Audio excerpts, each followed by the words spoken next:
Okay, I should be live now. Either Bahamut and welcome. I'm gonna get the sources switched over. Just give me a sec. Alright, let's get NTE open as well. Okay. Let's get on in.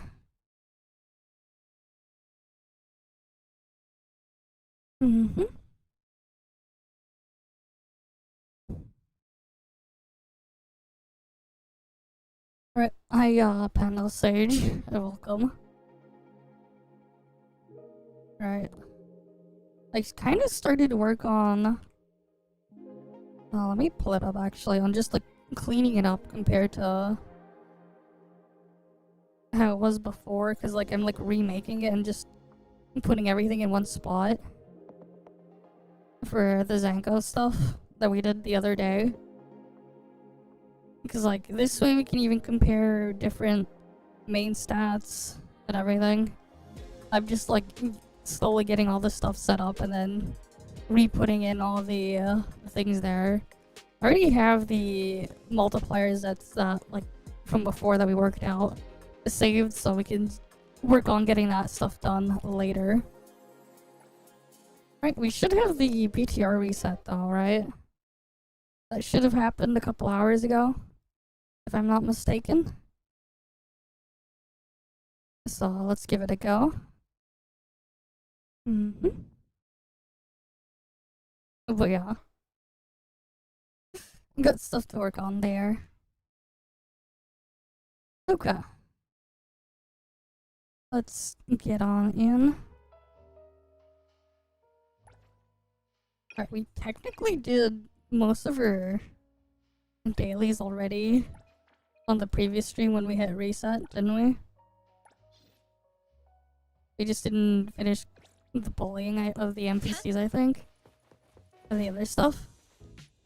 So let's get all our usual things out of the way first. Alright. As long as you can tolerate my ways. Yeah, I think I'm just gonna go farm for some more modules first. Okay, I'll do that. Then we can move on from there.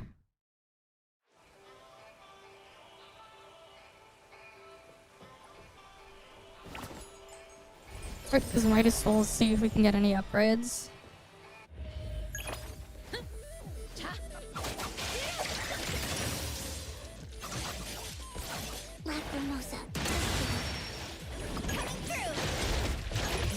more used to humanoid targets.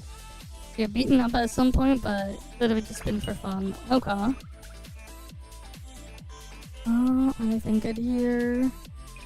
I could save that.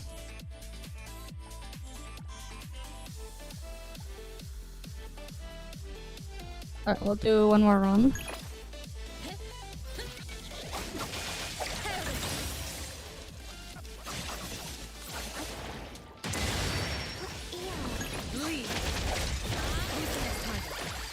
Alright, they're all dead.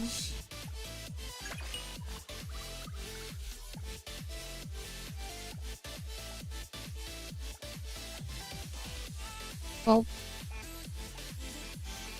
mostly just garbage. Oh well.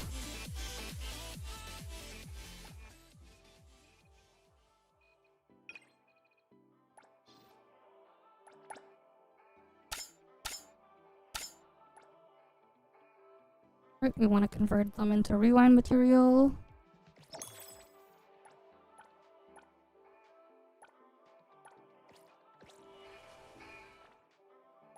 As long as you can tolerate my ways. Alright, let's see if we can get more stuff.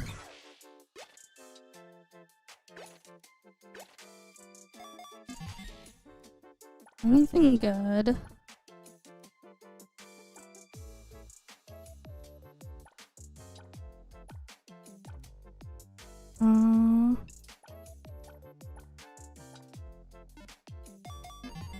Alright, we just keep rolling. To see if I get anything. That's an Adler piece, isn't it?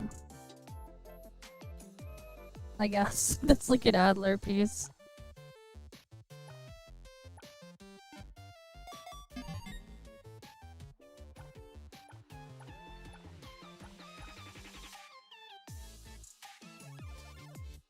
That's the Zankou piece.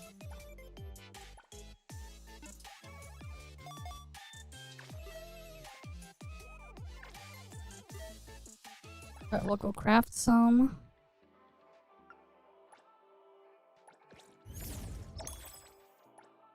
But not enough to take it anywhere.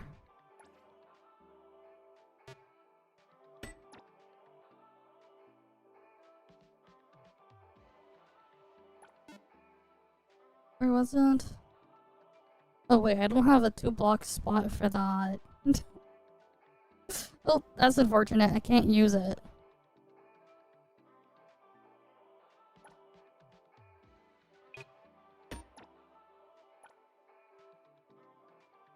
Yeah. Yeah, I can't use it on her. Yeah, because that's 4-block piece there. Alright, if I go look for damage, universal cycle intensity.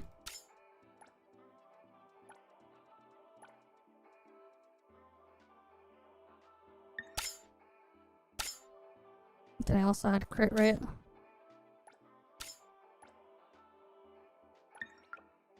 Yeah, it's just these ones. I guess I could put them on main character.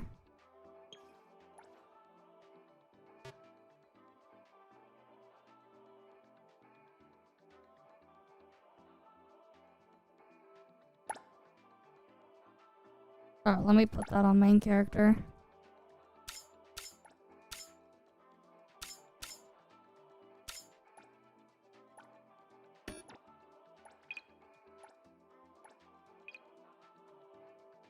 Yeah, main character can have that piece. Okay. I could move things around, but like... there's a lot of pieces already on Zankou that I don't want to remove around. So it's just fine, I'll keep it as is.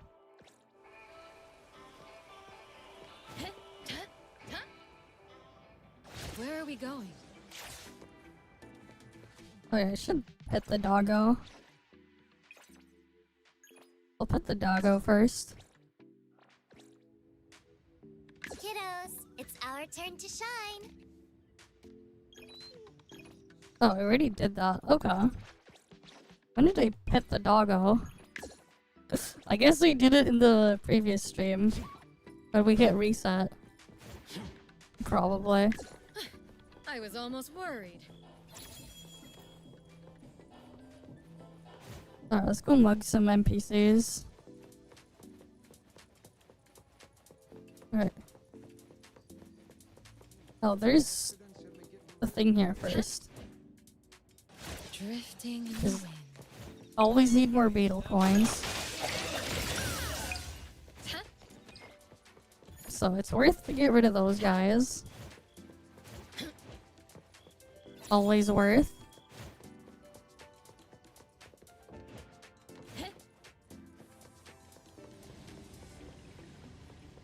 My kid loves worrying.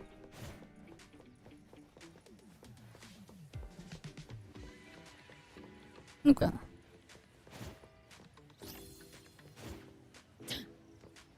Lacrimosa can handle it. Oh wait, I should do it from the... I should just go there to do it.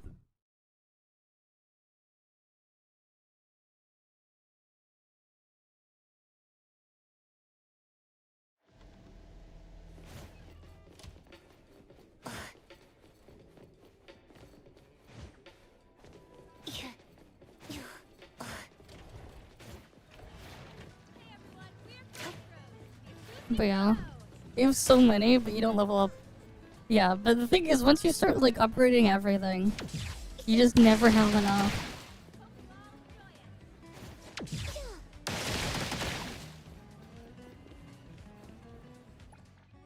Okay, so I actually did finish that.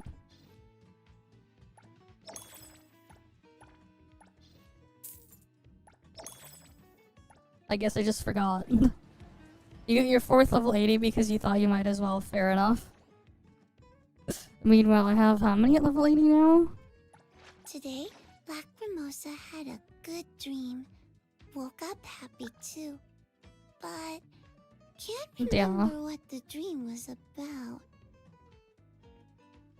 I have 11 at level 80. Alright, because I do get everything leveled up when I can. Got something to say? Okay. Let's go do Beyond the Rails then. We can get more materials there too.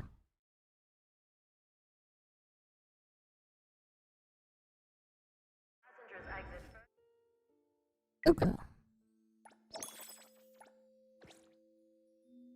The auction rate or ratting in a nutshell, hard to make shell, yeah. Alright, what's in the 8th stop? Oh, we get increases allies crit damage by 6% whenever a nearby enemy takes scorch damage. Grants up to 1 stack per second up to 8 stacks. Resets the duration. Again. Increases damage dealt by allies to enemies in broken state by 25%. Damn. That's kinda interesting. You get boost to breaking them. I'm gonna put Hattori there.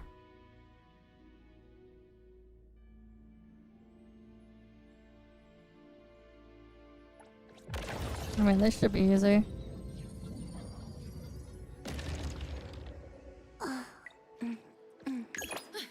I was almost worried. A bedazzling scarlet phantasm. Entertain me with your efforts!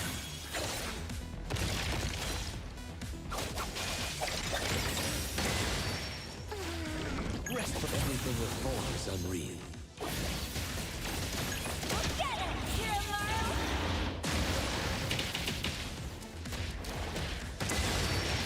I'll go home early today.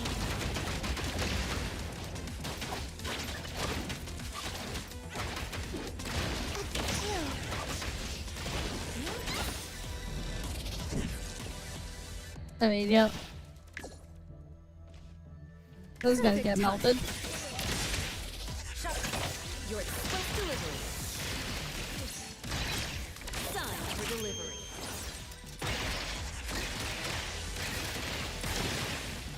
Have fun in your dreams. Nightmares. Wakey, wakey. Trust me. Let's finish this. Don't hurt my precious. Oh, I messed up the starting on this.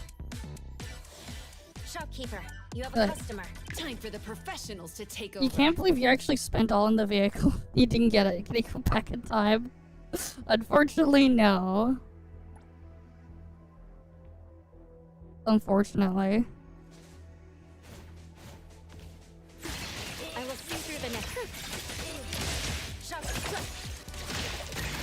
Let's settle.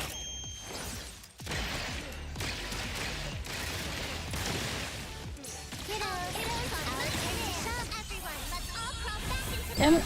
These pieces of shit spread out is so annoying. Let me take a. Let's finish this. Don't hurt my precious. And thus, time flows on.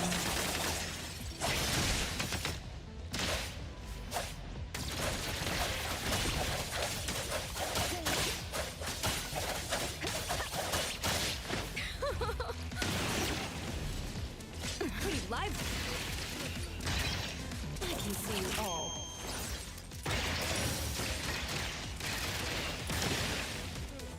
Wakey, my turn. Trust me.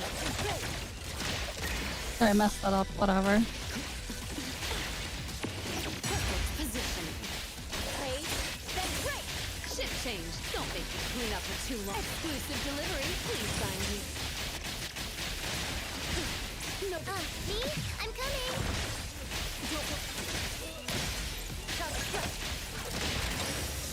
Did you need some? Time. My turn already.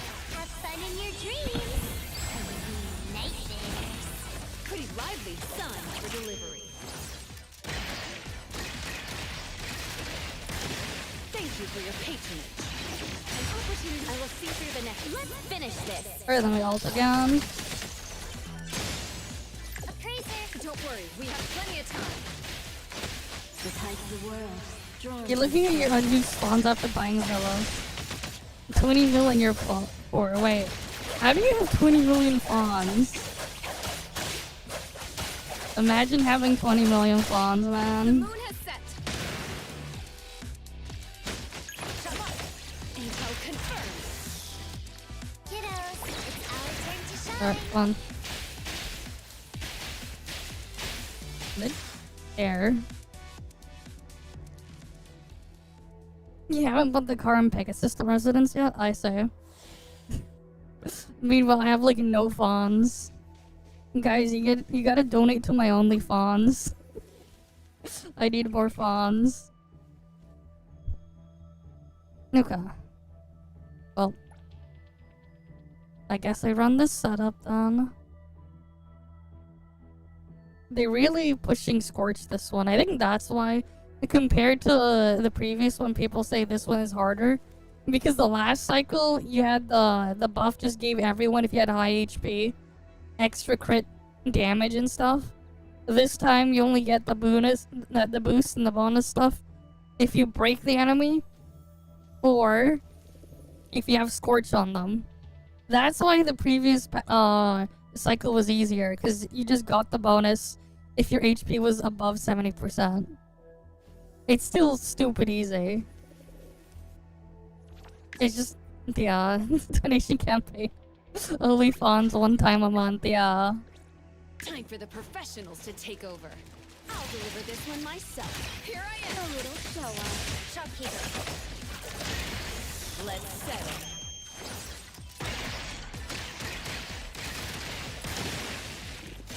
Me? I'm from everyone. Let's all crawl back into Bonnie's belly. I will take splinter and fracture. Perfect timing. Here's your delivery. No, but let me take over. My mistake. And time flows on.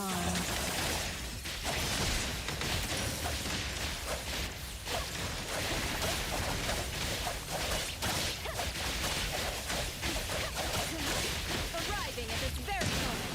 Shift change. I can see all.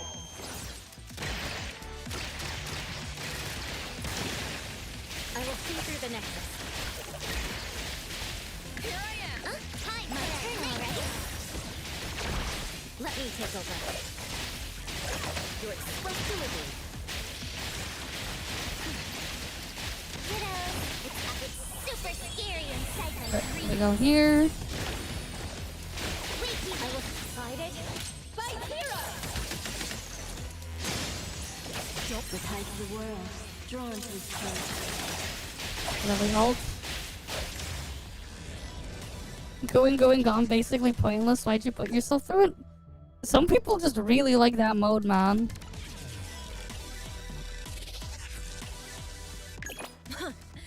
Boring opponent. The party has come. Dance with me. Bloom for me. Wither for me.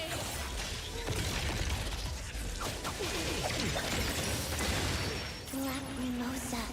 Angry. Black Mimosa. May you find eternal peace. Get it! Kiramaro!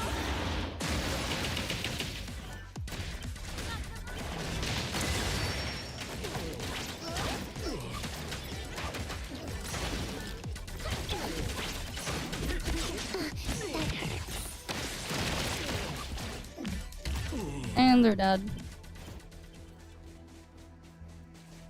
At least for you to collect the stupid 111 mil tag.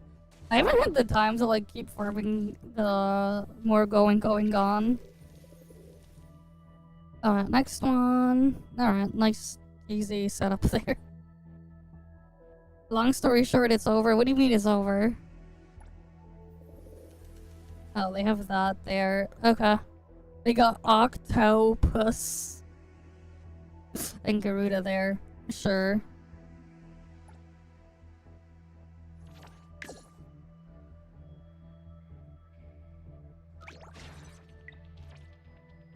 Shift change. Don't make me clean up for too long. I'll deliver this one myself. Did you need a little show off? Shut up. Your express delivery. Let's settle.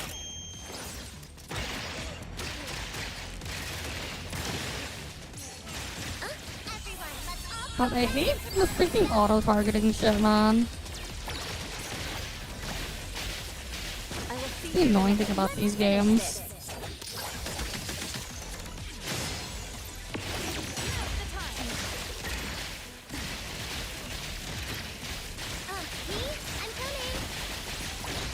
The tide of the world, drawn to its place.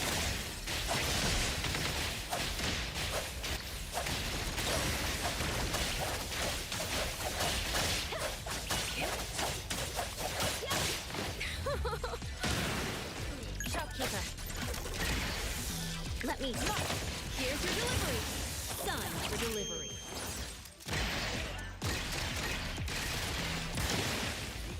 Get out, it's super scary inside. Then we go ult again. I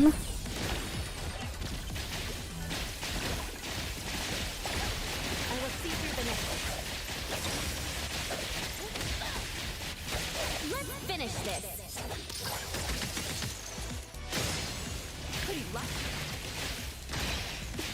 Did you need something? Shop. Me? I'm coming. Ship shake. Let's settle. Then we ult again. Let me take over.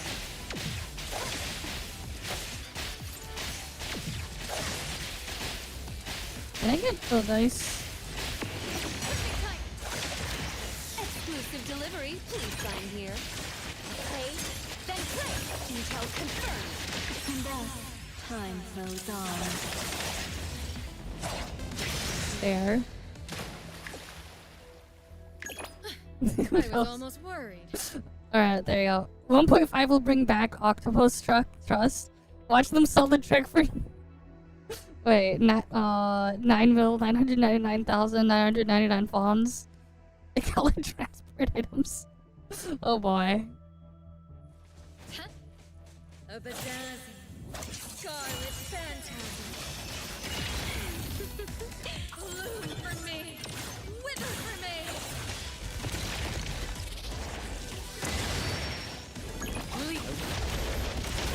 Oh, push the wrong button there, it doesn't matter.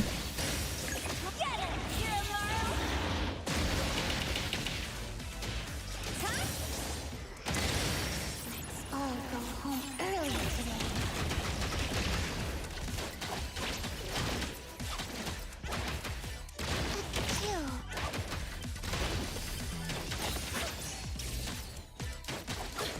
I was almost withered. Good thing I'm. Shift change. Oh, they're dead. Now. Alright, next one. What we got here? Okay.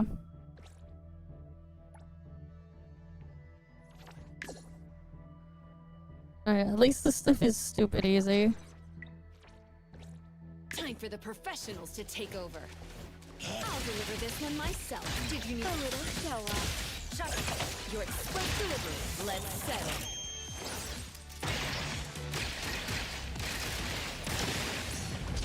Have fun in your dreams.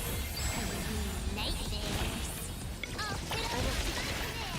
Let's finish this.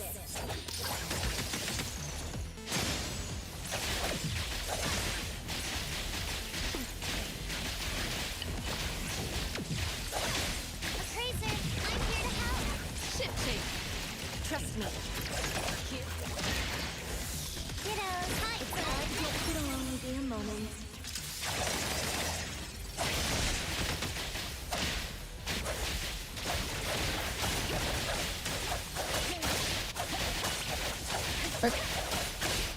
Arriving at this very moment.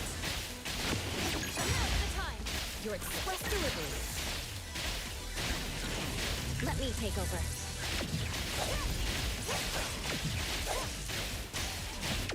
Not too difficult. I can see you all.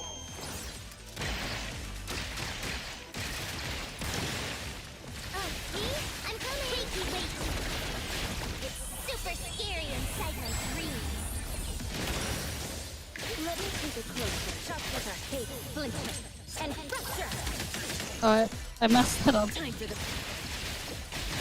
Oh, whatever. My turn already? I will cease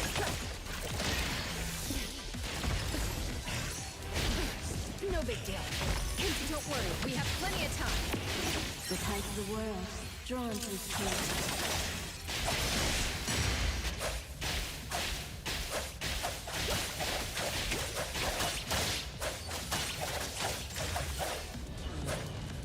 Right, another golden statue, but you didn't show. Damn.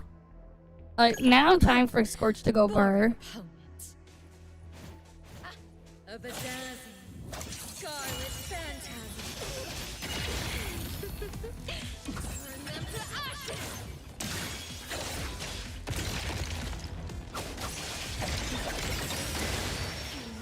Everything with form is unreal. What's your step? Lacrimosa. Angry.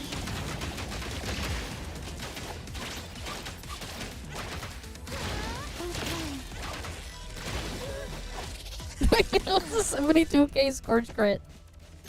Did you just see the 72k Scorch? In there? We got a 72k Scorch tick. Alright, last stage. We got Manish and Debt Collector. Alright, let's go.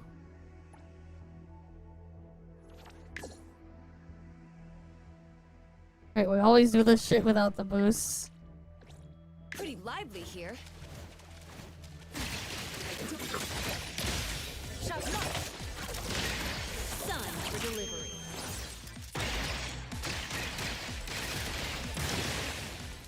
Have fun in your dreams. Nightmares. Trust me. Let's finish this. Scorch the new white flame.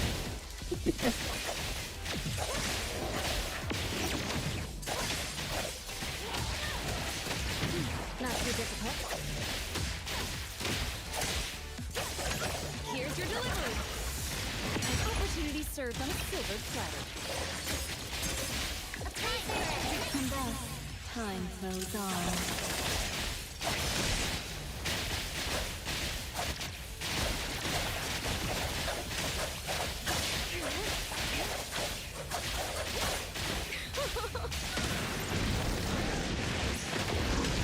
Time for the professionals to take over. Let me take over. Intel confirmed. I will see through the nexus.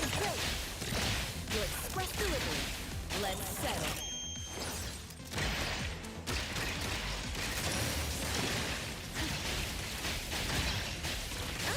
Everyone, let's all crawl back into Bottom's belly. The tide of the world, drawn to this place.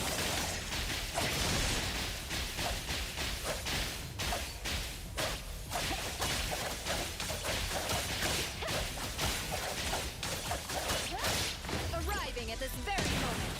Shopkeeper, let's finish I this. forgot to use the main character's ult there, whatever. Missed out on a little bit of damage. Here's your delivery. Don't worry. Oh, that's the wrong button. It's our turn to shine. Let me take over.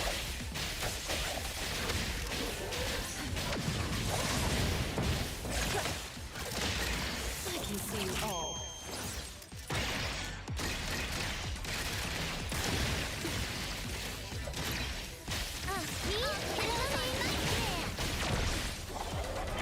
Alright, now for the funny quick part. Leave. Alright, here's where becomes the funny fast part. The party has come.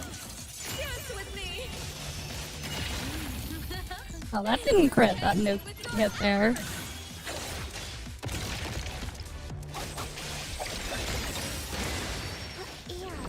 Selfless, formless. Comprehend. Get it, Kirimaru! Let's all go home early today.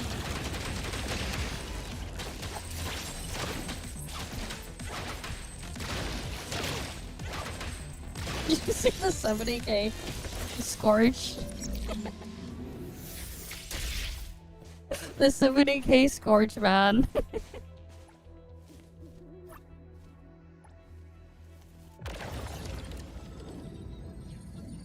It's just funny to just see it pick 70k Scorch. Easy. Oh yeah, before I forget, I mean. Safety of other passengers. Going? Just... Well... There, A3 on Zankou. Black Rabosa has everything. I have A2, I mean A1, A4, and A5 activated. Having A4 is nice after the other ones just for the skip button. Just so I could skip having to field her. To get her other ult up. But yeah. It's just easy big damage. Alright, very easy big damage there. Very easy big damage.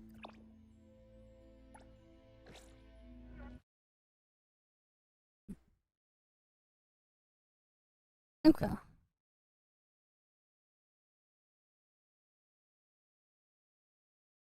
Let's check the other stuff now.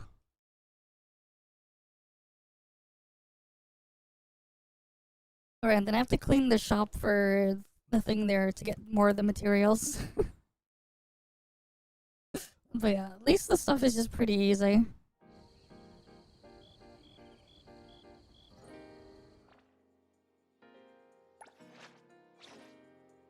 And there's other things there.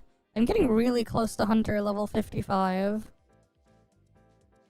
In like what, 2 more days I'll be a Hunter level 55? That'll be nice, and then I can do the weekly boss at the higher tier. And get a little bit more materials, maybe. Did I even, like, collect the buff here? I don't remember if I did or not. Greetings. Welcome. Your path ahead is... You're praying she just ignores Nova and Discord focuses on staying. That'll be interesting to see what'll happen there. Alright, we'll see. Discord and Nova is just kind of shit at the moment. Like, if you fully invest into triggering Nova right now, you're going to hit for less than than 1 Scorch crit from Zankou. Like, if you fully invest. Which is just sad. But yeah, hi Tara, welcome. When we were like doing the thing on the BTR 12, you're gonna hit for less. And like Nova does ignore defense on the enemy, but like the problem is just there's not really anything to like boost it to make it meaningful. It's not that the damage is bad, but like there's not enough to add to it so that like it is basically just kind of bad. They could probably make it impactful at some point, but they need to do a lot for it. And the other thing too is if you want to trigger Discord, the issue is you still need to be able to trigger Nova. Scorch, at least with Zankou, is not hard to keep on the target, but it's the third one. Yeah, and the actual utility from it is just pretty bad. You don't really get all that much of it, unfortunately. Me! I'm ready to go! You just don't get that much. They need some help. Recipient confirmed. Yeah, eventually I should get like all the characters leveled up.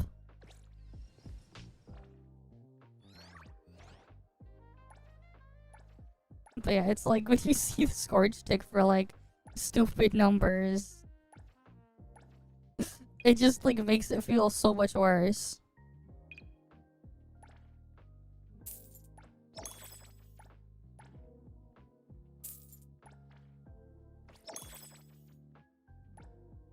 Alright, like when the numbers are just so crazy, it just feels so much worse. Well, anyways, at least that stuff is cleaned up and I got more beetle coins. I'm sitting at just over 1 million beetle coins at the moment.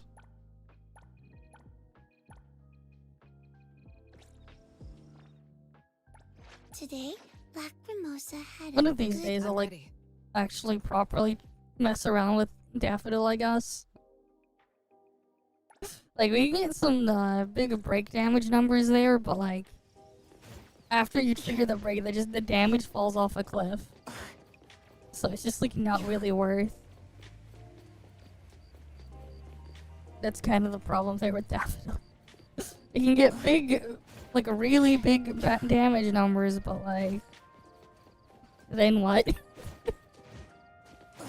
Then what, like after you go through the effort?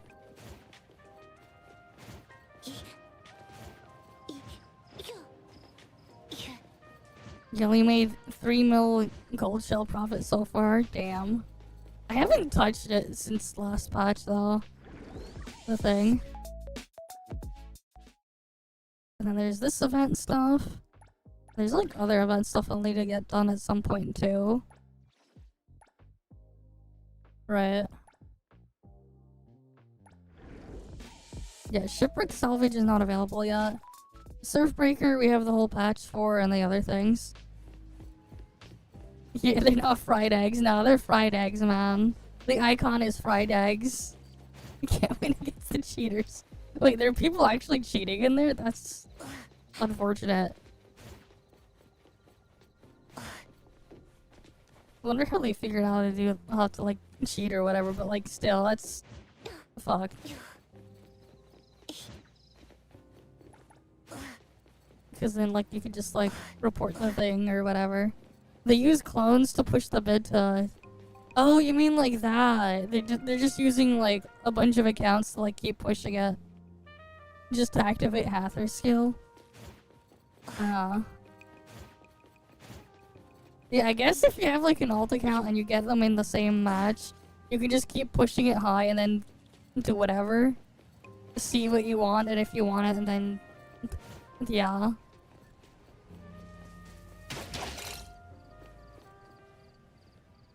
What the hell? Message deleted by moderator, what? What message was deleted by moderator from you, Quark? How'd that happen? That's something I'd expect to see.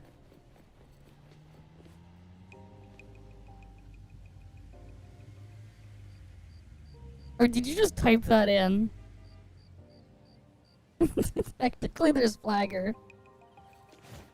Oh, you're just messing with the formatting. Yeah, then if auction is garbage and you decided to keep bidding until nobody gets items matched. Hi, Reptile.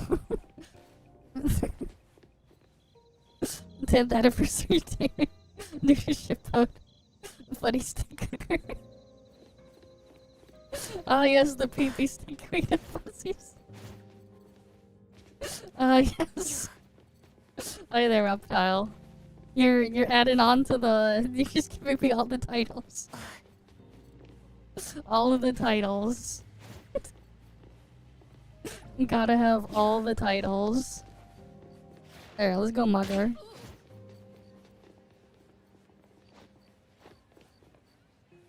Oh, I did not mug everything. Okay. So I guess I didn't finish all the mugging.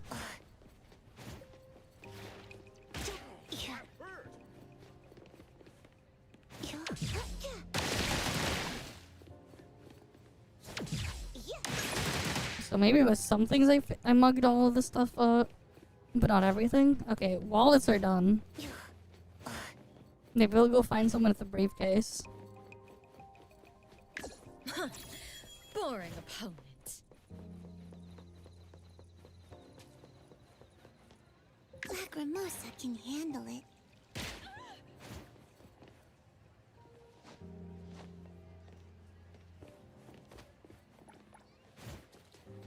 And that lady here has a bag. Just a regular bag. No briefcase? I don't know, man.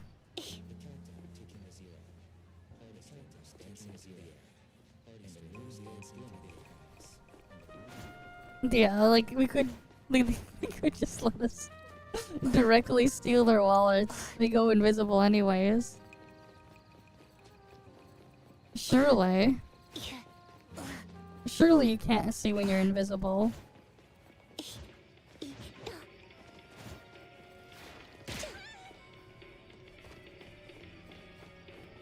Watch where you're going. Seriously, what's your deal? Okay, no, I did get all the things there. I was almost worried. Nothing to steal there.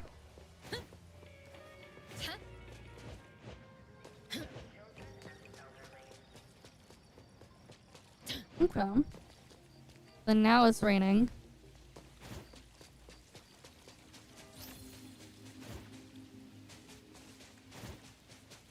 Thought I saw something.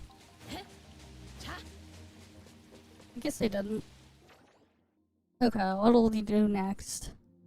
But yeah, the thing I wanted to like work on and finish cleaning up so that I can just properly put everything in a video. I wanted to like just organize this more and then I could like link a source for the sheet after. So I'm like putting all the things to adjust in one place. Right, there's even crit damage main stat here to like switch between for like comparison's sake to see how things get impacted. But yeah, you think about it, all the light in your retina absorbs now is passing right through. So I'm sorry for you guys that are getting like seared by the white there. That is becoming transparent, not invisible.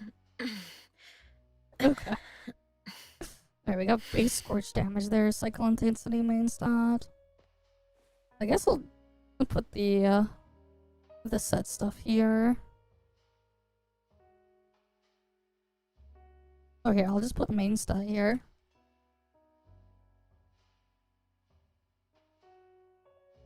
Main stat, dot modifier. I'm gonna put that there.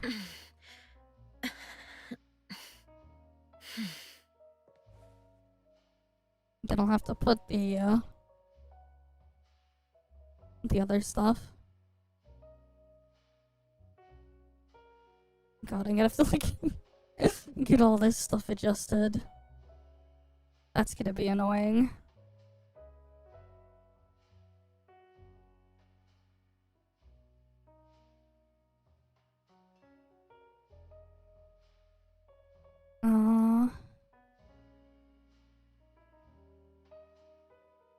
Because I'm gonna have to like put the other thing in the other calculator here.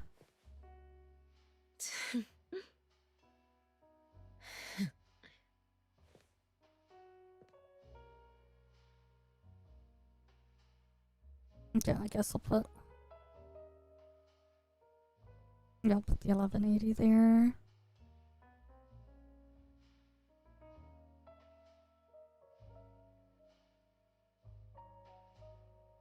Res multiplier.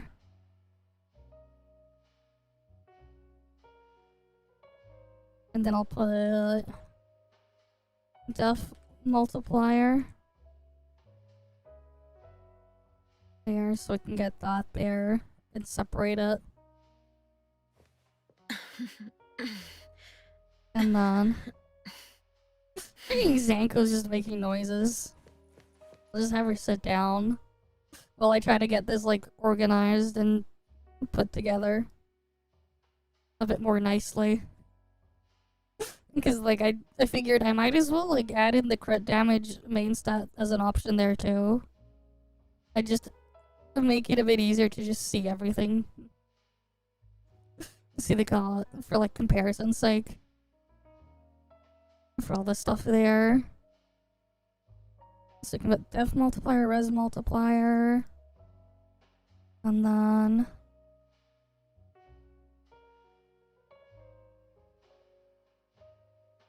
what else would I need there?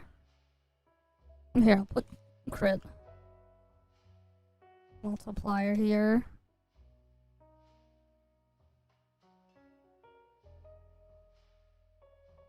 Max tick. Or I can put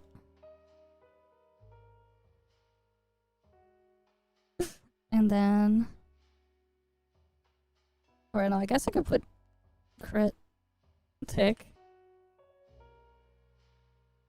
And then average tick.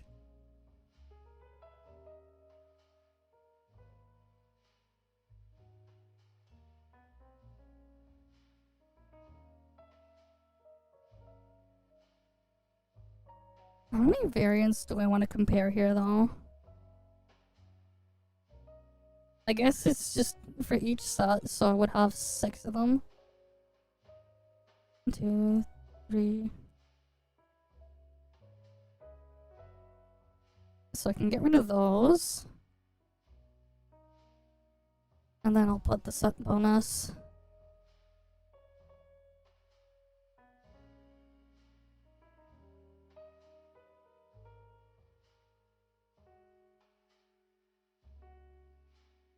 Okay, I'll put twin butterflies there, and then we can compare each main stat or substat.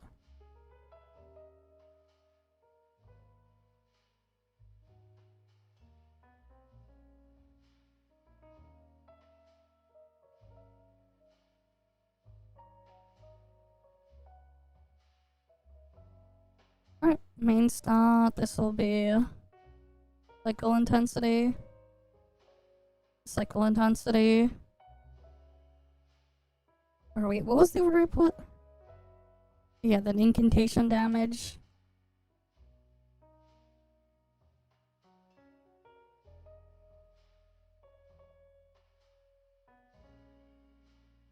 Oh wait, let me actually adjust this.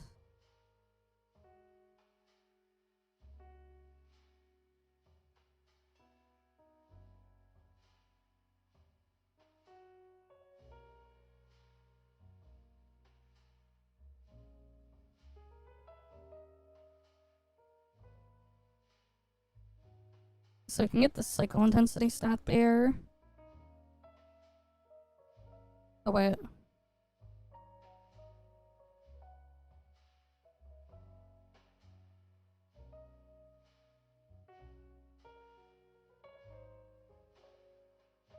And then I'll put the crit damage here.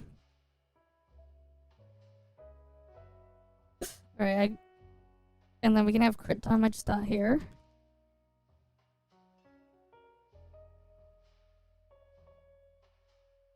Okay. And then I need to put the stats over here. So the first one would be cycle intensity. Twin butterflies, I'll just put that. Alright. No, it should be under the dog category. So first one would be this one, I6 plus the buff cycle intensity.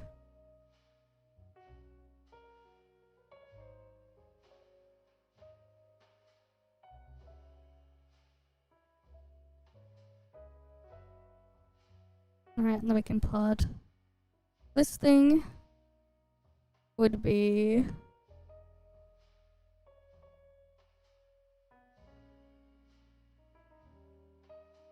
the next one, that's gonna be all the way over here.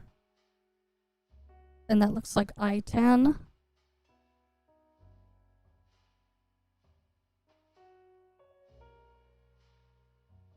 And then that should be I11 then.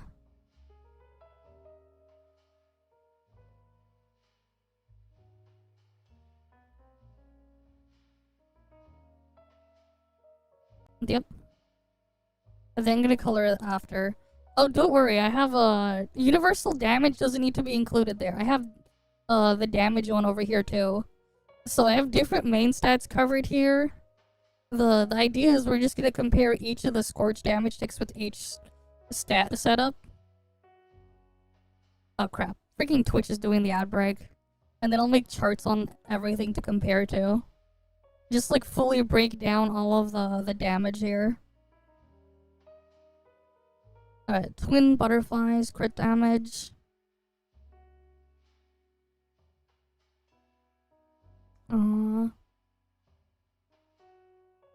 So the first one is gonna be the I-14.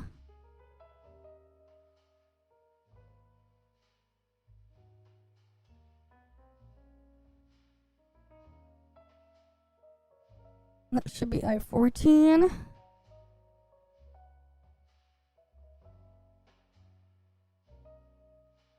And then I-15.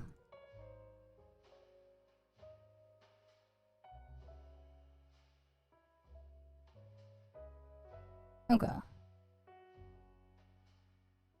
Crit damage would have been the G ones. Would have been G. So replace both of those with G.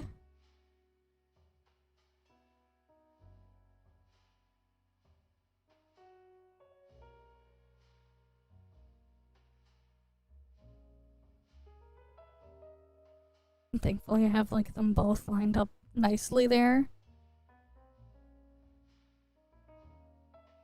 Oh, I guess I would also add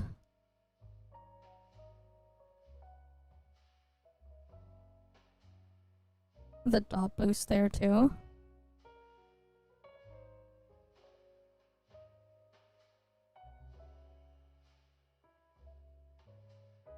So I'd have to add in H20.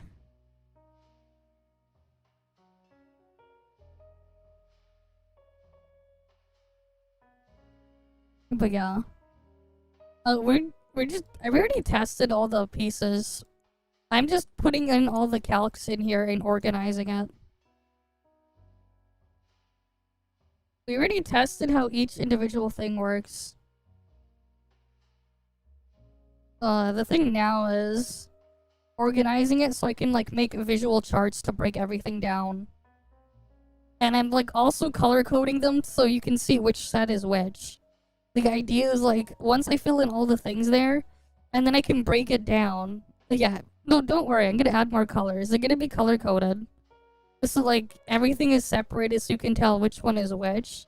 Like as you can see, like I made it so twin butterfly set is this like this brick color, and it's a gray color-ish for the Lost Radiance set. So like you can tell which one is which. That's kind of what I was going for here.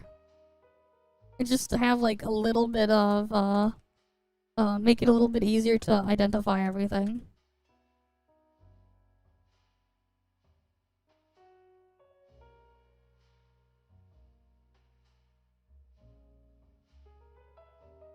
And then over here, change that to G.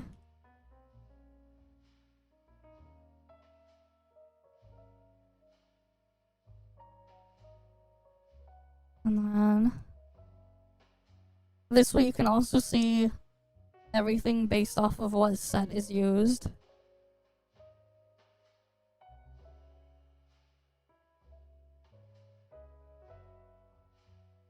Okay.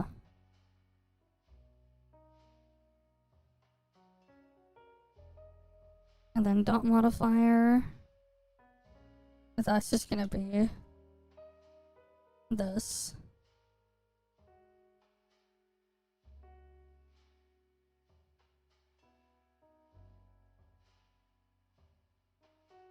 And then also do the res multiplier. Then defense multiplier, and then crit multiplier. crit multiplier is not gonna be that difficult. I could just do the...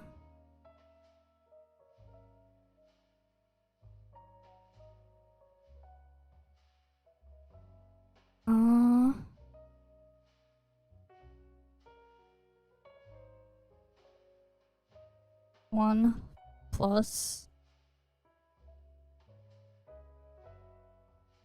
And then I would just grab the crit damage there and then divide it by 200.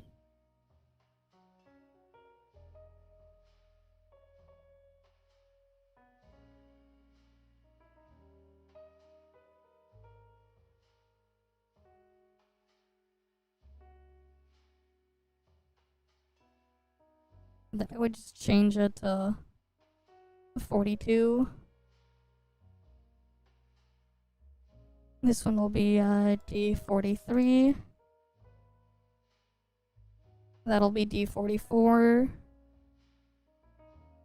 And then eventually, like, once I have this all done, I'll make it public so you guys can just edit it to put whatever stats you have.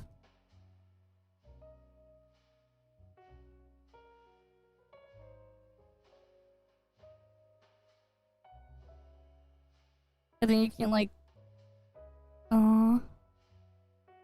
wait, D46 is lower, what the hell? Oh, I forgot to put the H22. Or is it no, it's not H22, H20. My bad. There we go, that's what it should be. The crit tick, we'll have to adjust that part. For like the max crit hit, and then the average one will be based off of that. Alright, res multiplier. So that's gonna be equal to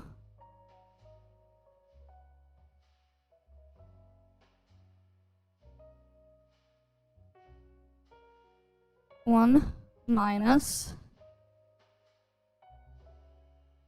enemy res divided by 100. And then we'll just add. We'll add the res shred. And then we'll have to add the res ignore.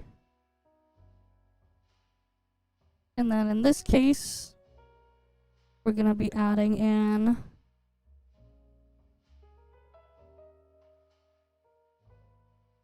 so it would be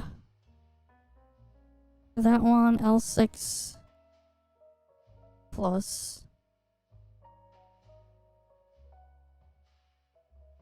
M6 over 100.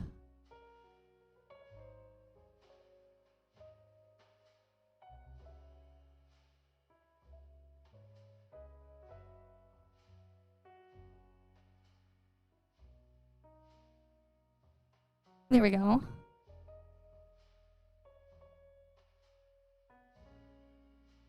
Oh wait, those should be subtractions.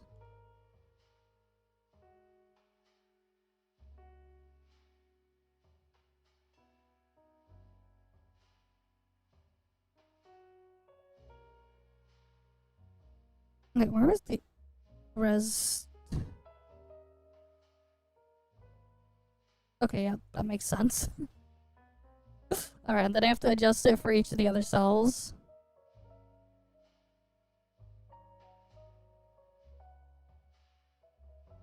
At least the res multiplier is the easiest one to deal with.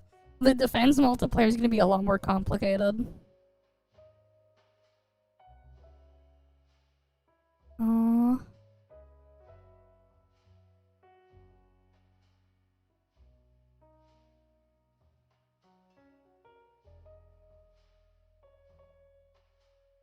Oh, that should be 7.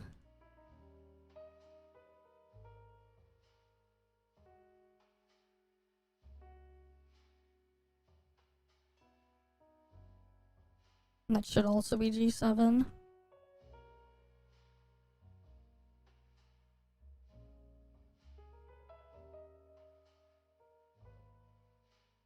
Okay.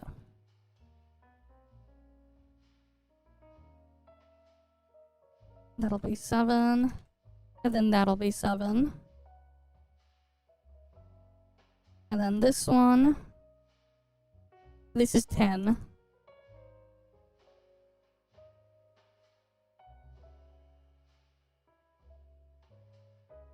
So L10. And then M10.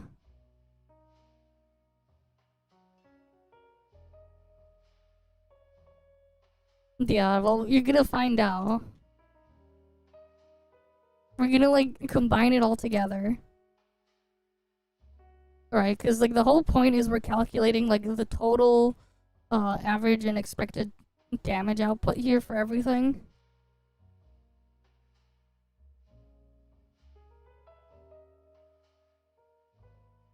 So this one, let me just make sure it's grabbing the correct data.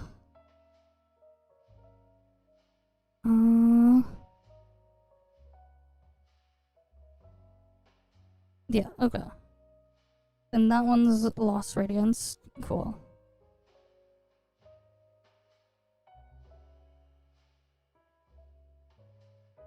And then this line is 14.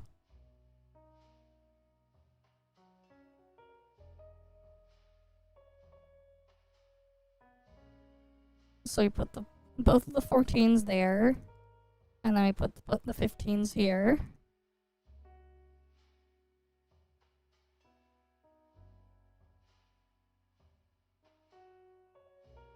Alright, so now we have that. Now we need to do the defense multiplier.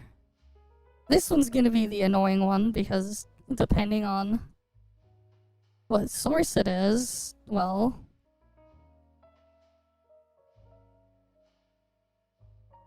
it can change the actual calculation there. Because for some reason, Beyond the Rails enemies have lower defense than outside of Beyond the Rails. For some reason. I don't know why they coded it that way, but that's just how it is. Okay. Which one's the defense one?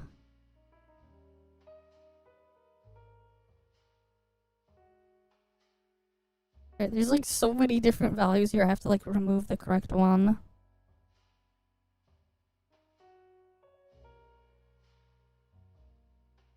Oh, here. I believe that this is the correct one. From the 1 minus.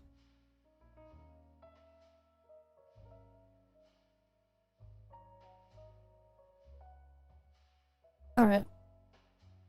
That's gonna be in it. At least they have that already started there.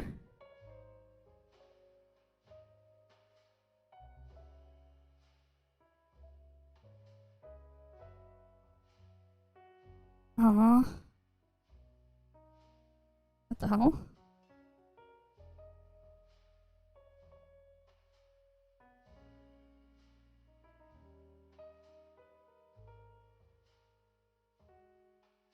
Alright. This is annoying. Yeah, saving high def enemies for Nova Show? I don't know about that. I don't think that's what they're gonna do. They'll probably like just give them like a funny buff or something. As an affix or something. I don't know.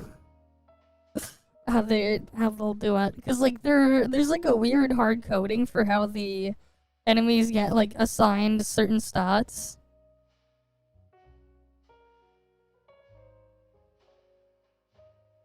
Alright, you know what? Equals 1 minus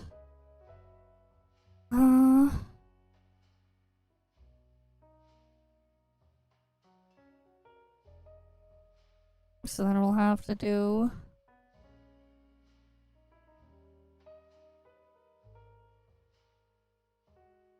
we'll do the Beyond the Rail one first.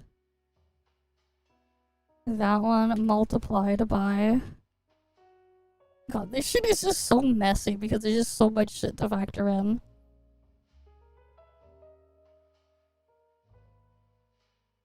And that would be... I think it was like... What's the value again? 1080 or something?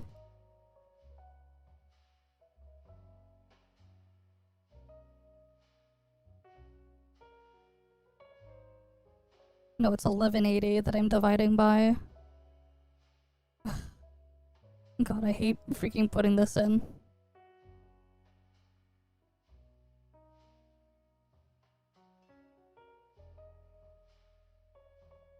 $11.80. Then that gets divided by, and then even more brackets.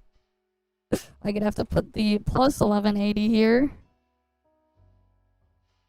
because that has to go there. And then I have to put another set of brackets in here. And then I can put in the enemy base defense number. So I guess we're going with this one first. The Q2 value. That's then gonna be multiplied by, and then I need to put another set of brackets. And then that's gonna be 1 minus. And then another set of brackets. This shit is so messy. Divide that by 100. And then that'll be the... We'll put the defense shred first. For def ignore.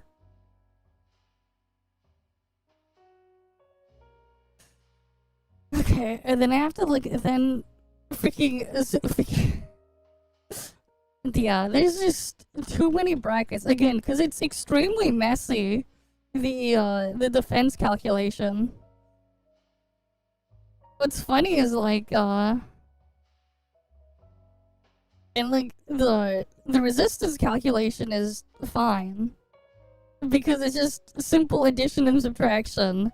This thing is like a multiple different dividers, and you gotta multiply against multiple different things. So it just makes it super annoying to like format nicely.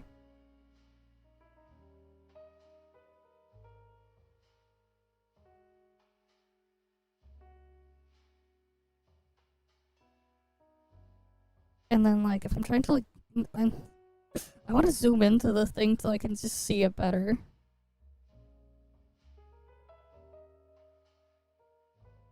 I'm gonna open Notepad++ just so I can like make a thing, and I'm just gonna put the formula in there and just zoom in.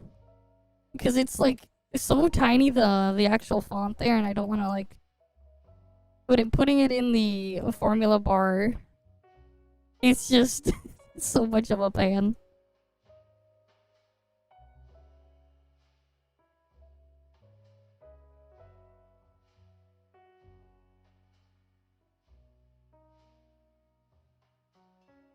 Okay. And then that would be next cell. That would be the O. Instead of N.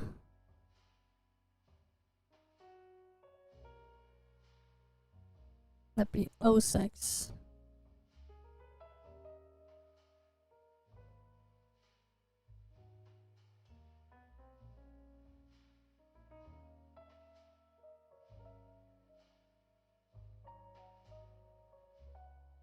And then I have to do another one.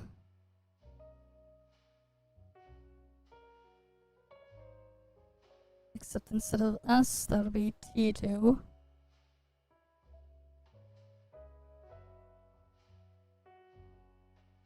Okay, let me see if I put it in correctly.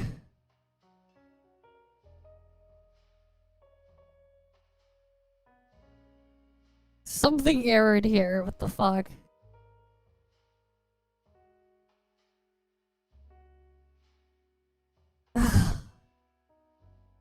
That is so annoying. Something got errored.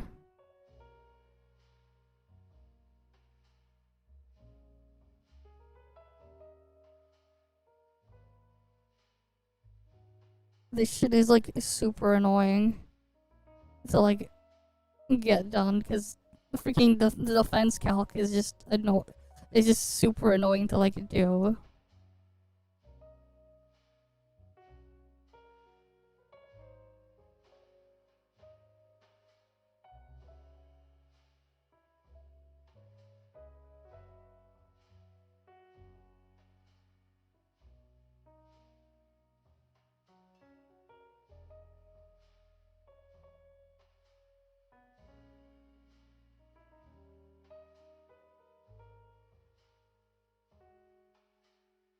No. Especially because I have to like put a thing where it picks between. Because I want it so you can like switch between different things. If I remove this, that still errors out. What's 06?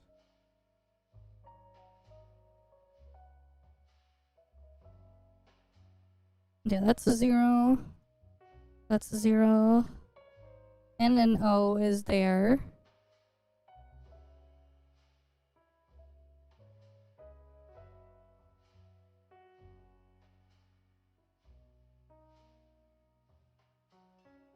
Okay. Am I missing another set of bracket? Is that it?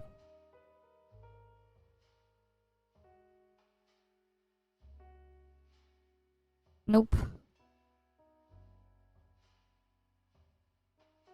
Alright, I'm just gonna start putting it this way. One.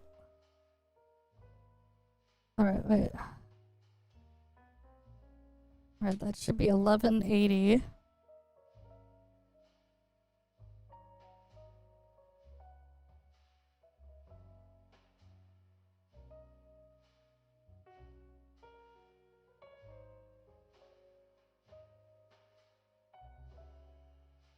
Q. Yeah, that's with the O thing there. Yeah, I freaking hate this shit. It's so much of a pain.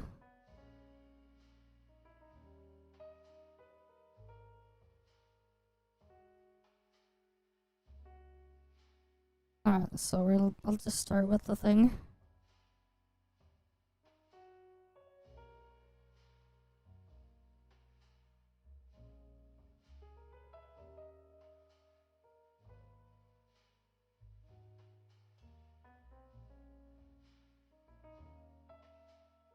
Alright, we'll do that. Times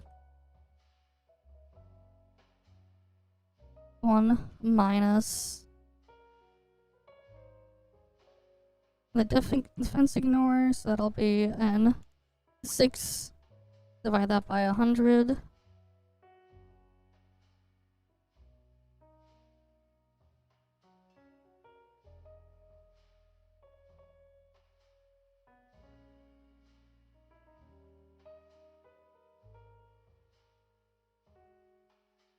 Honestly, I should just put a thing for like a section for their actual defense or something. I don't know. Okay. And then we can multiply this by 1 minus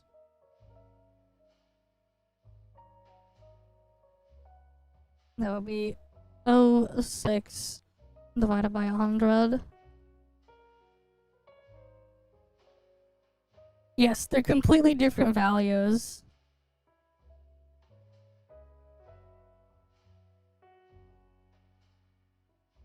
They are completely different values. And there's 2 different calculations for them too.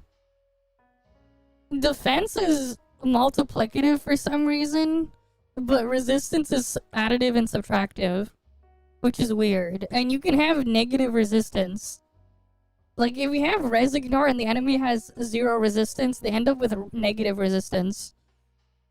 But, like, for defense and defense shred, you have to, like, treat them as different multipliers that you're multiplying against the defense stat when you're reducing it. But it's not the case with resistance. For some bizarre reason.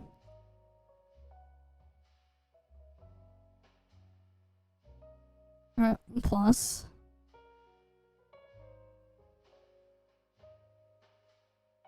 And then we do that plus 1180.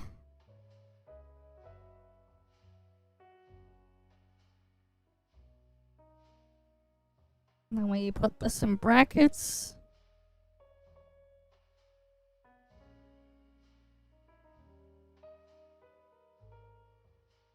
And then we have that being divided by 1180.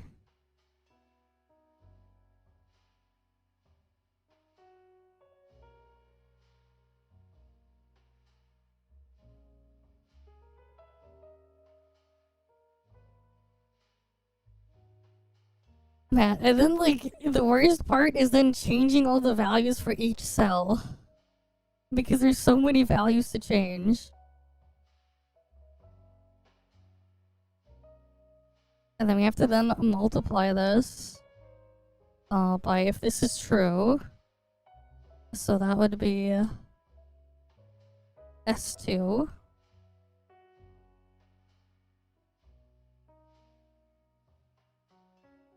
And then if it's false, this is going to be 0.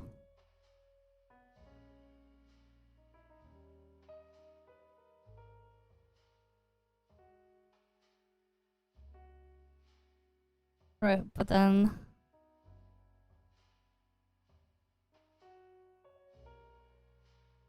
we're just gonna always have one of those active.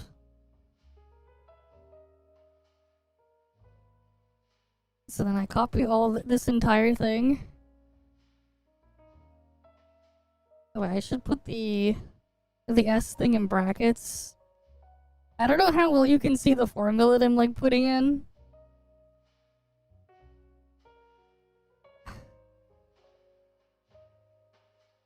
But like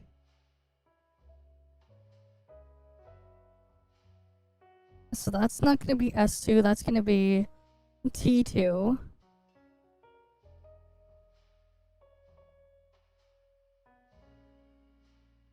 And then the defense that we're using now is not gonna be Q but R.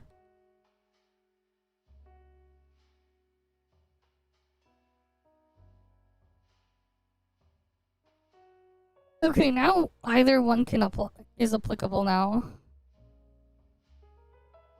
Depending on the situation. I just want to make sure I'm using the correct values here.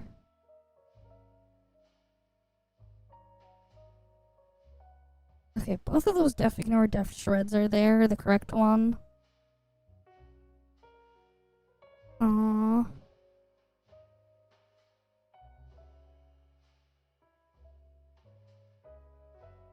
just gonna double check the other thing.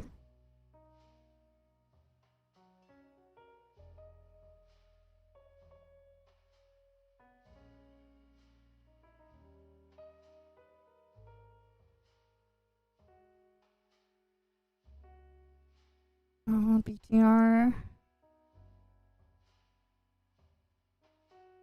Oh, great. I accidentally clicked on a different thing. But yeah, I'm still trying to get the thing formatted nicely.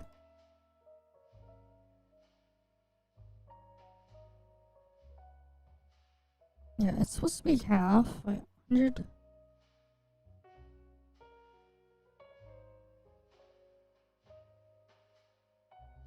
Yeah, that should be 1180. And then it has to also be divided on the other thing, and then it has to get added into 1180. Alright, something's messed up here.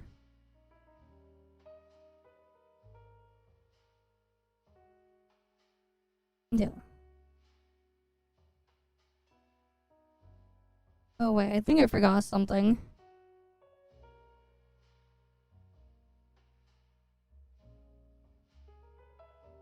I'm just gonna copy this and put it into like something bigger to see.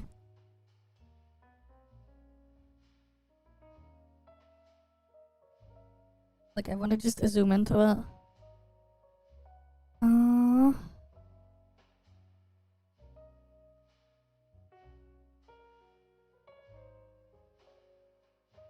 Yeah, no wonder.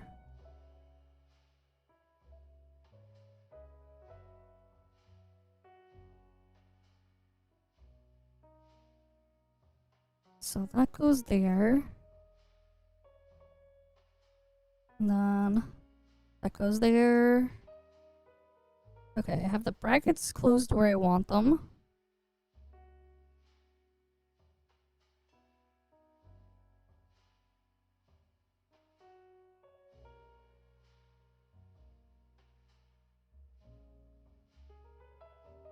Why is it?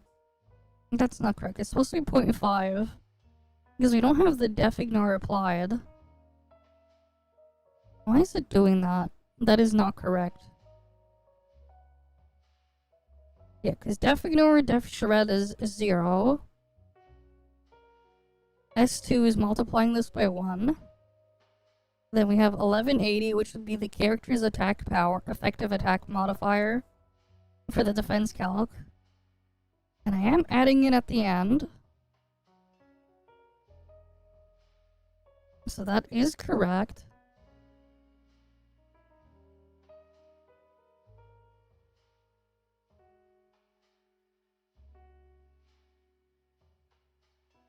Oh, I'm like just trying to see what am I missing.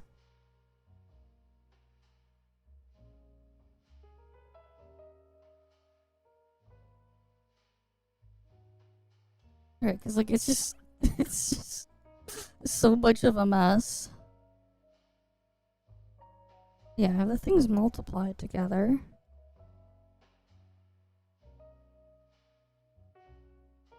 This is the problem with like putting this thing in there, because I don't want to put it in manually. I want to have it done cleanly, and like I have so many cells here. Alright, I'm gonna remove some of this and retype it in again. 1180. Divide that by. We're gonna put the plus 1180 here. This is how they like make it so you don't divide by 0 and break the game. And it's also how they implement the diminishing returns. It's like your character's attack modifier divided by enemy's defense stat, multiply your shred and your def ignore, and then that value gets additive to your attack modifier. That's basically how it's like set up there. Okay. And that would be for Beyond the Rails, it's gonna be 1080. Is their natural defense, unless I mixed it up with the other sheet. Yeah, no, that is the correct one. Okay.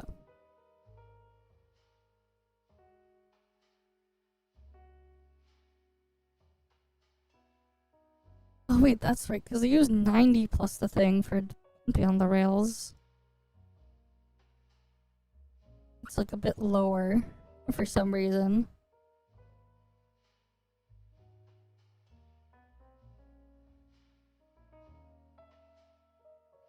And the other one was supposed to be 1180.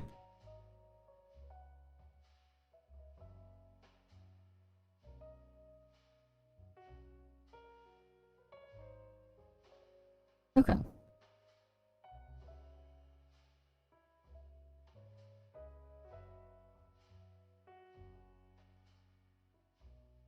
There we go, now it's correct.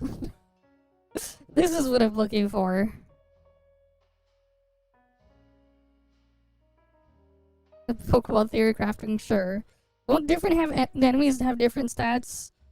So what they've been doing so far is basically they've been just programming every enemy's defense stat to basically be a very specific formula where it's just the enemy's defense stat is just their is 600 plus their level multiplied by 6 or something like that. And that's how you get 1080 and 1180 depending on the what location you're in. Beyond the Rails get the lower number. Well, outside of Beyond the Rails, you get a higher one. It's basically like it's basically just some weird shit they have going on there for some reason. Oh wait, it's 1140. I think it was that I had here. I'm just double checking with what I put before. But yeah, like they for some reason they're just like, we'll just put that as our the enemy stats there for some reason.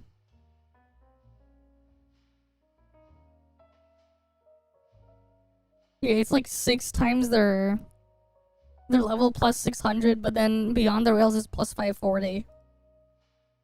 You could technically change it to any other level, just multiply their level by 6, and then add 540 for beyond the rails, but 600 for everywhere else. Beyond the rails gets a different calculation, which is why like this thing is so messy.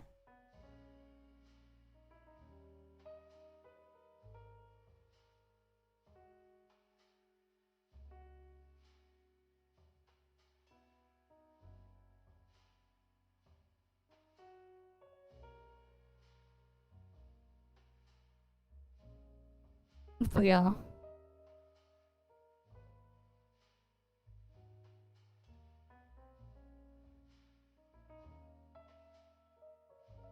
You don't know about the damage fall off of the rating here, or she'll fall off.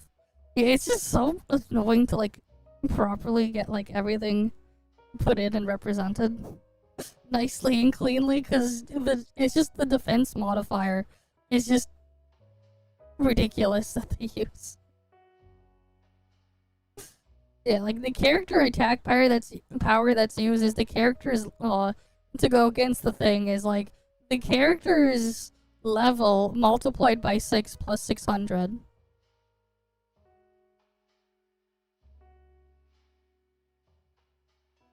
Why they do that, I don't know.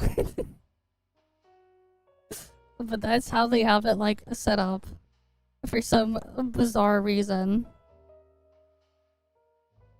It ends up being like a 540 for beyond the rails, and it's like around 1140 or so for outside of it. I put it in here wrong.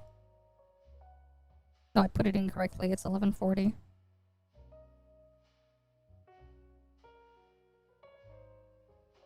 That should be 1080.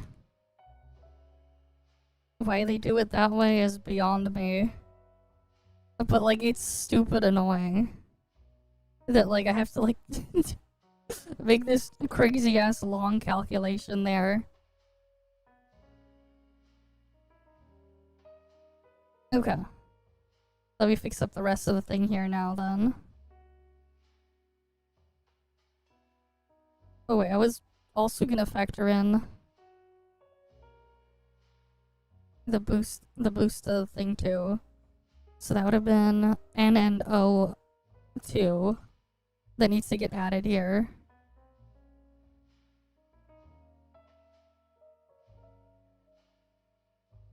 God damn it.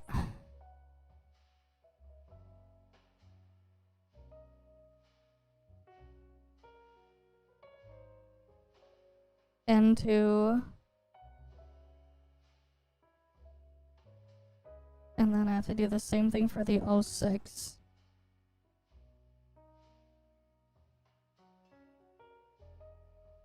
O2.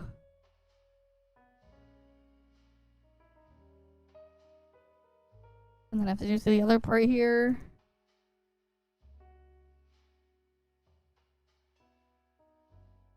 And then I'll get the N2.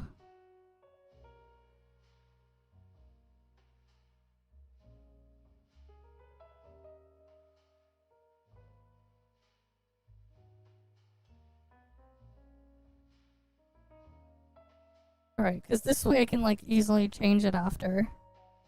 Okay, to make even stronger enemy necessary, I mean, they just basically just have a script to do it or whatever that those are doing. It's super annoying though, like when I'm trying to like get the values in here put correctly. So that should be 07 and 06, N6, and then that. And then there we go. Now we have the defense ignore applied for the lost radiance set.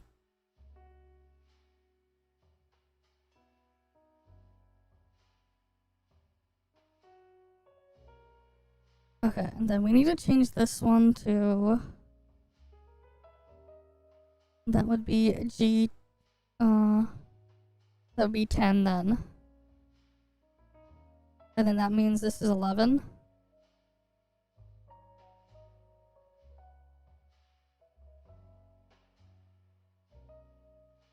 Oh, I forgot to put the 11 here. They're based off the same value, but like they should line up nicely.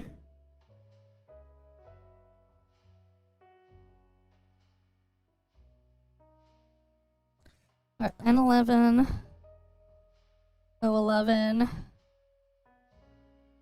N11, O11.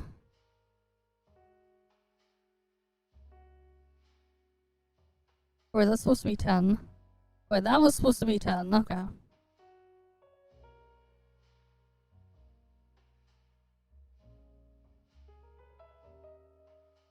I'll change this one to 10 then.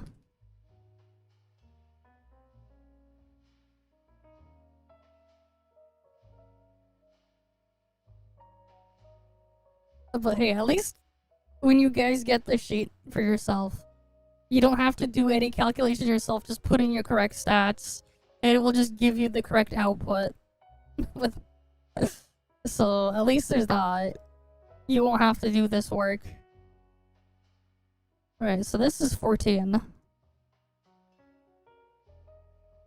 So N11's now 14, O11's now O14, N14, O14. And then after that should be 15 then. N15, O15, N15, O15. There we go. So now we have that there for the stats. Next we need to get the crit tick. We'll just I guess I'll put the average tick first. This is the easy part. Because now I can just do number of stacks. We're just gonna put 3 stacks right here. Alright, this is the easy part. We take this, that cell, we multiply it by the number of stacks, and then we multiply it by this thing. So I'll just do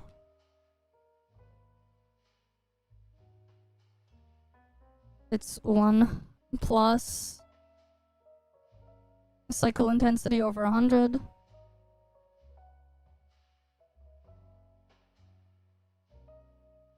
And then we multiply it across. We keep going across.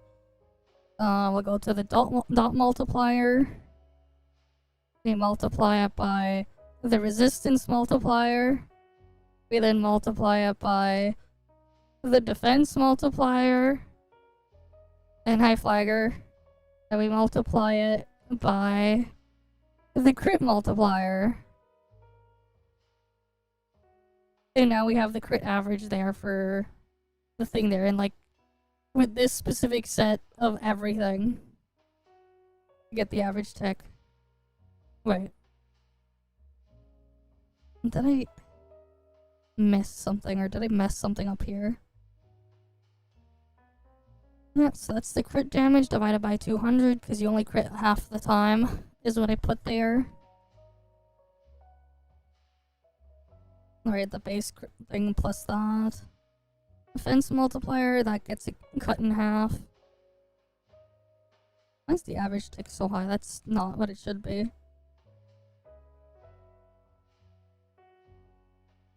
Right, base tick is correct, and you get 3 stacks.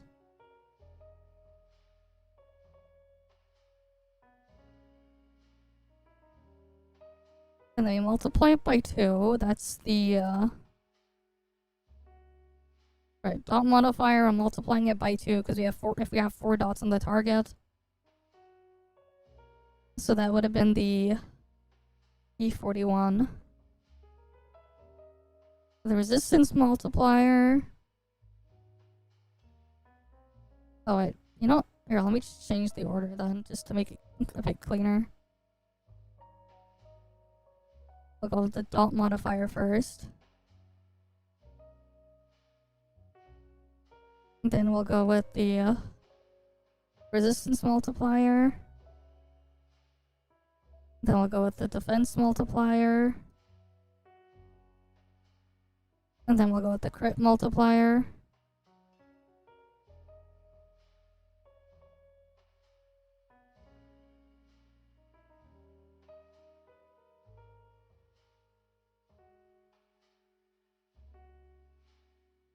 And then we'll add the cycle intensity. So that's B1 plus. And that would be that cell, divide that by 600. And then I close that bracket. There we go, that's correct. That's what it should be.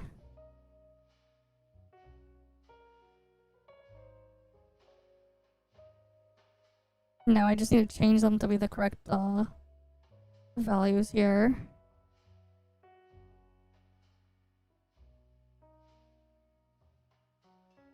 So that should be 42, 42, 42, 42, 42.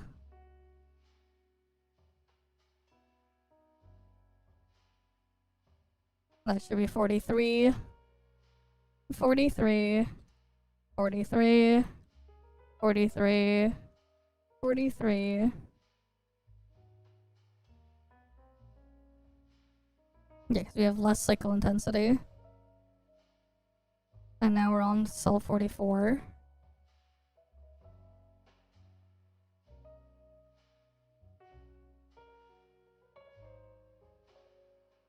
And what's nice too is that like, I click on the cell, I can little highlight what numbers it's using. That is the correct set of numbers. I want all the ones on cell 44. I can select the through and drag down. I'm not using Excel, I'm using LibreOffice. I'm using LibreOffice, which doesn't have everything like working quite the same, but I can open the other stuff. It doesn't have all the other stuff like implemented. Yeah, I'm not gonna give Microslop money. I ain't using Microslop stuff, but I can avoid it. But yeah, I've been using LibreOffice. So this should be 45. Sometimes when I you can kind of sometimes get it to work here, that thing that you mentioned, but it sometimes borks itself. Which is why I don't at least for this stuff, like I don't wanna have it bork itself, because then I have to redo everything manually again. Because sometimes it does break. I've messed around with it before, but I've seen it glitch out.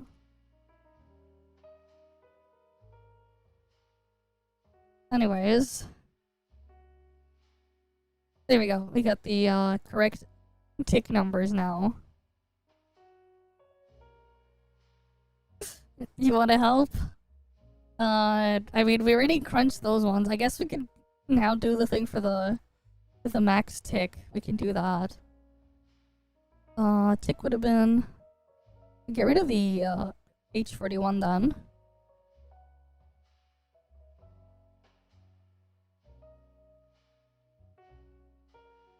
I'll get rid of H41.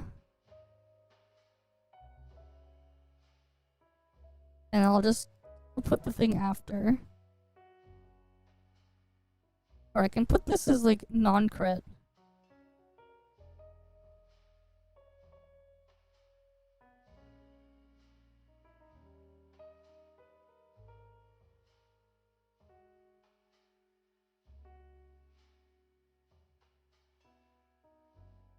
Non-crit tick.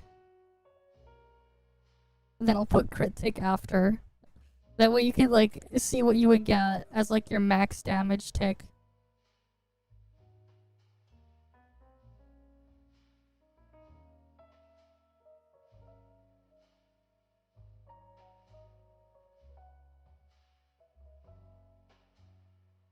Right, you'd be able to see what like your minimum damage would be.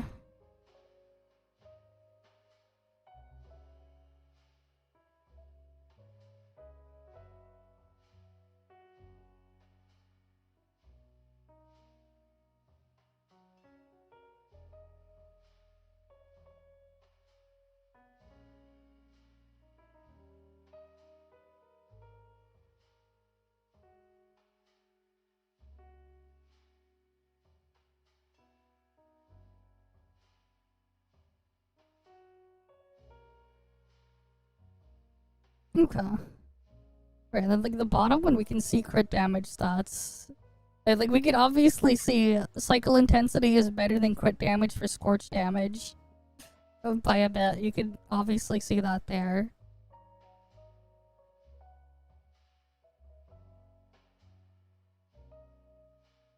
And that one should also be 9504 because that's not with the crit.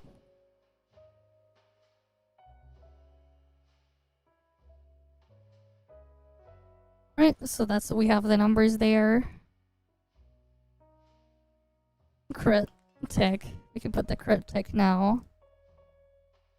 That's gonna be this number multiplied by 1 plus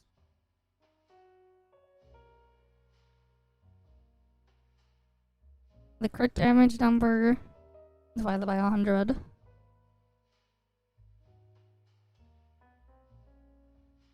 And then close a bracket.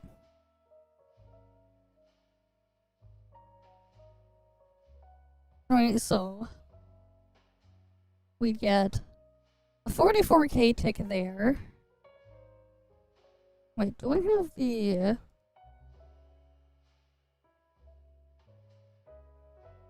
other value factored in here? I might have missed something. No, that should still be in here. Dot modifier.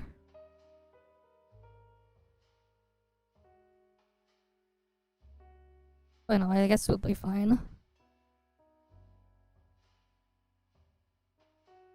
42. And then there's the 42 there. Oh yeah, this is what it should be. This makes more sense. And the reason why we get more damage done beyond the rails when it's the enemy's freaking weak to it, like they have minus 20% resistance when they're weak to something. And there's also just the beyond the rail buffs.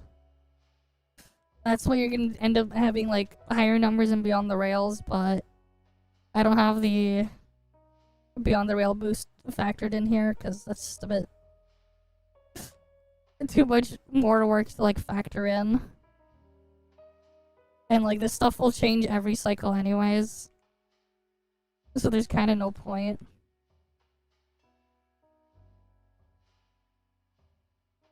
Alright, there we go. Now we can have the actual just ticks for each of the things there too. Alright, time to color code them. That one's brick, I believe. So I'm gonna highlight all of twin butterflies.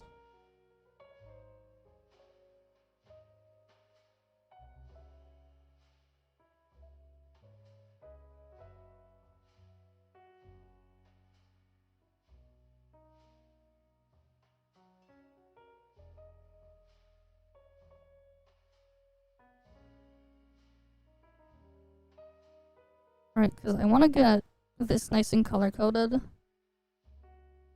That's gonna be filled by, is it that one?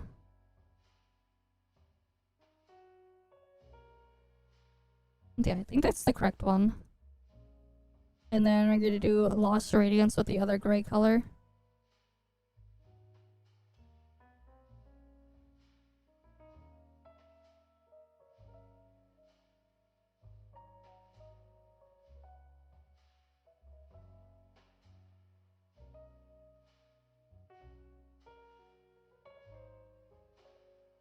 Alright. So all those are highlighted.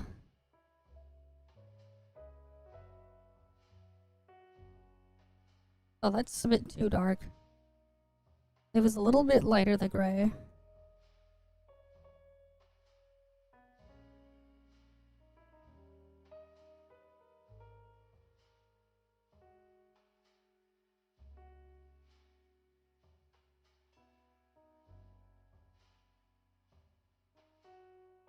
There we go. Now it's color-coded. Alright, so now we have all the numbers there for each of the pieces.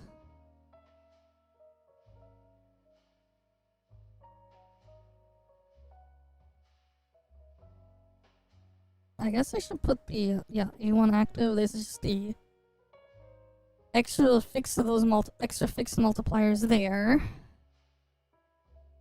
And then I have to also figure how to add in the crit damage. Oh wait. I could probably just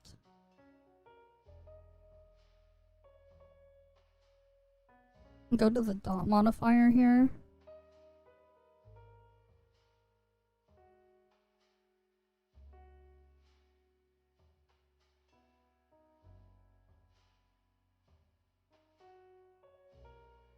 Go for the average check. That would basically be 288.46.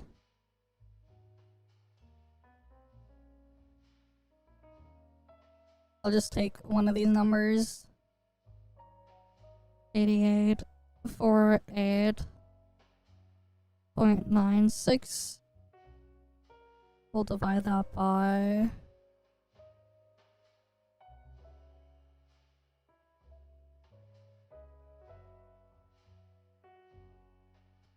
oh wait, no. I'll memory save this. I'll just put 32.119.28.571. Divide that by. I'll just put 11.3% multiplier. Or 11%. How much of a difference would it make for the other one? For crit damage main stat.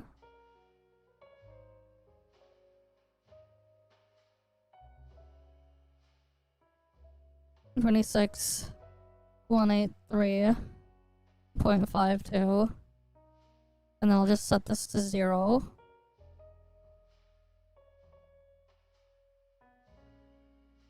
That'll be 23,807. 807.052. It's about 10%. So 10% if you have crit damage main stat. Otherwise it's 11%. Okay.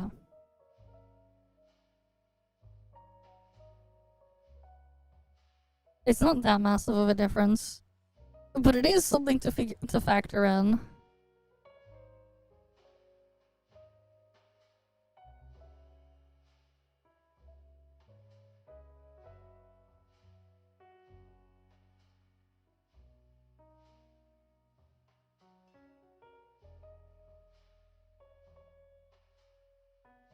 I'm just gonna put minus 11.3%.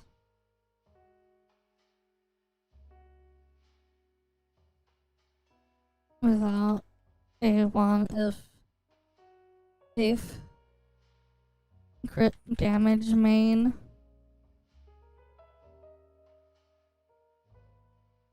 minus 10. I'm gonna put 9.9%. Just get around it there, so I can like factor that in for the dot portion if you have it active or not. But this, alright here. Actually, you know, that'll be plus. It should be just that. That would be the gain of it.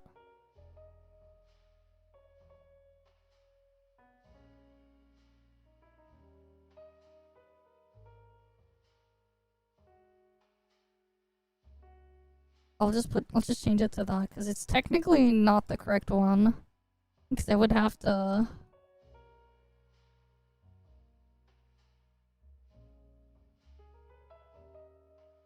This is just for dots.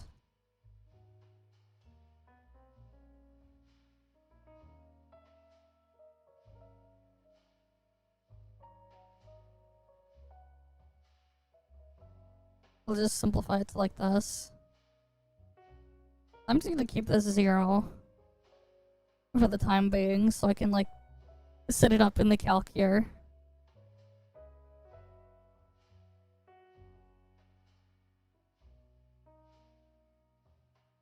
Cause like I should have factored in like having this thing not included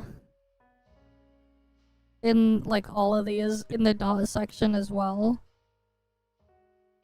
If I was gonna include it or exclude it. Because like the problem is if you don't have Zankou's A1, As long as you can tolerate my ways. right, so like Zankou's A1 here, this thing, you don't get to keep the delusion buff for the entire team when she's not on field if you don't have her A1. The delusion buff will not stay.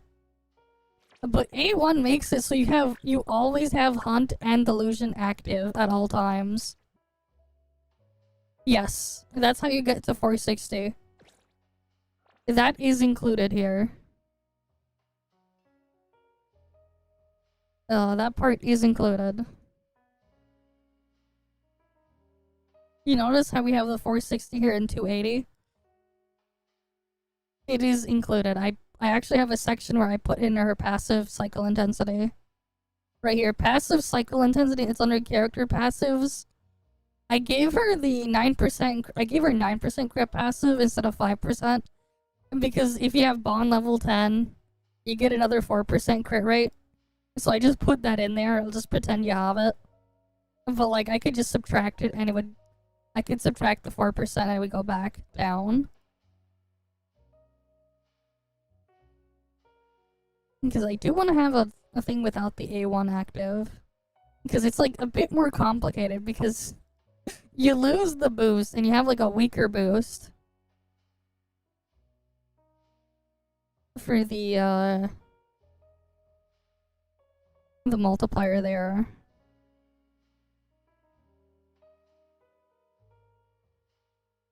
And like that's on the crit damage section. You know, fuck it, we'll just pretend you always have it and I'll just manually lower the numbers if you don't have it.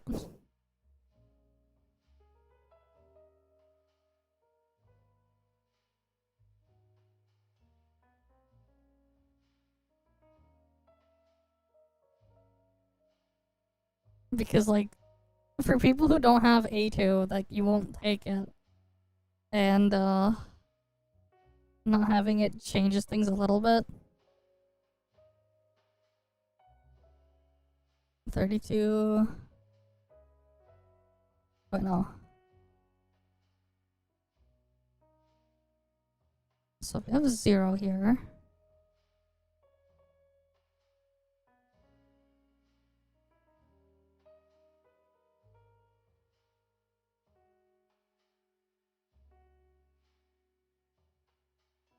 Without A1 boost.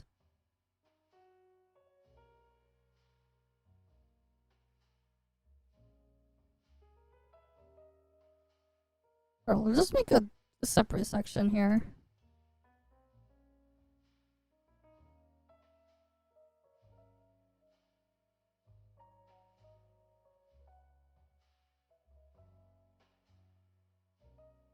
No dot multi A1.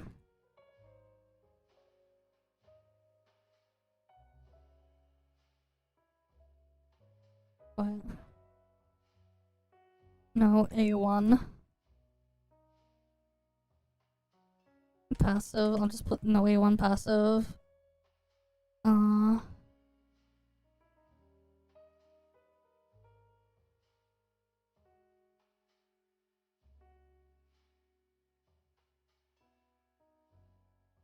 Alright, I'll have to put... I'll move that over here.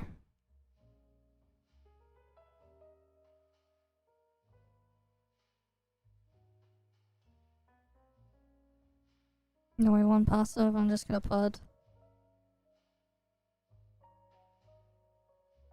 Man. No. Crit damage. Man. no A1 on field. Because this part does make a difference there, a slight one. Okay. So, no crit damage, man. We're gonna basically just do...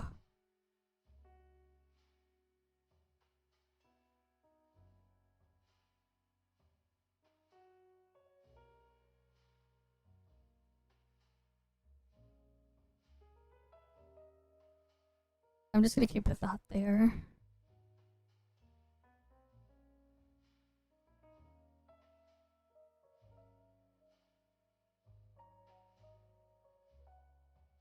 I'm just gonna pick one of the cells and just work with that.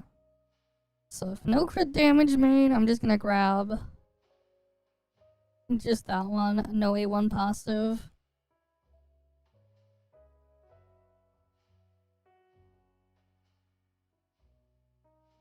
Define it by.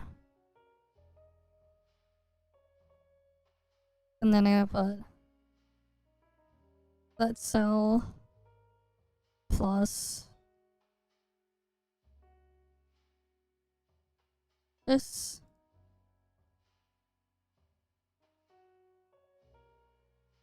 Divide that by 200.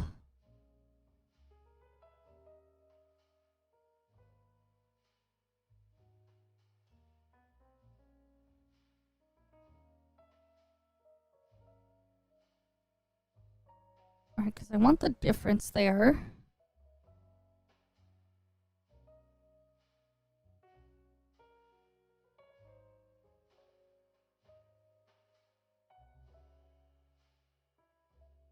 And then I'll just be 1 minus this part. There we go. Oh wait, that should be the no crit damage man, not the crit damage man.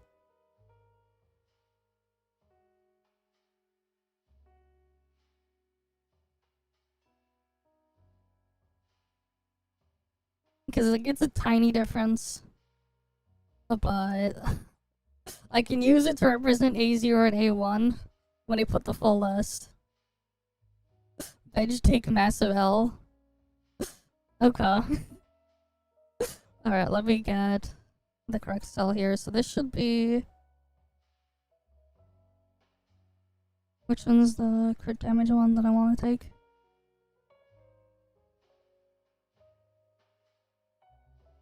So I'll take G12.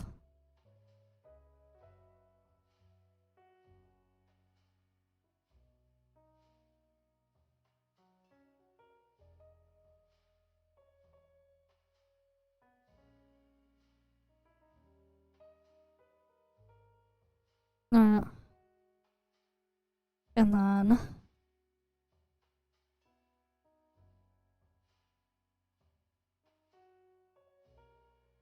we'll put that here.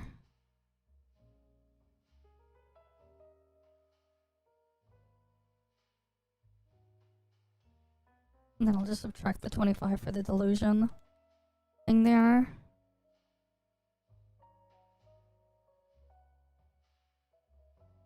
Why is that one being put as a percent? That is kind of annoying.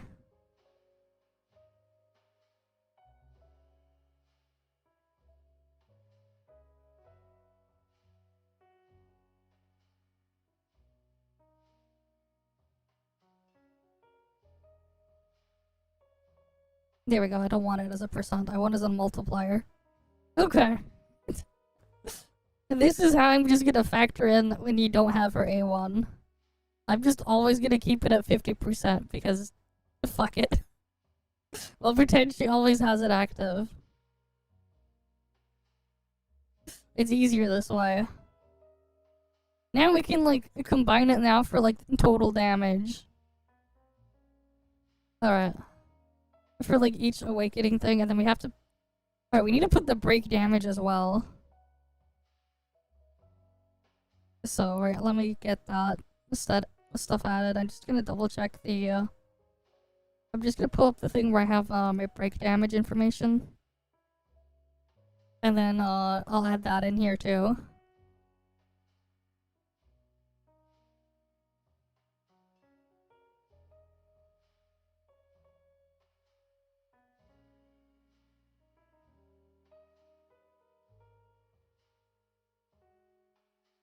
No, that's the wrong thing. That's the wrong sheet.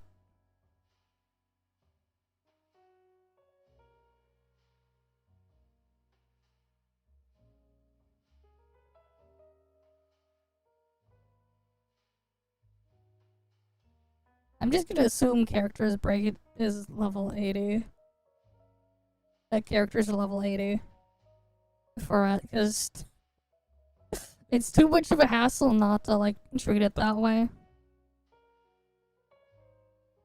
Yeah, it's like 3603.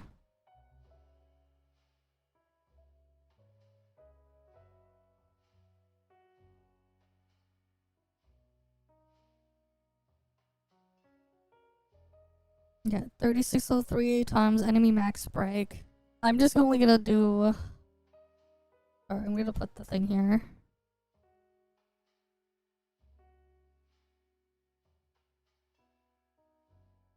I'm just gonna put... base break at level 80. 3603.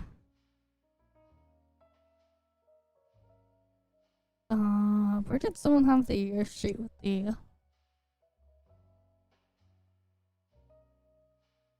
Because I get a sheet with, like, enemy stats and stuff like that. Something like a data mined one. So, like, that's kind of how we have things. So, rails, beyond the rails enemies. We have a bunch of level 90 stuff. I'm only gonna do it for bosses, typically. What did they put here again? Yeah, they usually have a break bar toughness of like 5, duration of 10%. Break resistance.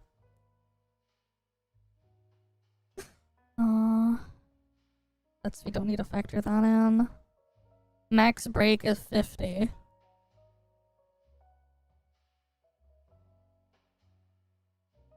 Alright, so we're just gonna just treat it there. Base break level 80.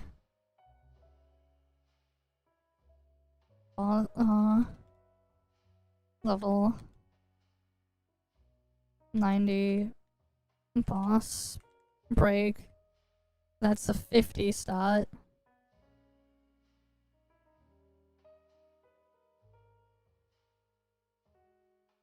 That we use. Because, like, the formula is the base damage times the enemy max break, which would be 50. Divide that by 3.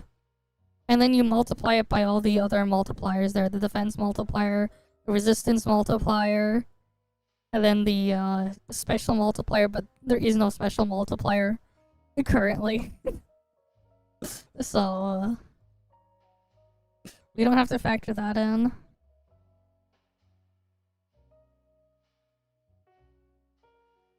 Alright, boss max break.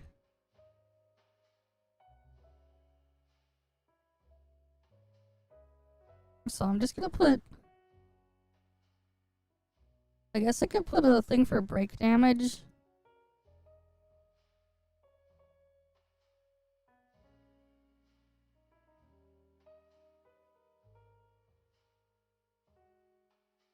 Alright, I should add that here.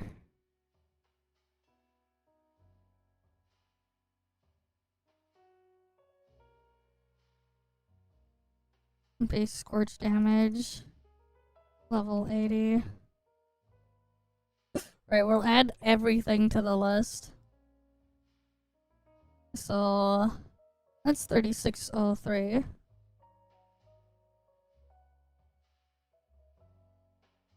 Boss max break.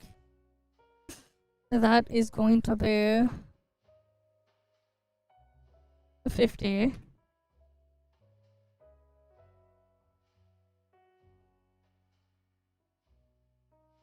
Break bonus.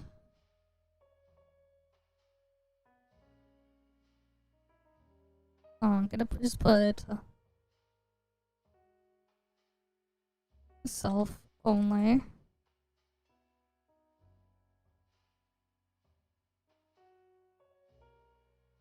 Party break bonus. So I'm gonna put the break damage stuff all in here too.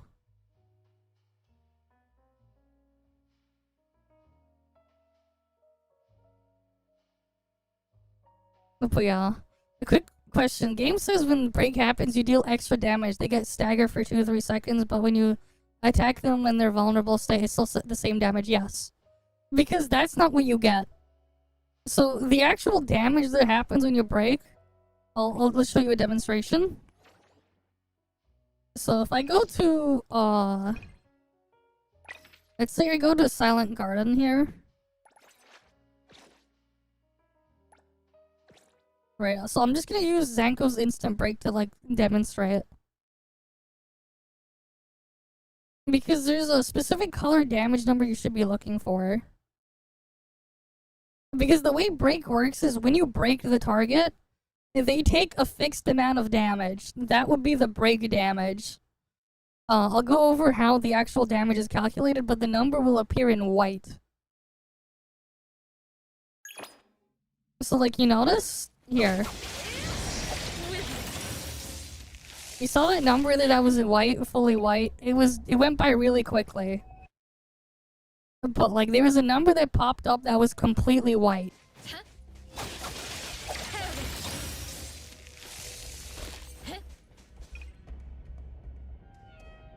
It happens when you empty the bar. That's on every enemy. And the way the damage is calculated is separately for every party member. So what it'll do is basically, depending on the character level, there's a set amount of amount of base damage. It's 3603 at level 80. The actual base damage. And what it will do is we'll add the total As long as you Everything we need for the for your entire party when you break it.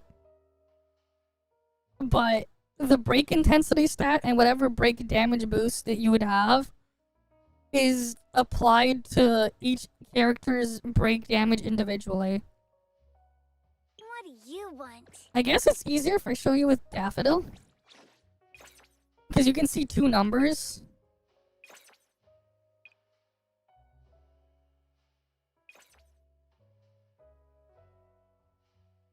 Who calls upon the name of Hen? Me! Me! I'm ready to go!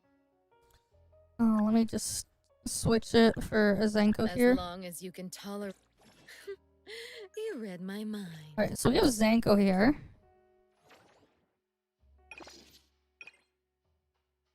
Because Daffodil will actually show you her damage independently. If you have her mark on it, she'll do it like as a separate thing independently. Wait, it won't let me switch characters here? What the fuck? And you have to like move and then do it then. Because like, it's a bit different. Why is the game taking forever to load it? It's taking its sweet time.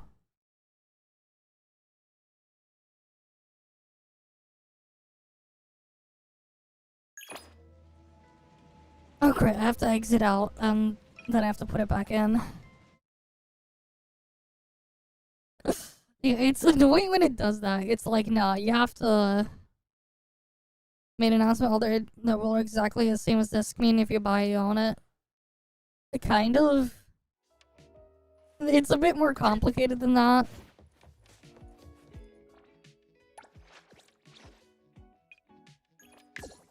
Okay, we have Daffodil here. Alright, so we have Daffodil here. Let's go into Silent Garden now.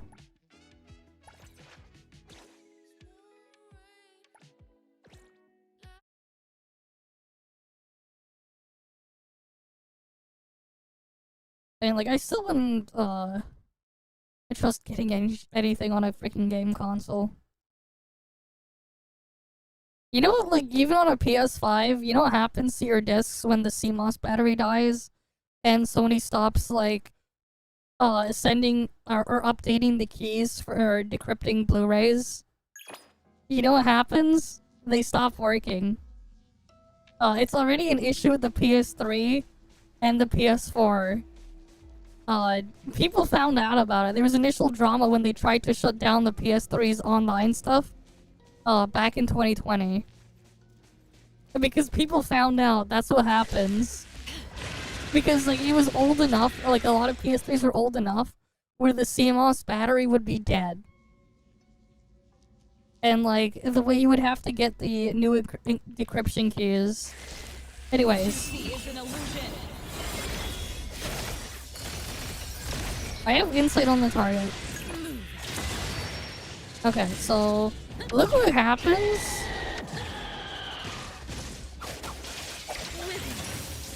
So you saw the smaller break damage numbers there? The smaller number is just the damage dealt by Daffodil.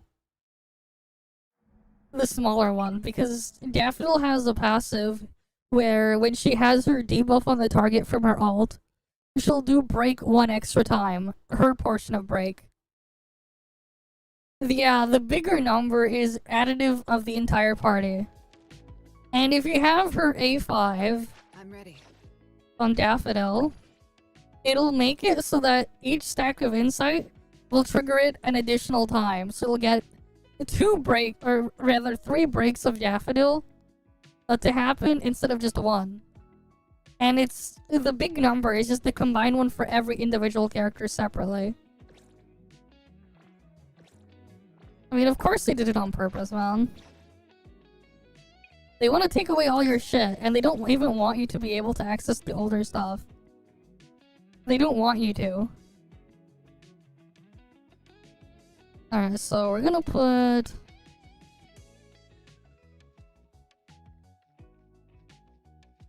I'll put that in separately. I'll put here. Character 1. Break intent.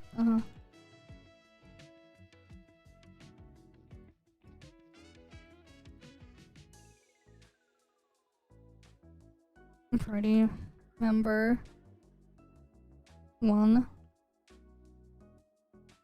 BI. Party member 1. Break a bonus. And then I'll have to keep doing it across. 2. And then that'll have to be 2.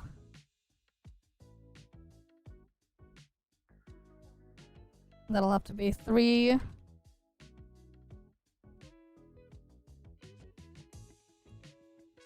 Break bonus.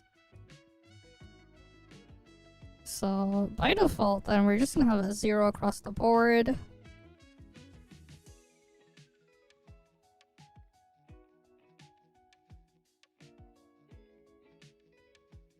And then we can, like, fill in their break intensity stuff. Party break bonus, we'll put 300%.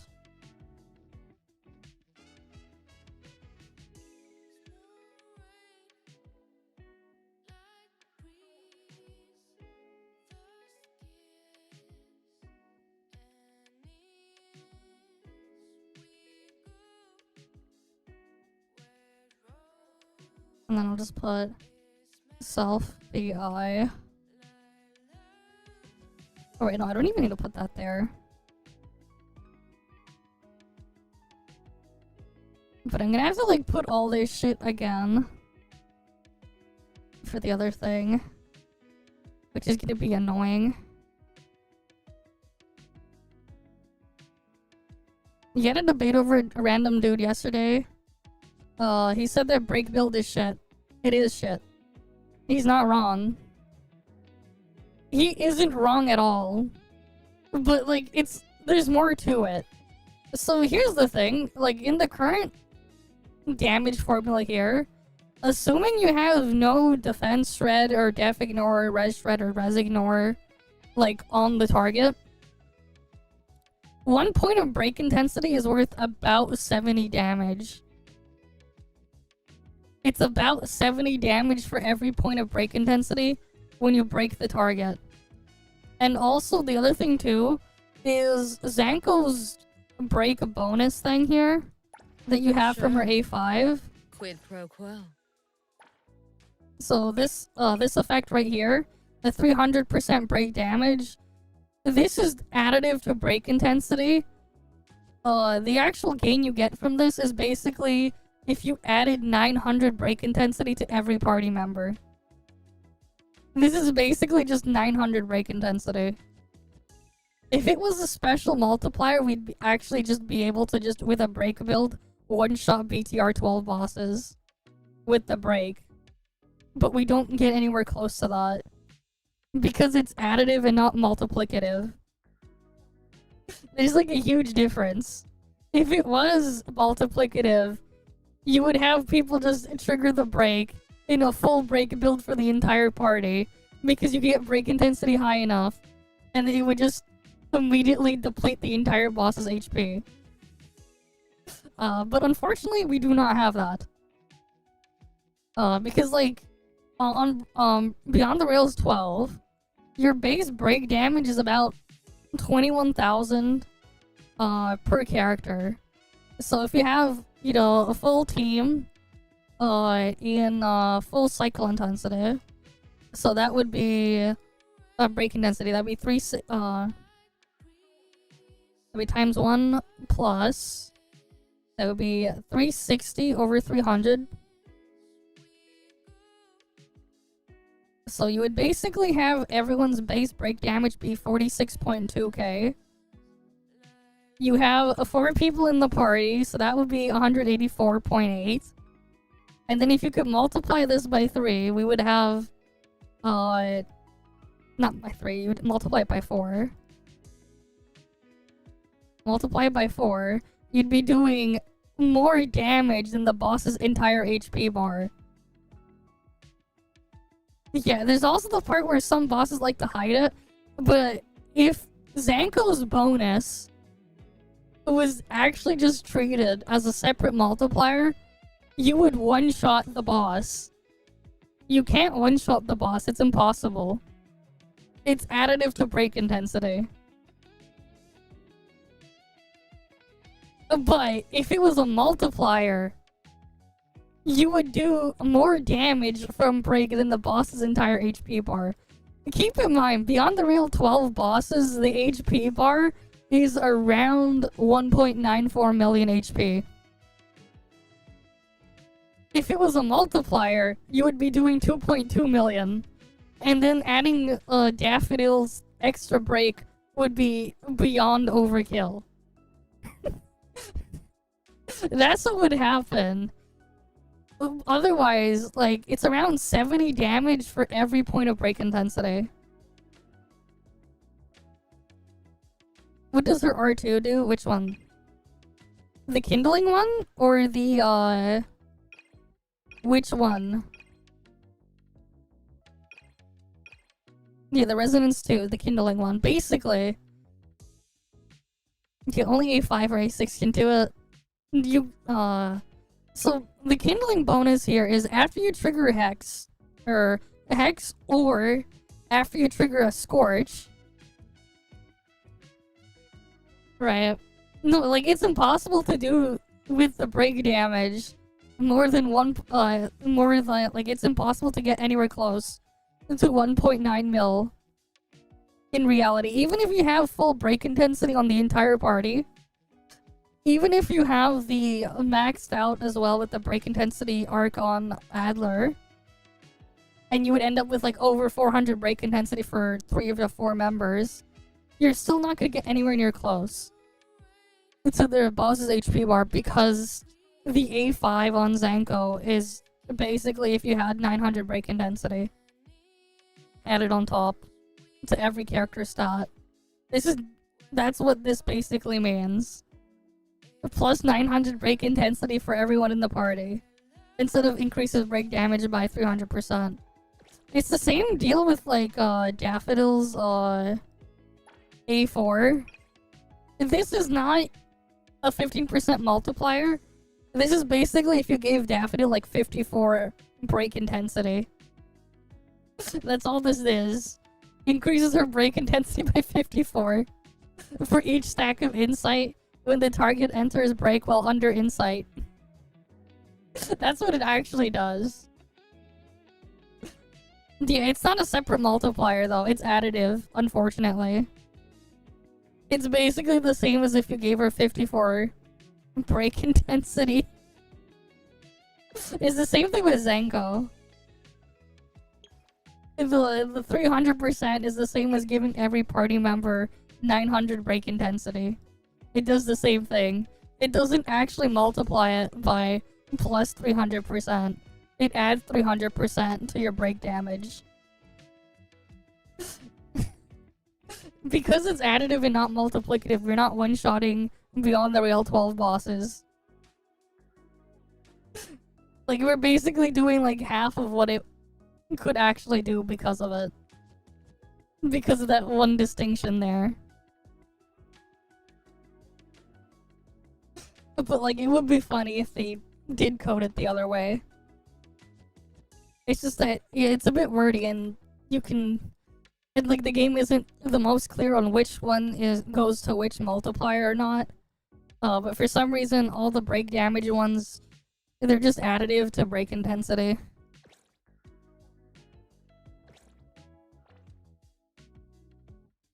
Okay. So we can have that there.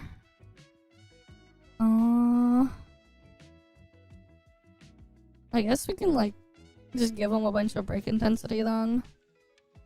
So I guess we'll give a security 360 or something.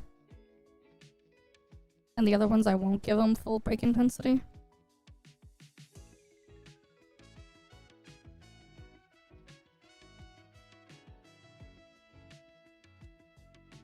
Party member 2. What do you think they might have for half anniversary? I have no clue. They can do like literally whatever the fuck they feel like. Hoppa. I have no idea what Hoppa will do.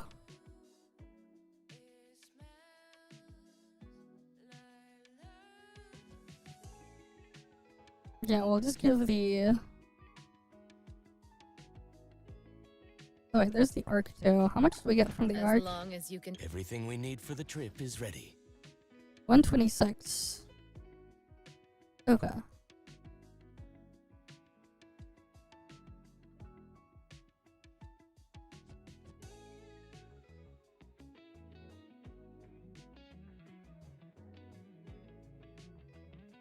We'll give that there.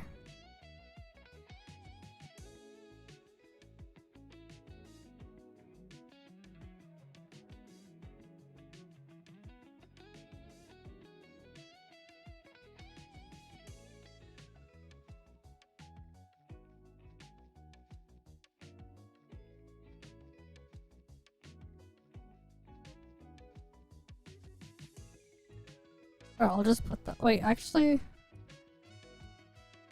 I'll just give them plus 180 here.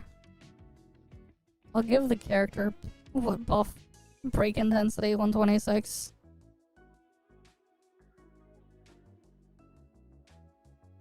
But yeah, if break is shit, then what is good then? What do you mean if what is good then? Make your support for Lacrimosa? You for who? You're freaking stacking cycle intensity on Zankou. What are you talking about? You build cycle intensity. If you have like no other stat you can take, then you put break intensity there. Zankou's priority is not break intensity at all. It's nowhere near the thing. It's just that if you have nothing else... Not quite. It's better to use Zankou as the burst and go back to Lacrimosa on field. When you realize just how the damage is distributed on freaking Zankou when they put all the things together. Alright, we have this here, so then... Are we gonna like... Am I gonna put a section then for break intensity?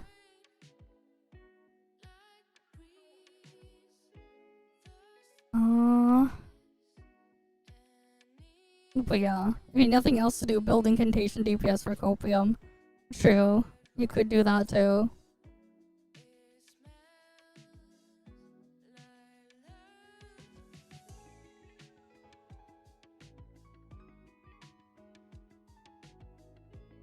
I'm just gonna put this here and then... Just so I can have it color-coded correctly. Those values aren't gonna be used.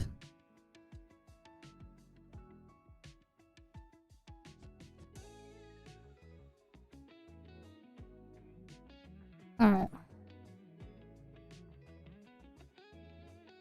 I'm just gonna put the set bonus.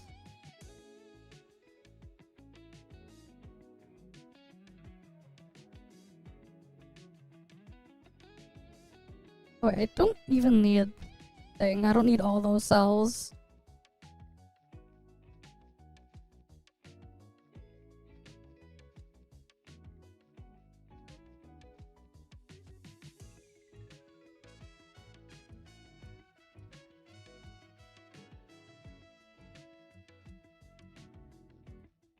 I'm gonna insert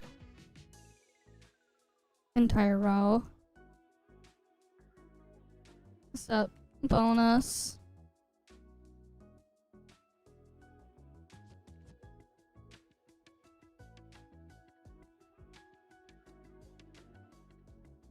Okay. And then we need to put the def multiplier here. Res multiplier.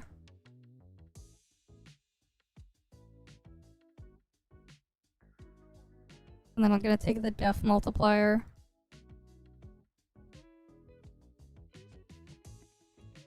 Alright, we got the res multiplier, def multiplier.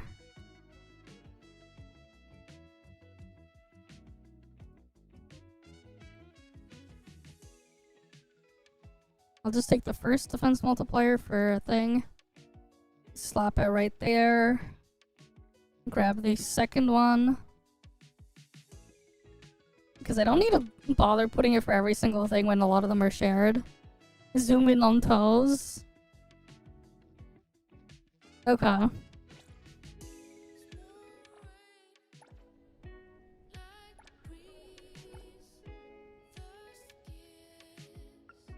Oh wait.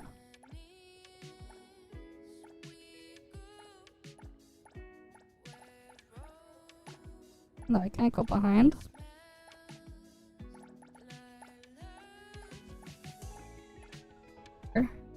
Let's get the res multiplier going.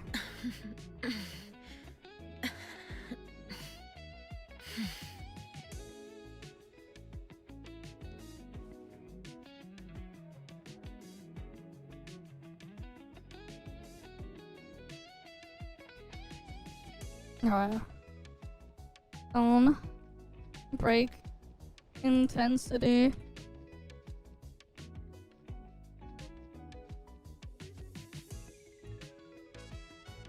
Equals, like, you really shouldn't give her break intensity. You'll be giving her cycle. So we'll just put that plus that.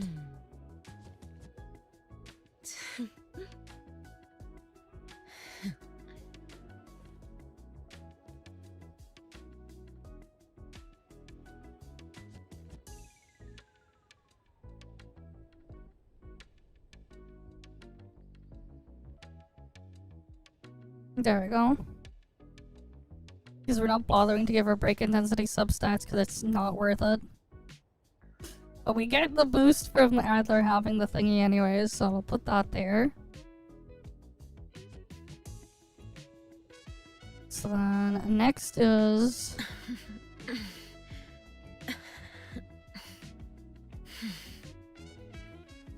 own break damage, party total break damage.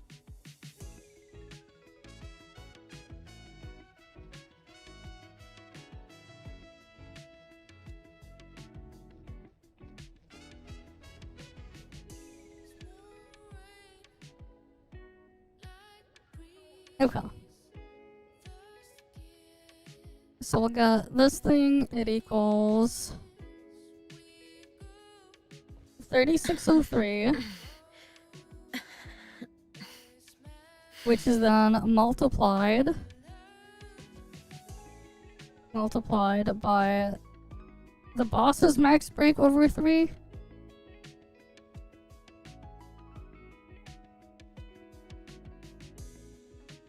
Which is then multiplied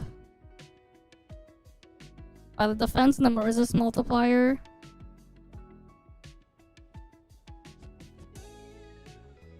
So we'll take the defense multiplier, multiply it by the resistance multiplier, and then you multiply that by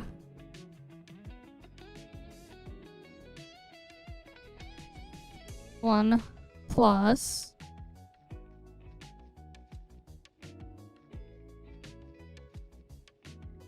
we'll take this one over 300, and then we add that to a plus.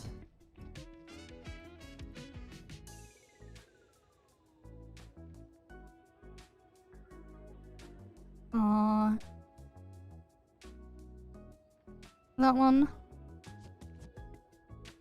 divided by 100 plus this one divided by 100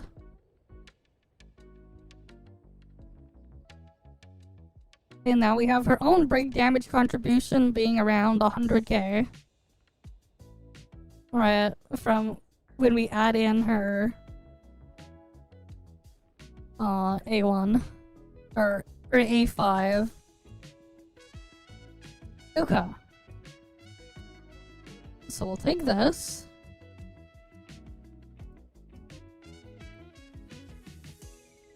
And then I'll add that to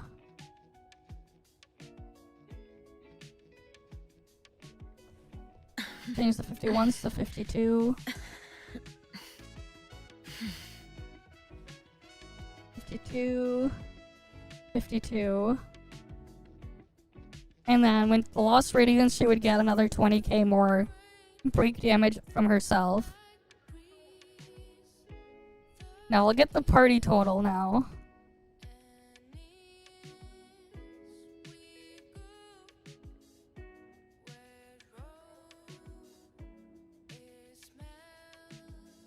Wait, no, we can just do...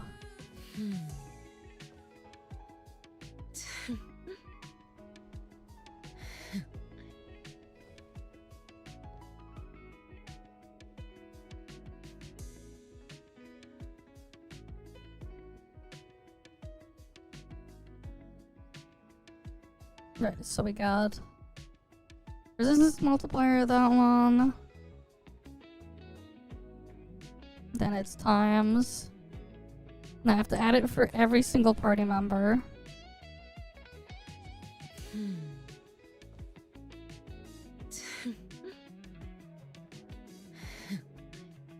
Times,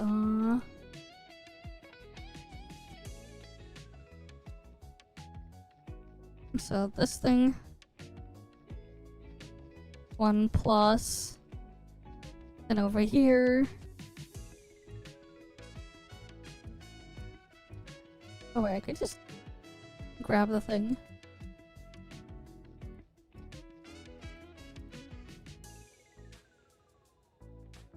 and then change the values.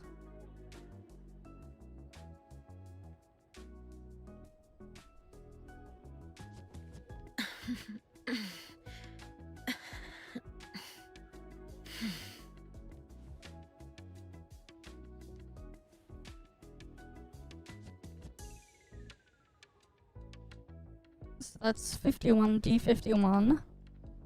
So D51 would instead be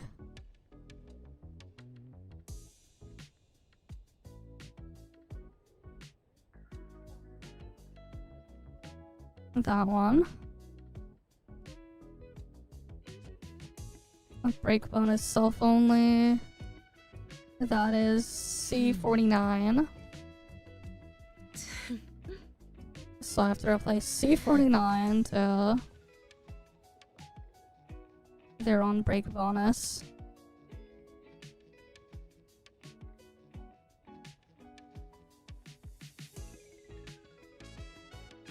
Alright, then I gotta put their entire thing in brackets.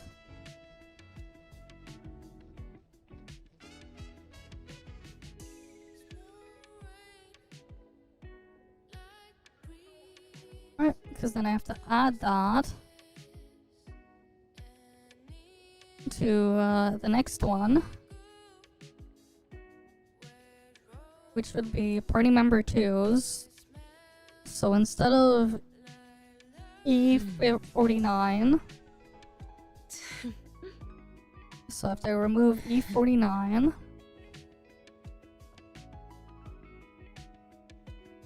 and change it to G49, and then I have to replace what's the other one?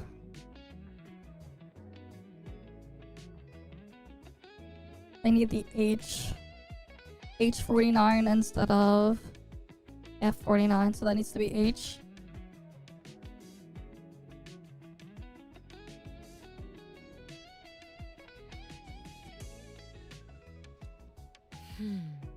Oh, and then I have to add the thing again. And then again, E49 will have to get replaced by I49. And then F49 will have to get replaced by J49.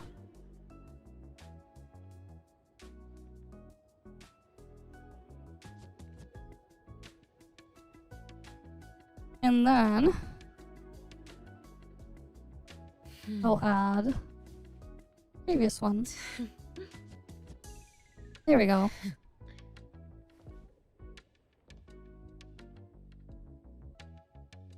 Kind of a pain to do it this way. To like put everything here.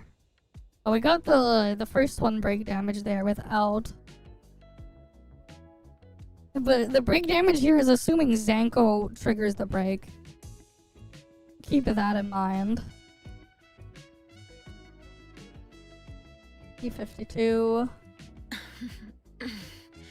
Change all of these to 52.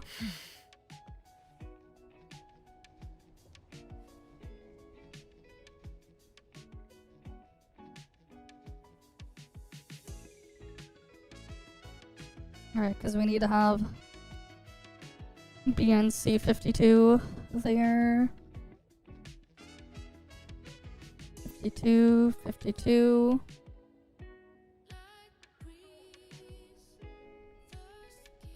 Alright. And then that one's 550 break damage. Okay. So now we have like all the different damage sources for different gear combinations all figured out here. And now we'll have to do the thing by setting up for rotation time. We'll have to get that set up now. And different awakenings. Awakening. I'll just put like A0. And then I'll put like the three things. field time in seconds.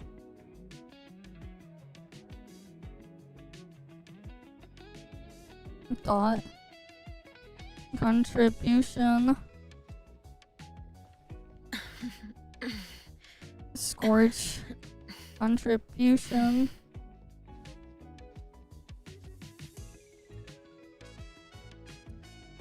Oh, I should put total rotation time here. Total rotation time.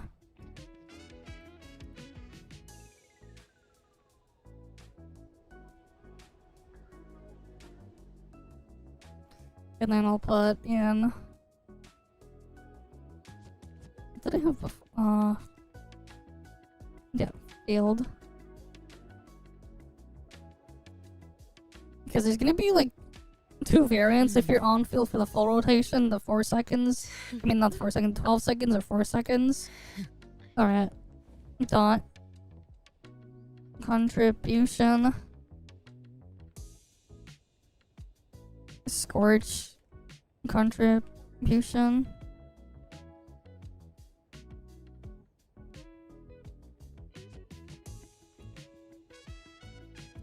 And then, like, I'm gonna have it, like, filter by awakenings as well. Raw. Damage.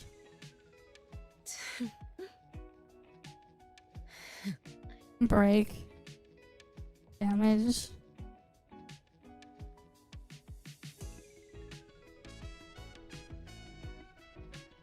And then the next one will be total damage per rotation. So we can like have everything just additive here. No, someone just asked me to zoom in on her feet. So I zoomed in while I'm like looking at the thing. I'm not even looking at the game. I'm looking at the freaking sheet. So we can get everything like figured out here. Total damage per rotation. And then I'll make another cell effective DPS.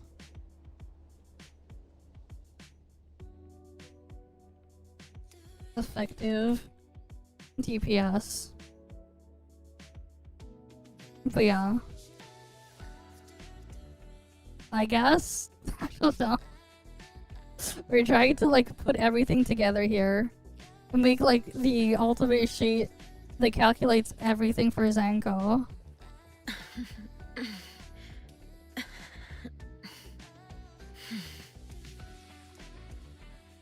Alright, that's gonna be this cell divided by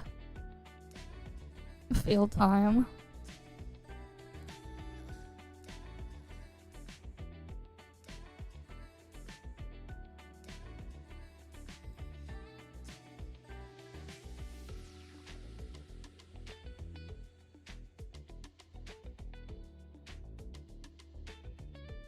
Alright, I'm gonna have it like that.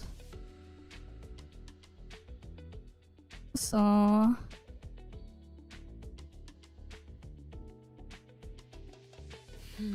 Yeah, this will be A0. Oh wait. I should move all of these one cell over so I can properly represent what set is which. Or a couple cells over.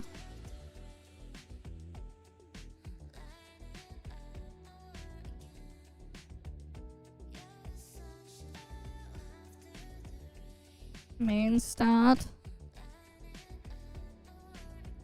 Set bonus. There we go.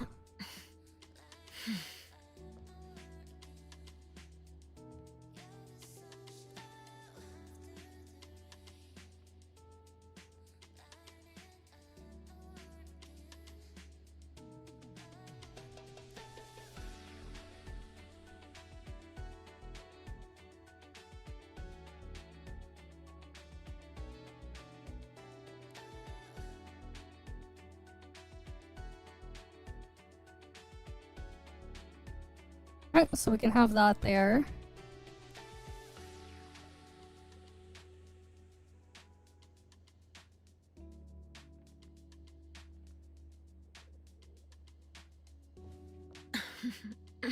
We can do that. So that'll be twin butterflies.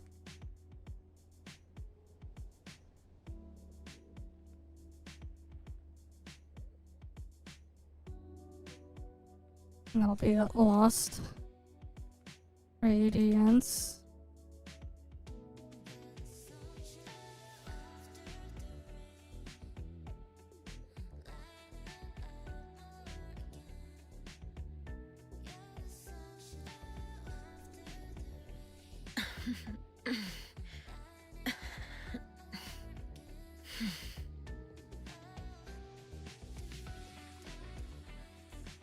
Okay.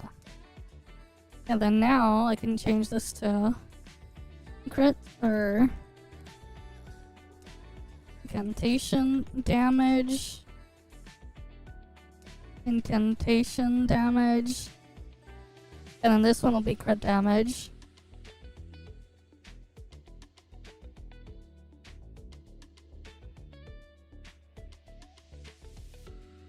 Okay.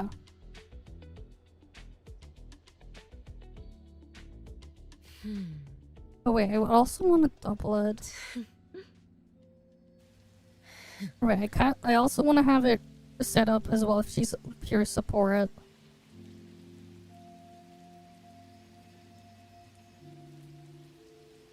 You know, I'll just do...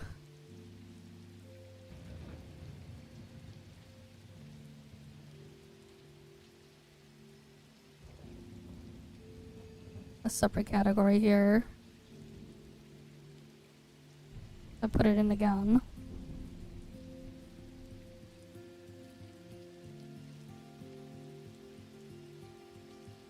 Sub DPS.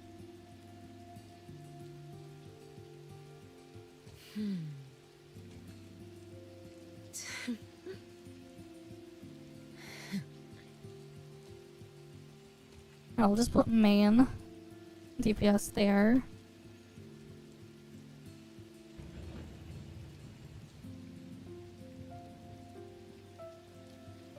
Alright, because we can have that factored in here.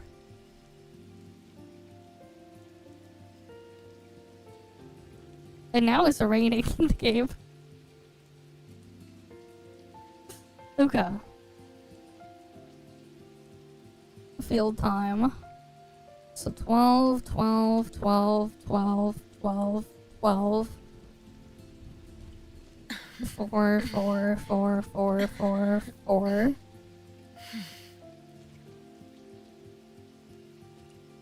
20, 20, 20, 20, 20, 20, 20.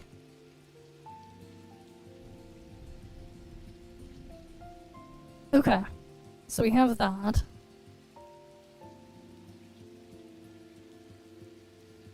So now it's time for her dot contribution. So A0 is gonna be equal to this. Dot contribution. So cycle intensity dot.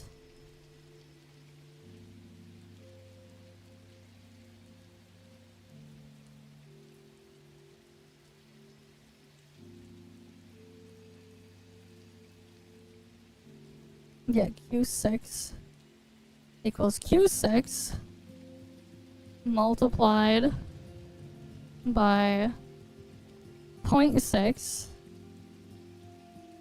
assuming she has all her stacks.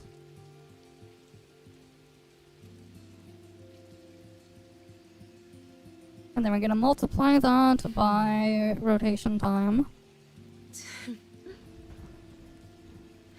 Times D55. And that's the amount of damage she would have done in the rotation from her dot. That would have been about 108,000 damage. Which is higher than her own break damage. Even after it's boosted by the 900% over the 20-second rotation. She actually did more dot damage than she did break damage. And this is kind of why, like, a break in density is not worth it to build.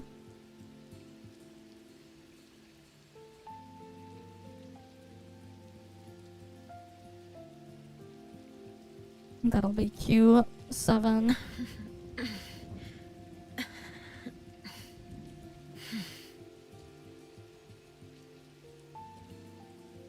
And then that would be 56.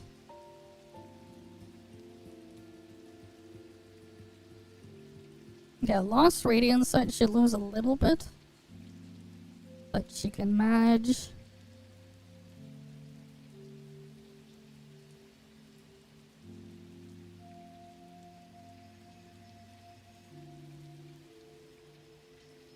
I guess we're gonna like keep the thing fixed. You know what, that's fine. The next one, Twin Butterflies, incantation damage. So instead of Q6, that would be Q8. Or wait, not Q8. That would be Q10.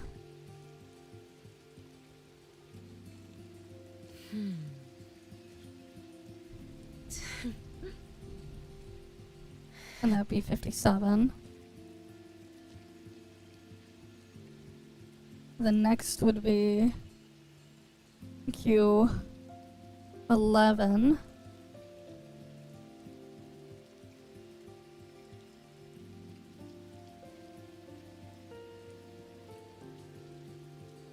And then this will be 58.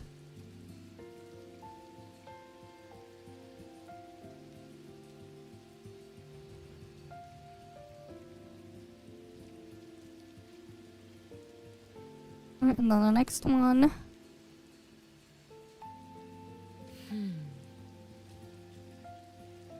Would be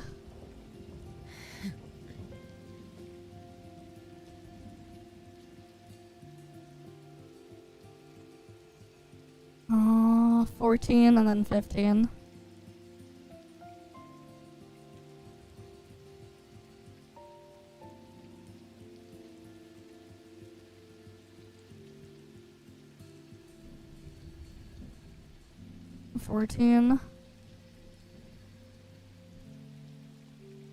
Thank you. 15.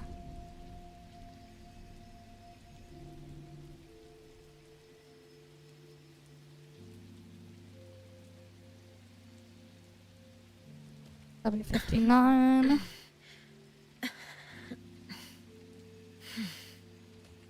$60. I guess kind of. We have to like also factor in her on-field thing with the other state.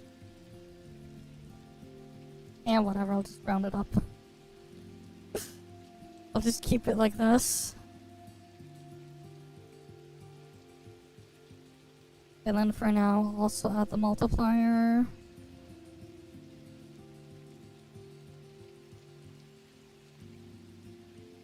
No A1 on field. K23. I'll add the K23 to like a bunch of these.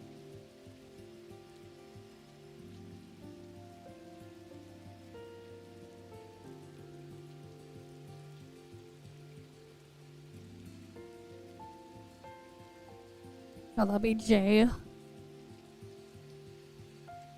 No, I guess it's all K23 for this one.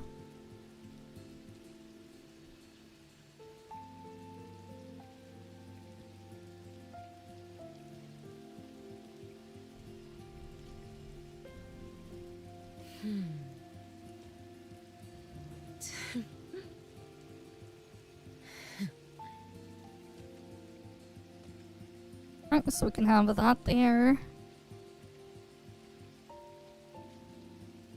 And then I have to give this thing down here. Replace it with J.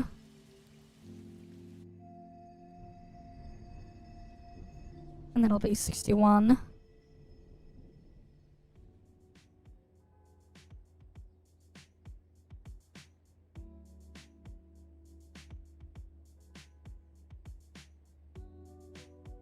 Right. Oh, that should be off field.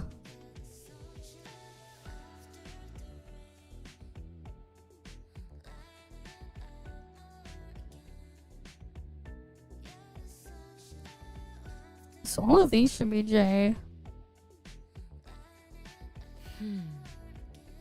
The other one should be K.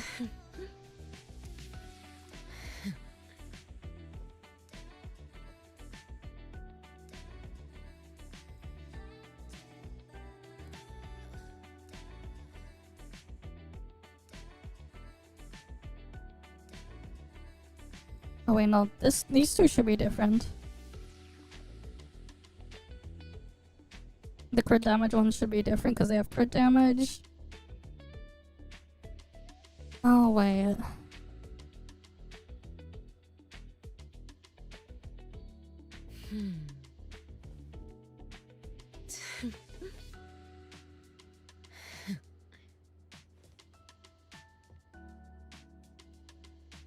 That one should be J. And the other one should be 24 then.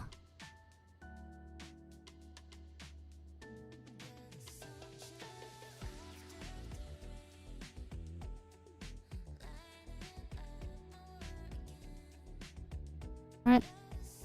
So then this one should be K24.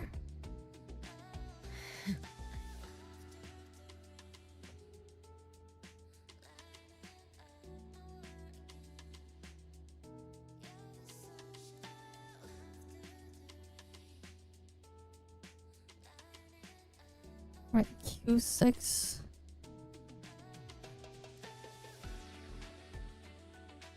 Yeah, okay. Okay, yeah, that makes sense.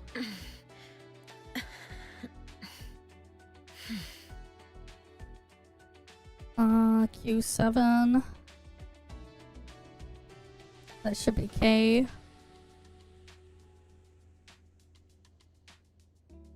Then the next one.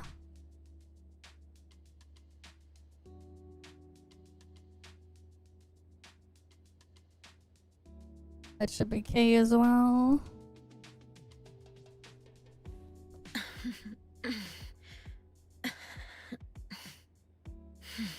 Incantation, Lost Radiance.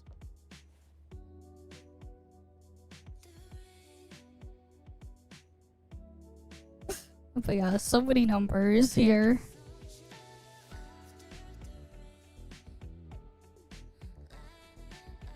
And then the crit damage one.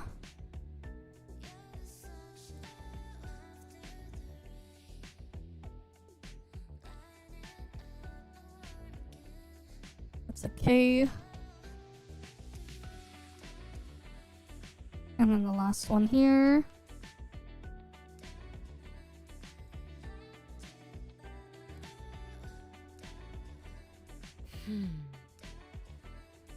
But yeah.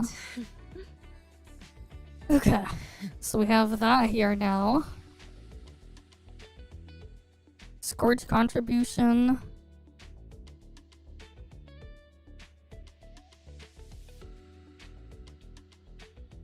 That's gonna be these things. Average tick equals this multiplied by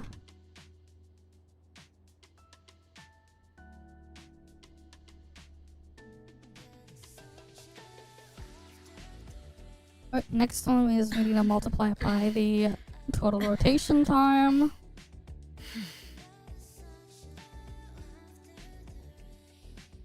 And like you can see here, like in a rotation, Scorch is doing 562 damage. 562,000 damage, guys. So we have that there, and then we have, I'll technically have to put the other multiplier. Times J24.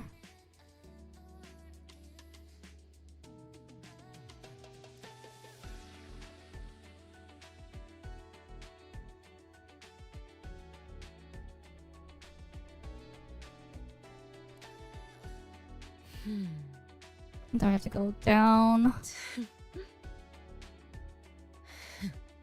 And then it's over 600k when it's, yeah, the Lost Radiance.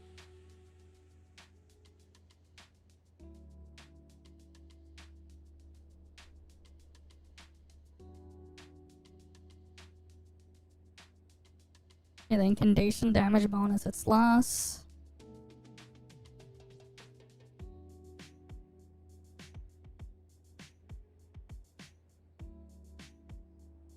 That would have been 44. And then 58 there.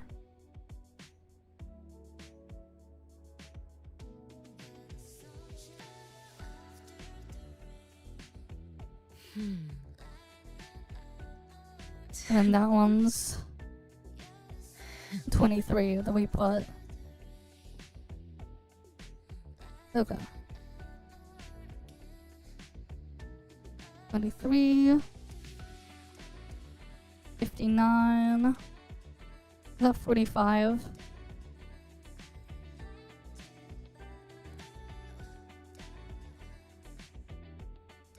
And then this is 46. And then 60.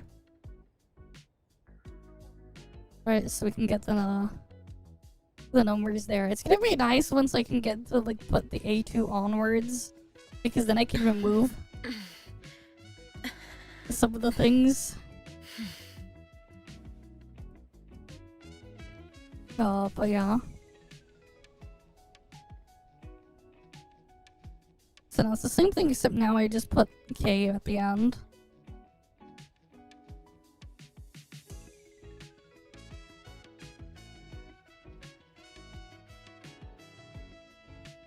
Okay, and then 61.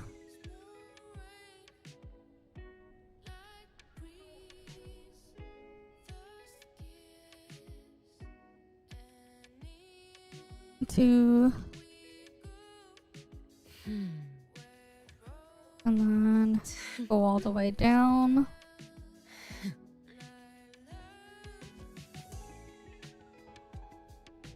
Alright, and then I put the same thing. That's 4, 4.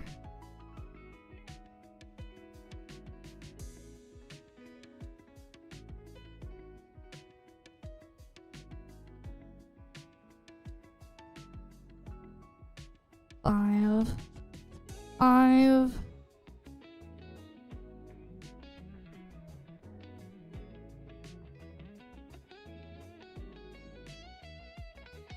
Oh no, that's 23.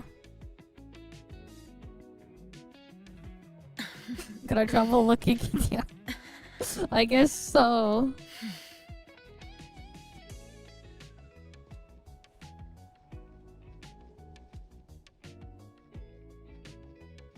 That's 6, and that's 46. Okay. So we get the total damage there across. Now for raw damage.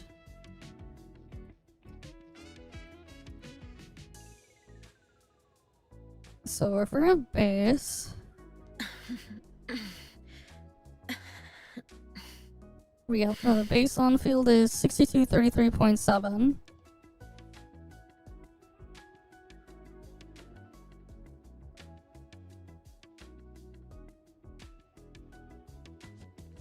Divide that by 100.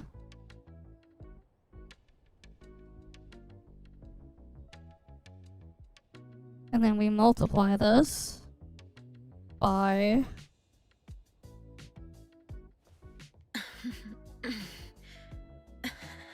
so the first one would be at the top. Q4.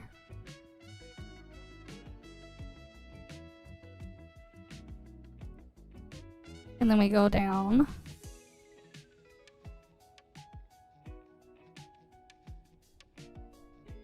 Alright, this is the next one. Q5.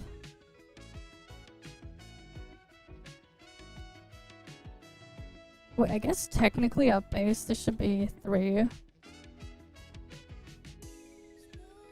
0.3 instead of...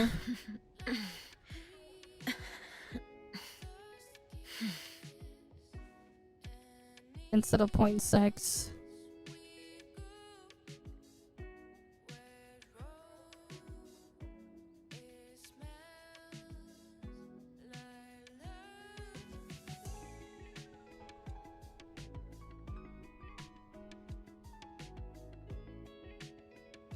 Okay.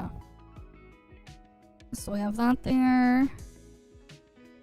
So next one is Q10. That's Q10.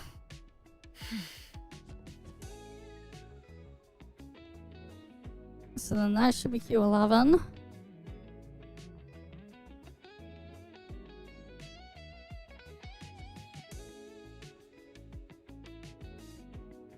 Right, Q10, Q11.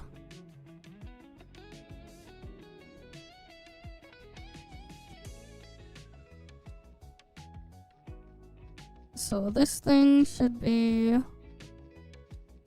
14. Q14.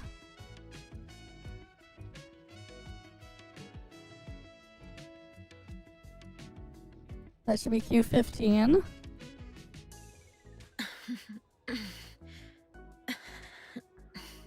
I'm just gonna put 0 break damage for all of these.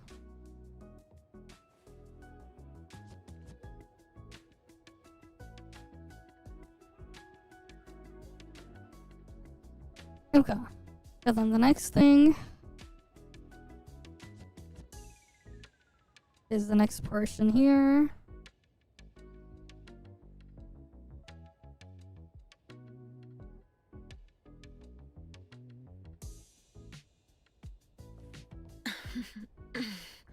So for A0,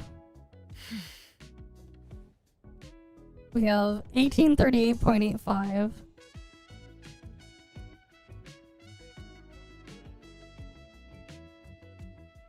$1838.85. Alright, and then we just keep going.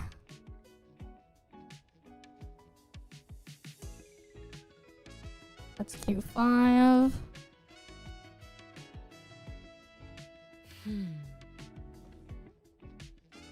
That's Q10.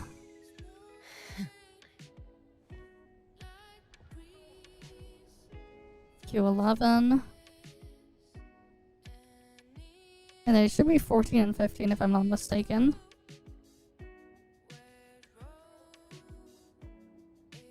One 14.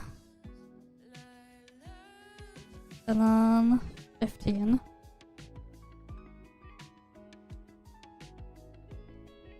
Wait, did I use the right numbers?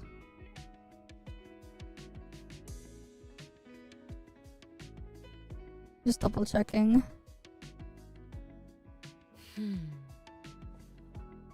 Oh, I did not. No wonder why these are unusually high. Yeah, that should be Q4 and 5.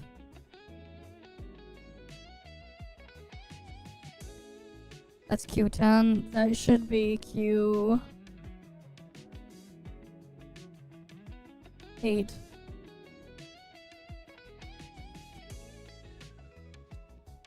Oopsies.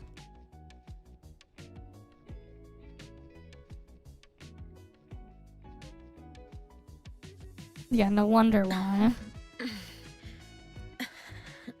I was applying the dot boost to the things that weren't supposed to have the dot boost. Q4, Q5, Q8, Q9, Q12, Q13. That's more accurate, because like she should not be doing over 700k on field over 12 seconds at A0. I accidentally gave her the boosted dot stuff. Now that's fixed though. Okay, And then total damage per rotation. That is equal to contribution plus scorch plus raw damage plus break.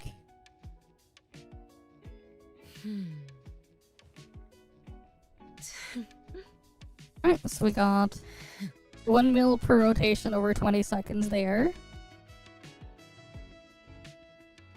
And I just go all the way down.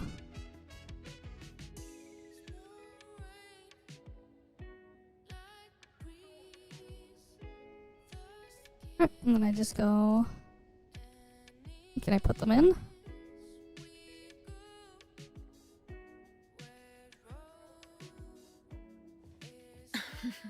Nope.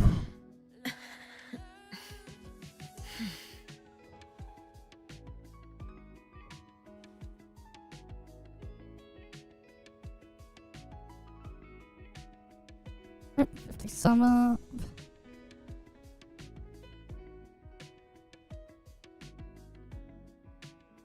Yeah, this should be 57. 57, 57, 57.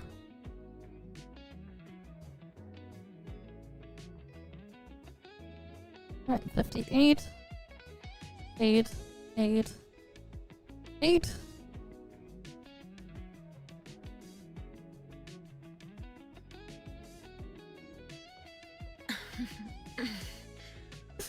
Yeah, this is pretty funny.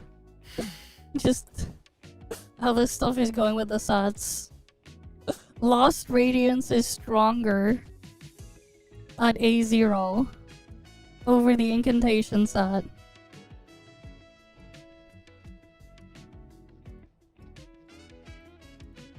$59, $59, $59, $59. Yeah, and crit damage is worse than damage percent main stat.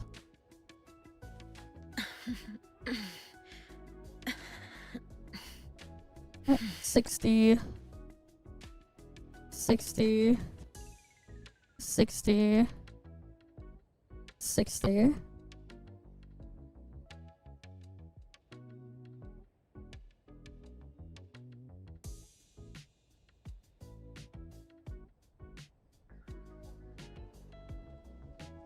So that can be 61.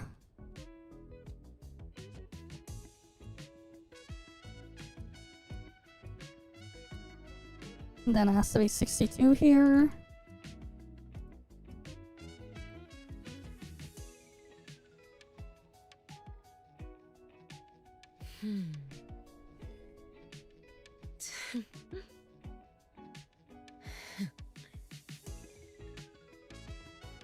And then 63 there. And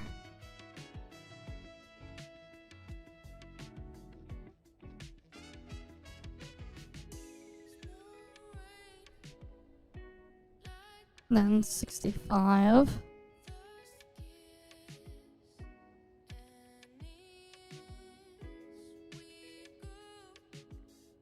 And then I'll put 66 here.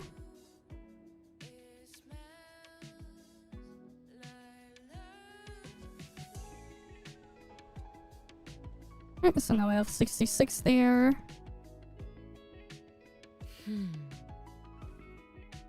But yeah.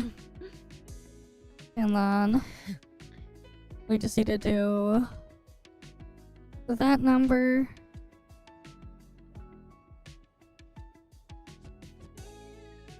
This number. Divide that by field time. And just go all the way down.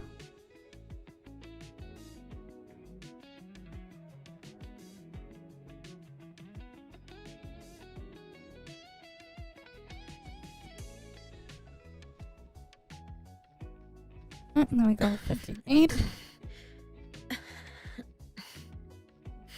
And then we're at 59.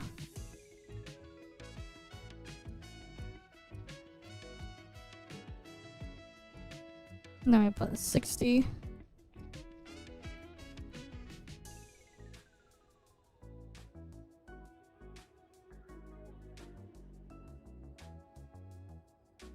Right, 61. And then I'll put 62 there. 63 there.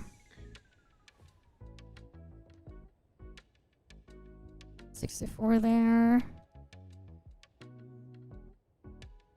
65 there, and then finally 66.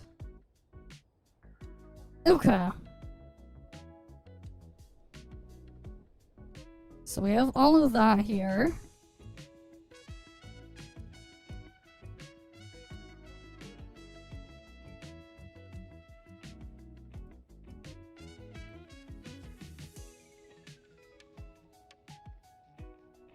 I think I'm gonna do is just take this, copy it,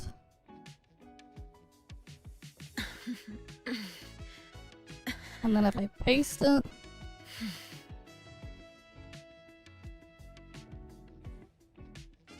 if I paste it, would it?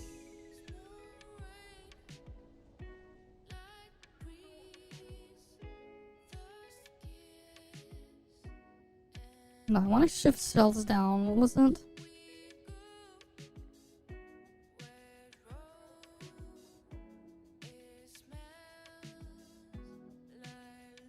No, it's just gonna override it. God damn it.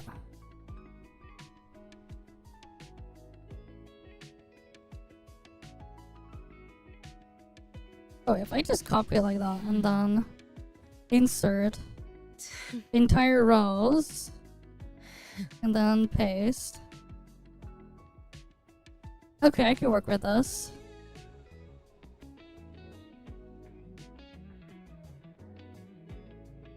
And the stuff will be fine.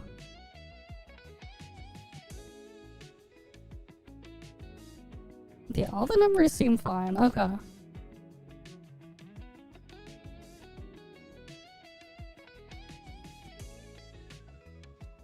Entire row. Paste. Insert.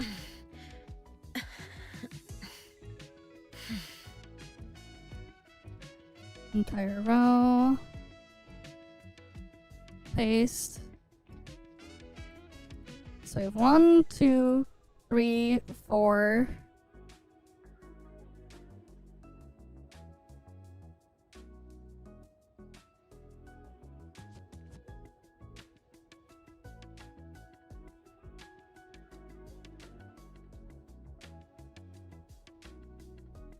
Five.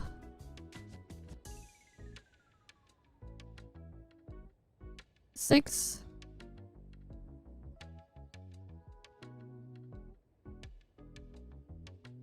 7. Right, so 1.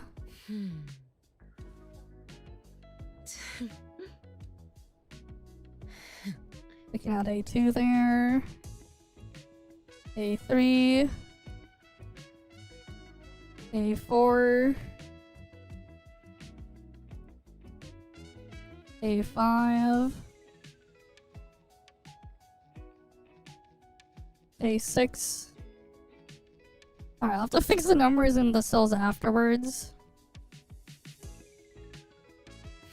But at least we got the A0 stuff here correctly.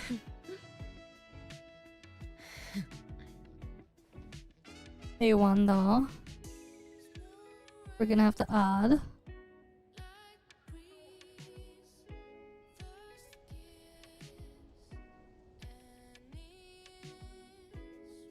Because then this way we can like see the gains there.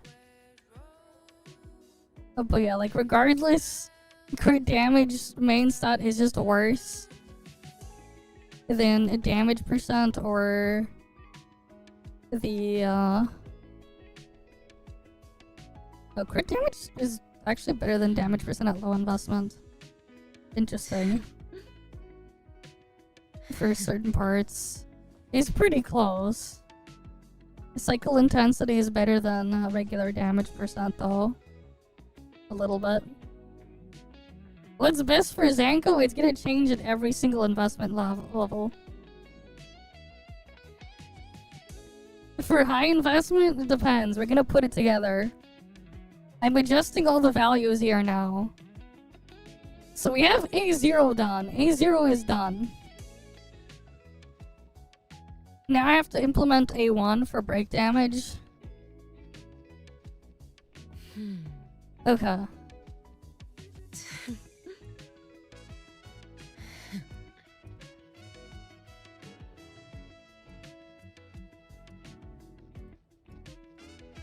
A1.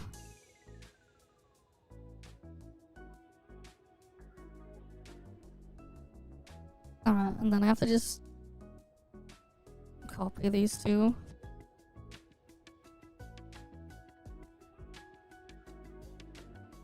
Oh no, it just messes that up. And that's the problem.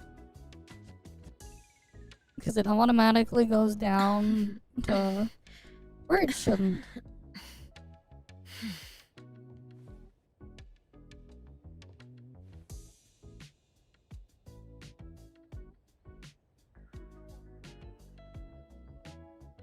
So we're putting A1 here now.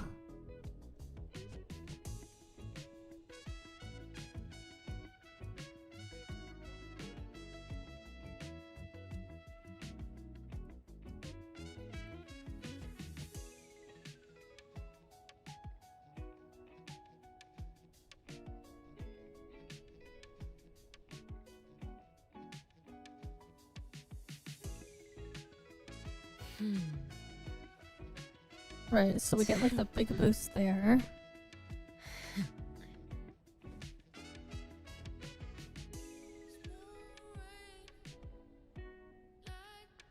But like, yeah. They just put all the Zankou stuff on this one sheet. Kind of a thing there. Okay, so we have A1 down now. Which is a pretty sizable gain over A0 because you get that one free break. Okay. And then now I have to implement all of that stuff and then add the next thing we gain, which is these values here, 156.54. And the other stuff.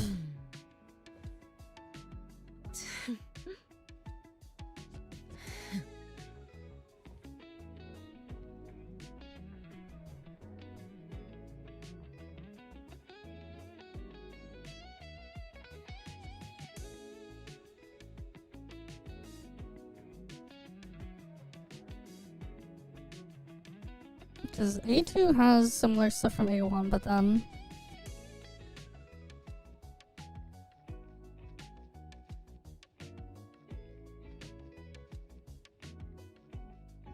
You know, it might make more sense if I just work backwards instead. It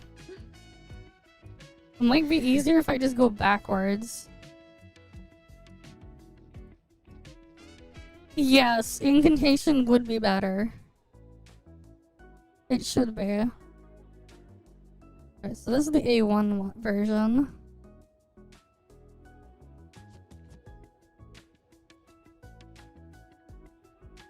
What I'm gonna do is copy this.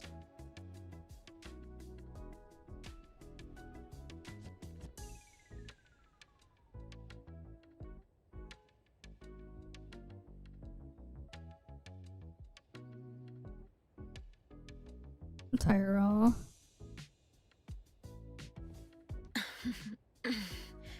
Paste. Put that there. Alright, let me implement A6.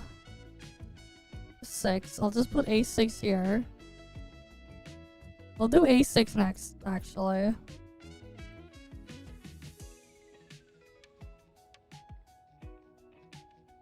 I can remove the shitty multiplier here now. From Scorch and Dots.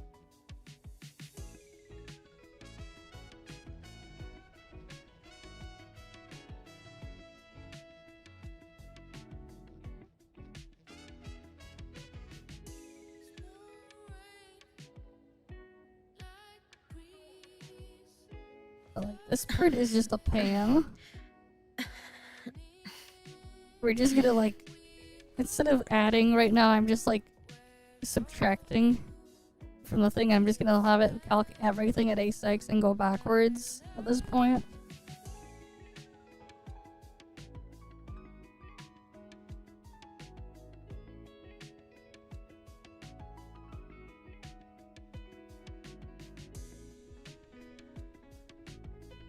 Alright, and then dot contribution. I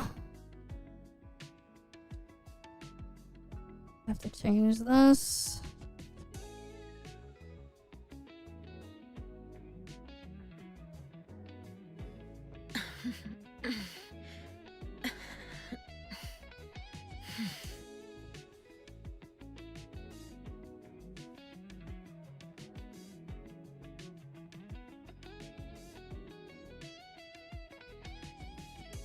You know, actually, we could just do A2 first.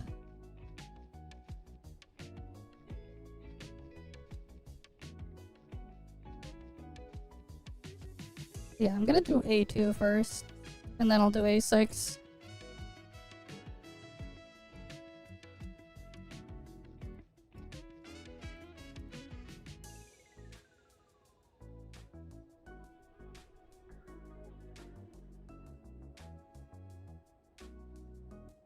Alright, I'm gonna just label this A2.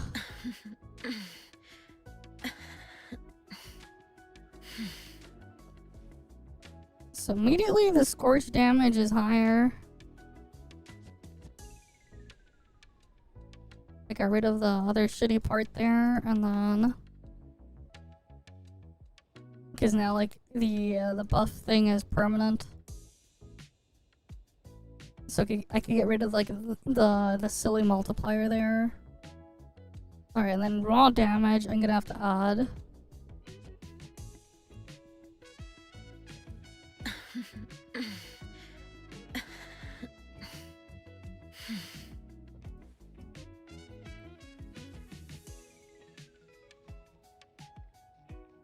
Alright, that one is gonna be A1 is 156.54.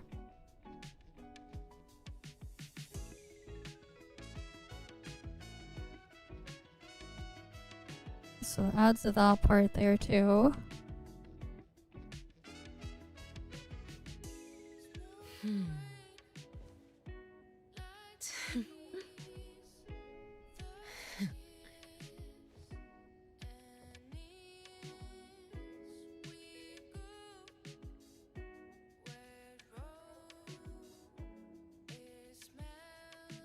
Right, so these numbers go up. And magically all the other stuff also increases accordingly.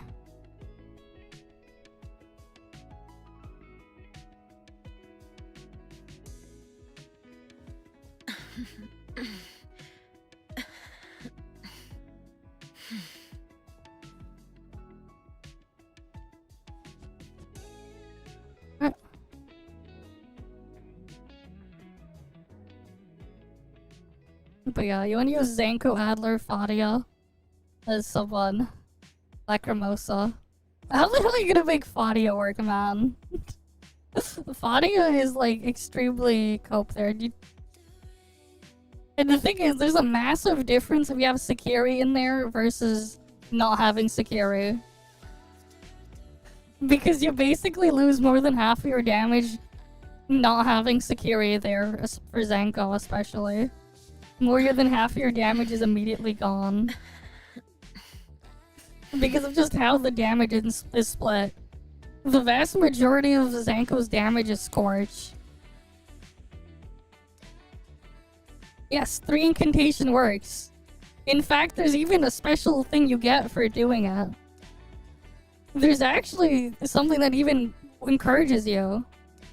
Fadia just doesn't really fit anywhere. Oh, here, look at this. Sure. Everything we need for the On trip is Adler, ready. look at this arc. Read this arc on Adler. Read this. Just read the effect. Look what it does here. Increases break intensity by 126 for all characters of the same Esper type as the wearer, including the wearer, when this team has 3 or more. When the team has 3 or more. If you have 3 incantation, well, now you get plus 126 break intensity on everyone. Plus the 120 there. You can only realistically trigger Sure. Scorch anyways. Quid pro quo. Nope. You need to have you need to have 3 or more to get it to stack. If you don't have 3 or more, it won't stack. Sure. You lose the effect. Everything we So you need need for to the have trip 3 is of ready. them. It requires 3 or more.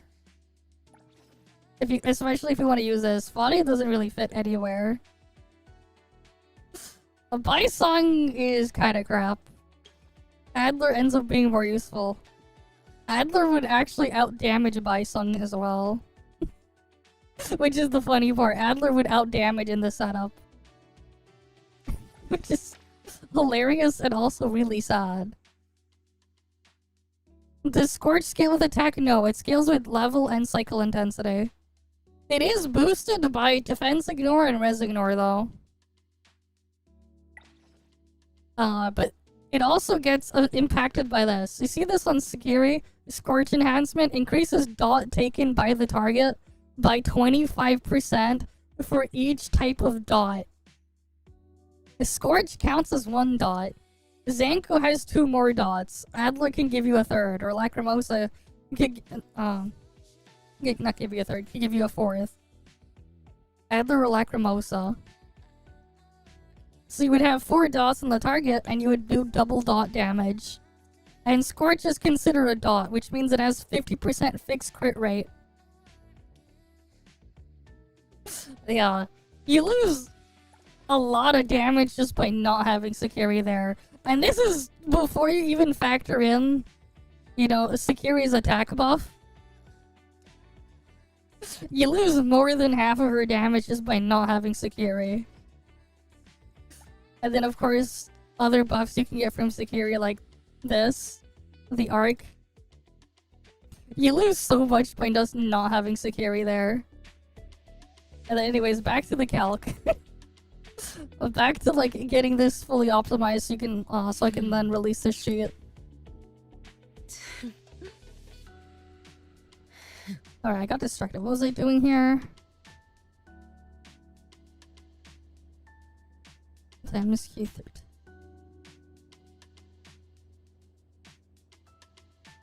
Oh no, that's correct. And then I have to add a different number. What was it? A1 is 78.27.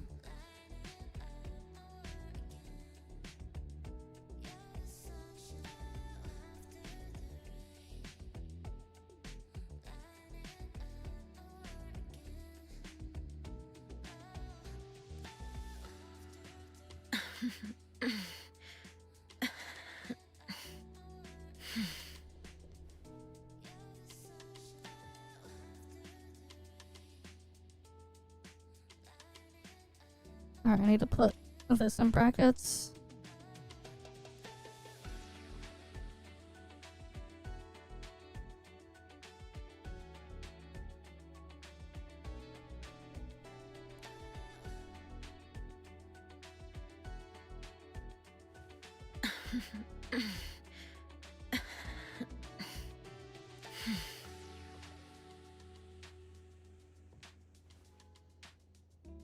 Add that there.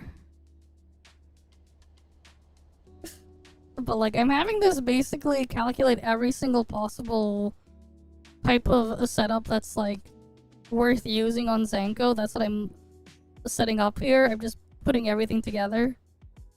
I also having it figure out like which main stat to run. And then manually putting in as well the impact for each awakening as well. That's what I've been working on here. So now we have A2 numbers. So that's A2. Now I'm gonna work on A3.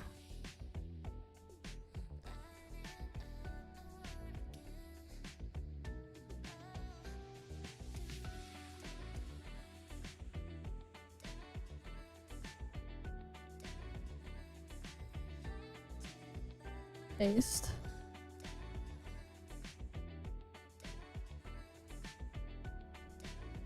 Right, then I have to insert.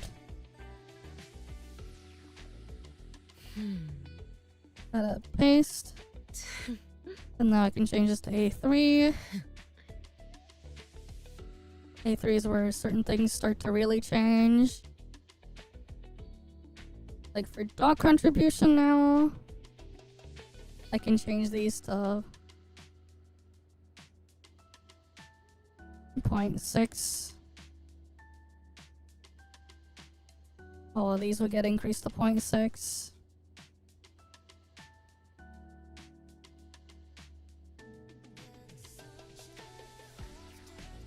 Point 0.6. 0.6. Right, there's 0.6 there.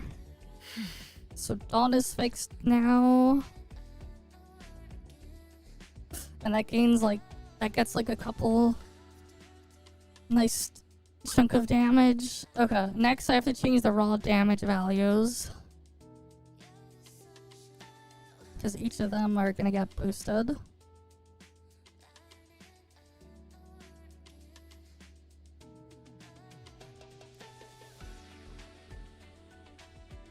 Where should I have a... Alright, 3 awakens. I have to add 499.68 to both of the, to all of them.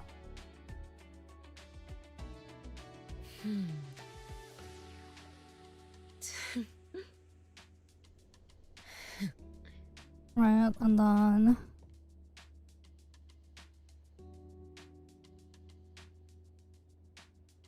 Yeah, 499.68.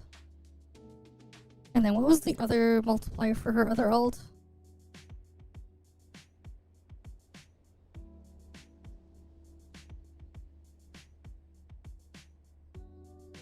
Just give me a sec.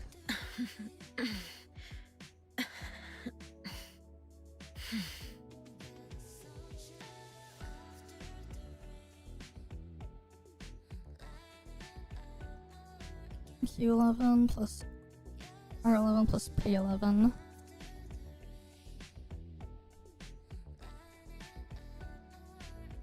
Oh, right. Should we get the full ult now?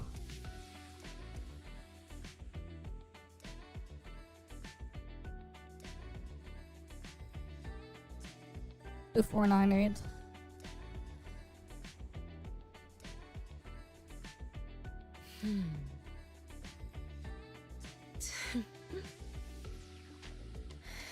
Okay.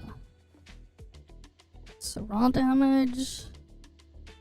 I then have to add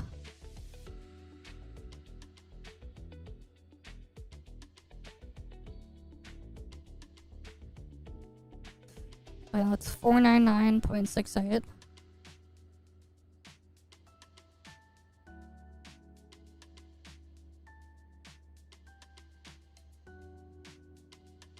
And then here I need to add, what was it? 3 awakens. You would then pick up A2. So that's 197.878. 0.92.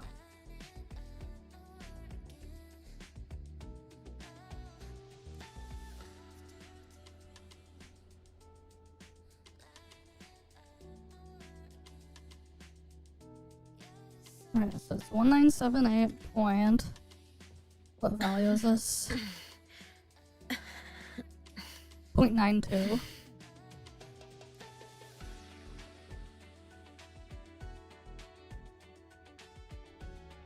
The amount of shit I'm just adding on top in front.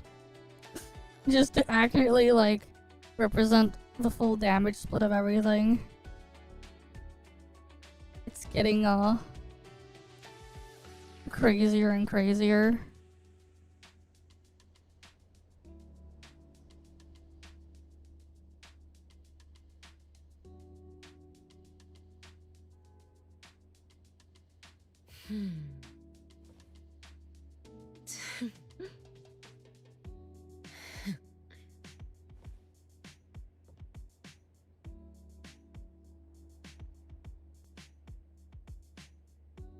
Right, we just add that over top.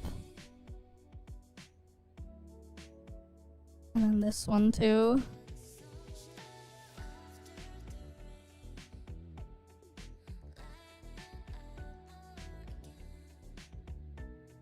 Okay. So we have that there. And like we can kind of see how things increase across for the total damage per rotation. And then now for the other one, other raw damage, we're adding a different thing.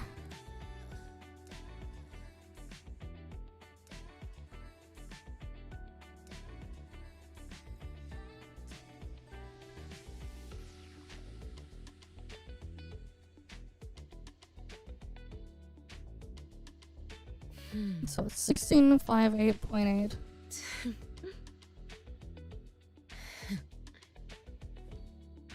that we're adding.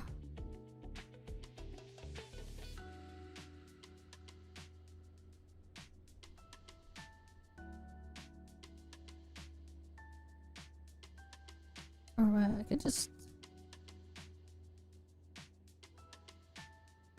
2158.48 is what I'll just add then.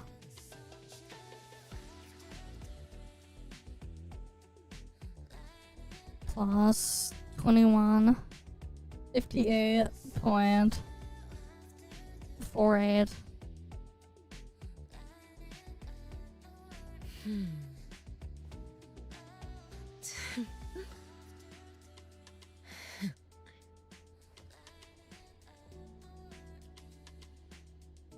Right.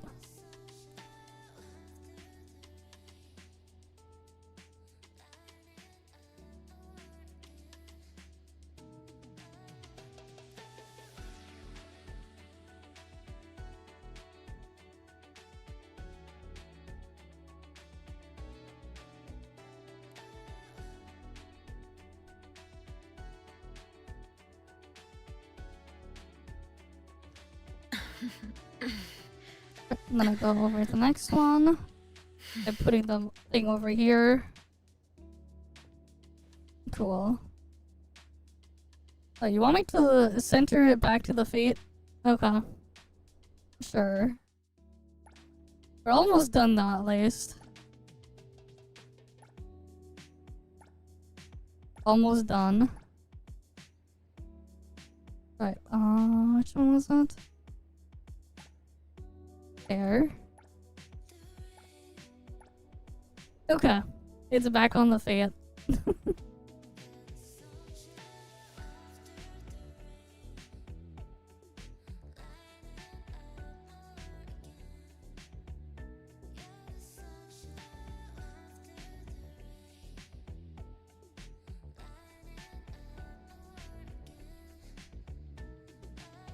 And then I erase this. Put that value there.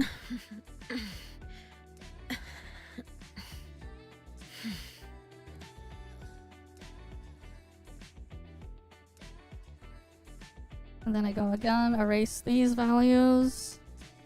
And put that here. So now we have A3 implemented. With the raw damage there, and we can see. We can also like look at what's the highest. Wait. Interesting. At A3, crit damage seems to be the highest stat. Crit damage ends up beating incantation damage percent at A3. It looks like.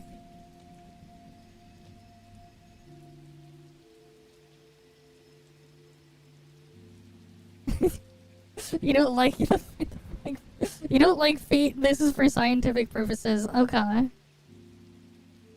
Yeah. I'm doing calcs and you guys are looking at fate at the same time. Okay. So crit damage then is the way to go. Interesting. So crit damage actually does win here. Very, very slightly. It's a very slight edge. Very, very slight edge.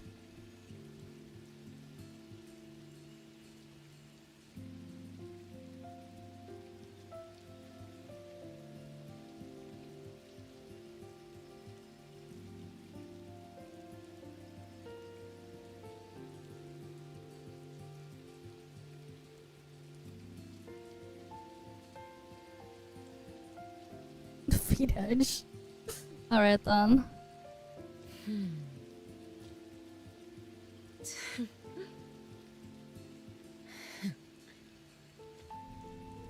Insert some rows, put A3 there. Alright, time for A4 here to be added. A4.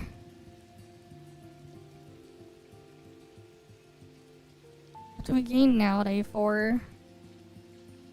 I guess I give the A2 active to the other thing. And the A4 active to the other one.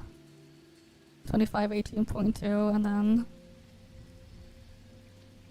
4497.12 on the other one. It's not as much of a game. Interesting.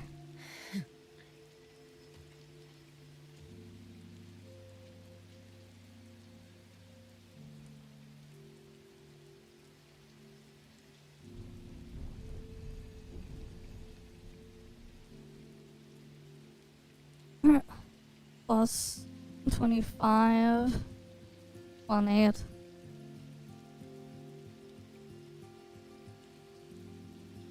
Point 2 here.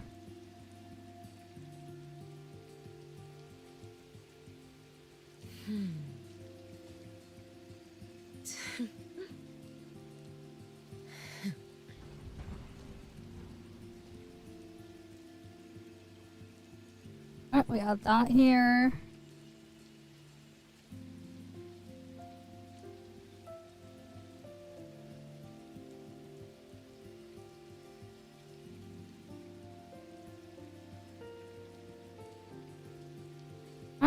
And I put here.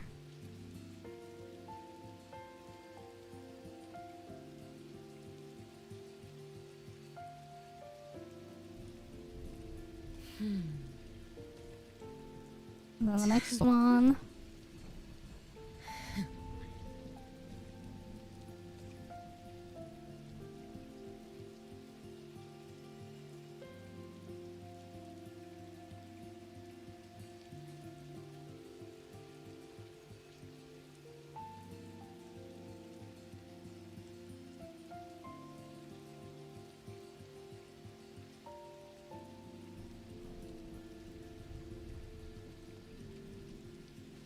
Right, because now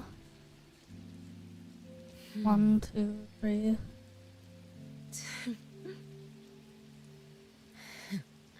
Okay, and then this one I have to now add a much bigger number for the 4-second one. 44 and 97.12.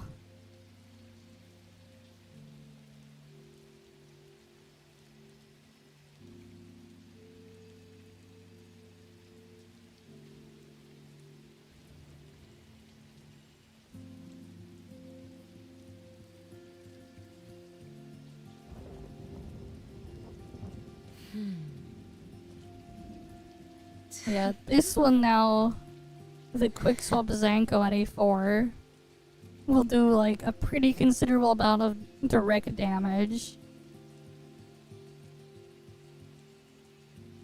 at this level of investment.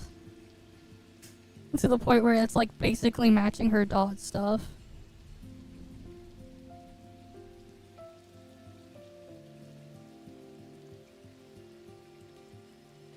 Chaos instant cycle. That could be interesting if they made her that. The closest you can get is Lacrimosa's A6 for a pseudo instant cycle for chaos, but that's its own other thing that you'd be playing around and with there.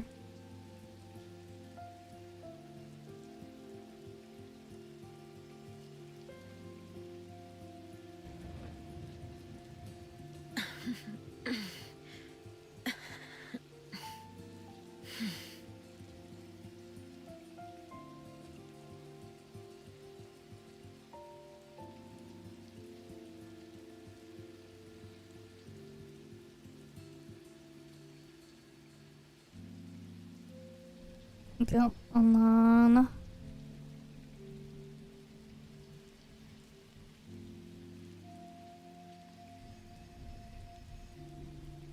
It still doesn't change the fact that Lost Radiance is so much better. Shit's crazy when you like start applying these on like a longer rotation. Lost Radiance is just so much better than the incantation set, actually. Total damage. Yeah, crit damage is worse than it looks like. Crit damage is worse than wait, no, it's better than damage percent.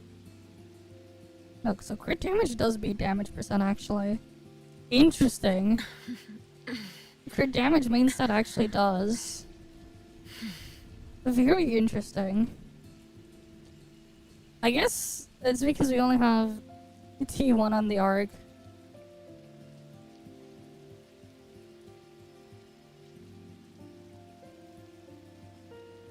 Okay. But like, it's super close to numbers. Yeah, total damage per rotation. It's like super close. Though at A4, it's when like the crit damage starts and damage percent pulls ahead. The best strat to get to 90k. Okay. So here's the easiest way to like do it for modifiers to set. So when we open up the event menu,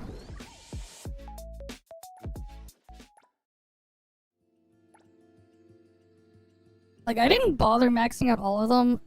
For the ones that you can max out and clear, do that. But like, let's say we're doing this boss and the other one, right? What I would select, don't increase the enemy HP.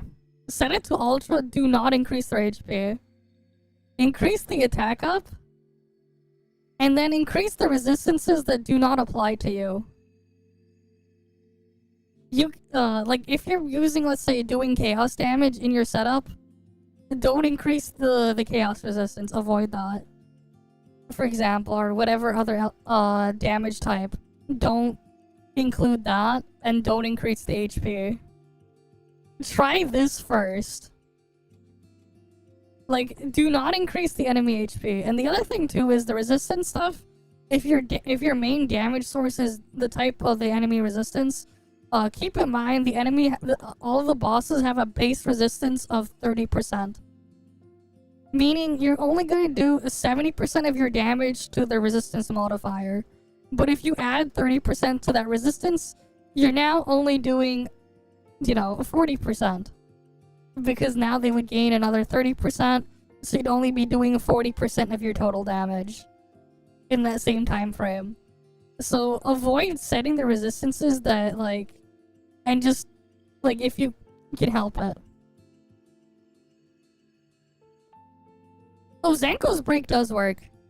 It does work. Here's the thing. The HP and the defense on these guys are way higher than Beyond the Rails. The reason why you don't see it as impactful is Beyond the Rail enemies, like the bosses on stage 12, they only have 1.9 million HP. Yes, the break bonus still works, and you can even do the one-shot break. Like, here, let me show you. It does work. There's another thing you can do too. I'll show you where you can get buff food. I recommend getting crit damage buff food as well. Oh, it does work. It doesn't matter. I know the description. It's very misleading. It does work though. What it meant was like the initial removal of the thing, but like look. It still did 600k. Which is, it still did 600k break. That means it's working. It does work. It does indeed work. I just did 600k break damage to it. No, that is her gimmick break. It works. Do you not know how to do her gimmick break?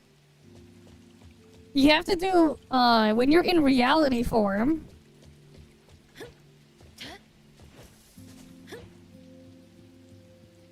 Here, I'll show you the animation. See, I'm in reality form. What you have to do is one normal attack and hold it. Your yellow skill will glow. And that's the gimmick break. When you have the yellow skill, you can do the gimmick break.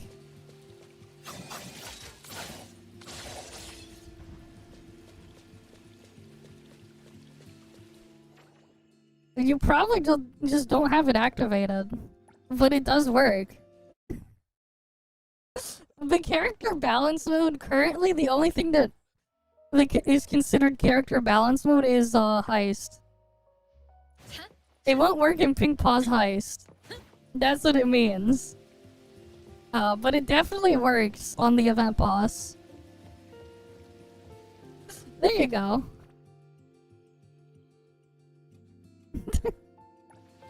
It does indeed work. He just didn't put it all on.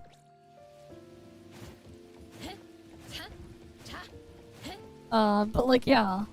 Also, because it's outside of Beyond the Rails, enemies have higher defense.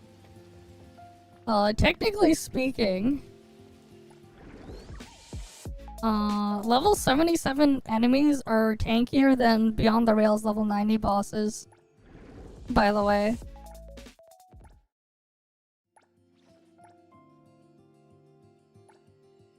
Like, level 70, the level 77 guys are tankier. But yeah. Okay, I'll show you where you can get the buff food.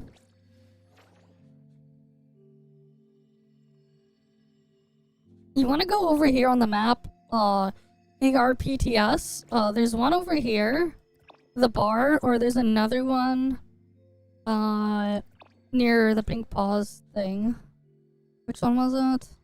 You want to go to the bar. There's like one over around here, yeah. So like, you can go to the teleport to Pink Paw's heist. This one's closer. Yeah, you'd be bad in heist has a different damage calculation thing anyways. No, it's not useful. It doesn't work in heist. Yeah, the insta break does not work in heist. That's what it meant. Character balance mode is stuff like heist. But anyways, the best buff food you can get is from the bar here.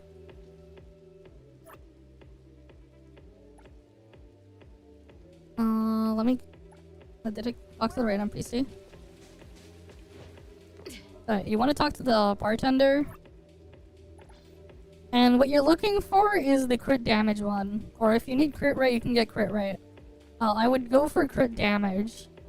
You would buy the Wanderer's Banjo. You can use this in the event thing. Also, get your Blackbird buff. Right, the buff from Blackbird, you can take that in as well. So you can use that if you're really close to clearing it, but you don't have enough damage. Pick up those buffs because you're allowed to use them in the event. It'll help you get that little bit of extra damage that you're lacking.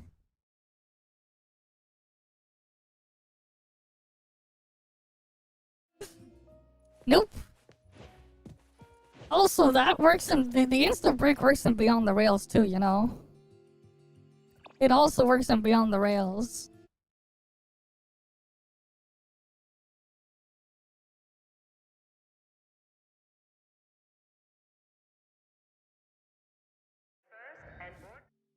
Right, so like I can go in Beyond the Rails. I'll just swap it here for now. We already cleared it.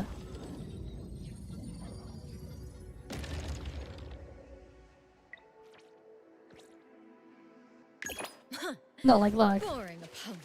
A nightmare drowns. Alright, so here, this is just what I do to, like, wreck it.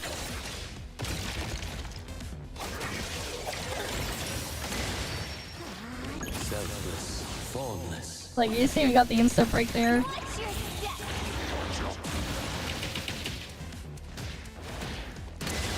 Lacrimosa. Angry.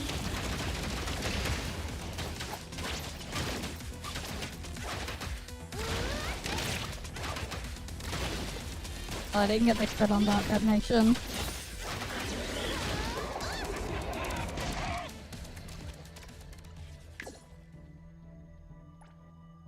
Yeah, peeking.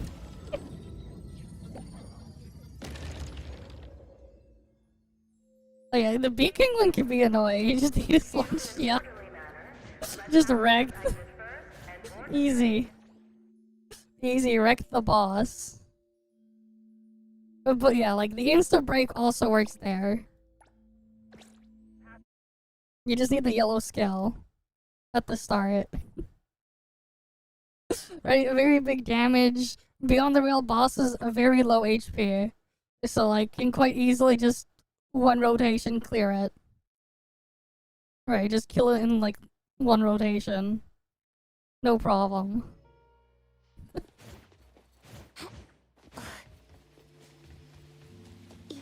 But like, yeah.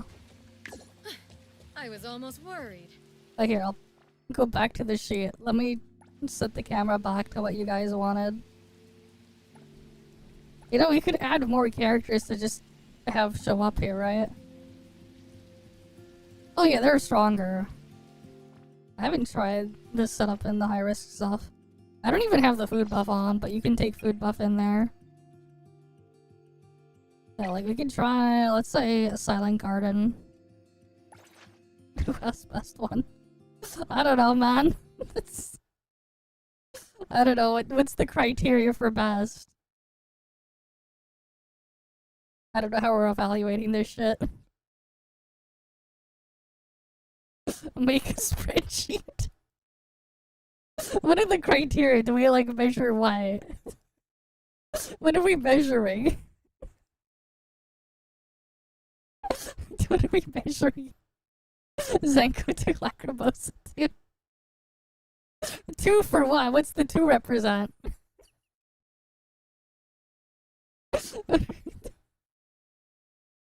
What does the 2 represent? This shit's just so random. Number of feet.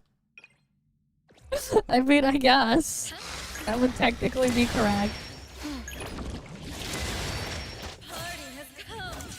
Dance with me. Bloom for me. Wither for me.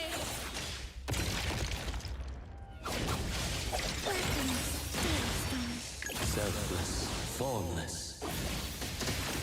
Watch out, fool! Lacrimosa. Stay there.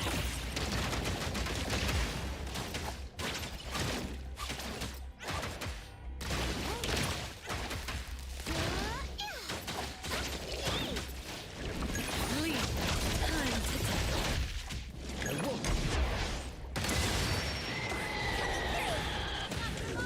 Change. Go rest now. Achoo. There, it's dead. 40 seconds.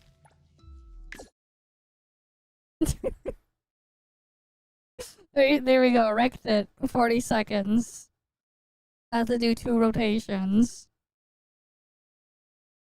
Kind of. 2 scuffed I scuffed them, but whatever. No buffs.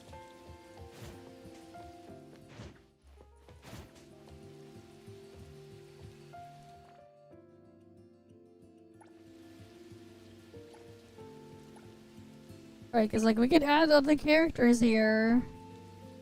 I don't know, like you could add Eroi there. Oh, this one is stuck wearing shoes. Unless I change the skin on Eroi. For some As reason. long as you can tolerate. Agree. If that's what you guys want. Is there anything I can help with?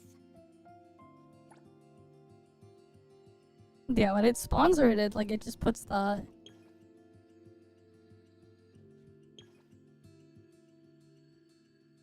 There, I can put that in. Equip We that. meet again.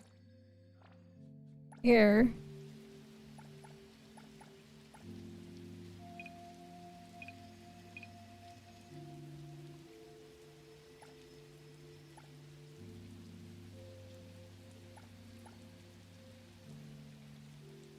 Here you guys go.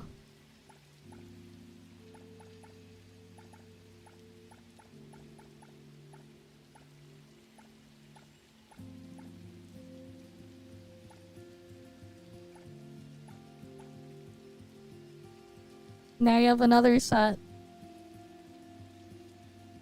So you get 20 toes.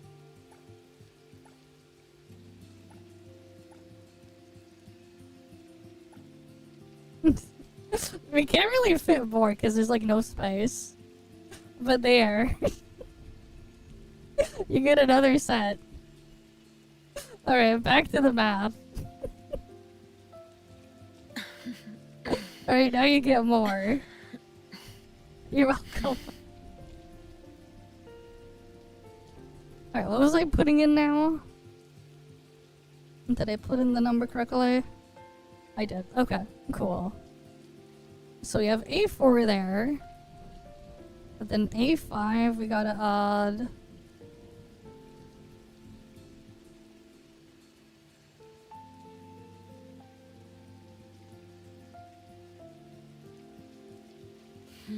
Wait.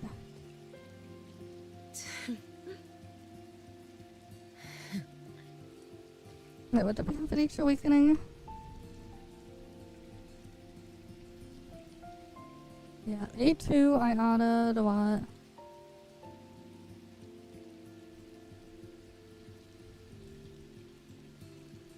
Yeah, okay, so I remember now.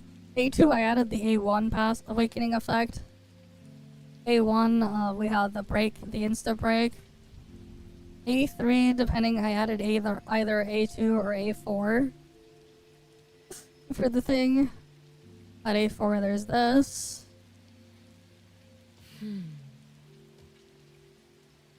Okay.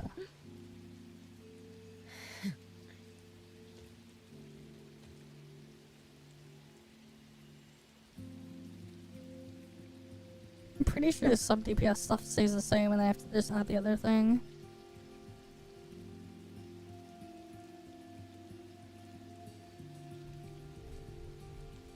Insert.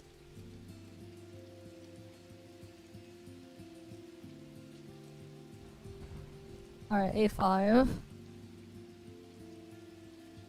And this one is gonna be the very small stuff we just add to it. Raw damage portion, we're adding only... How much motion value do I add? It was...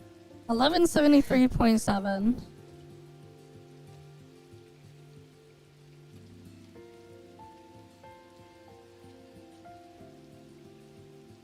Oh, 73.7.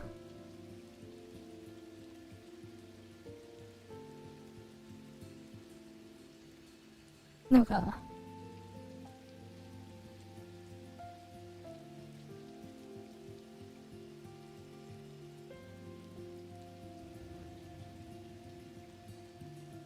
And then next one.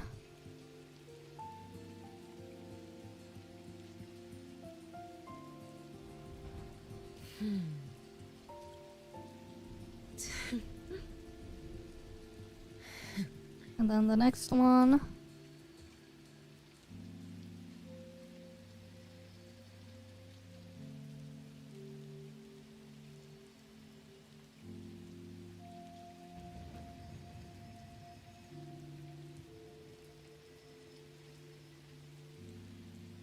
Alright, because the rest doesn't matter. This is the 4-second uptime on field time now. This stuff don't matter. Alright, let's get A6 in here.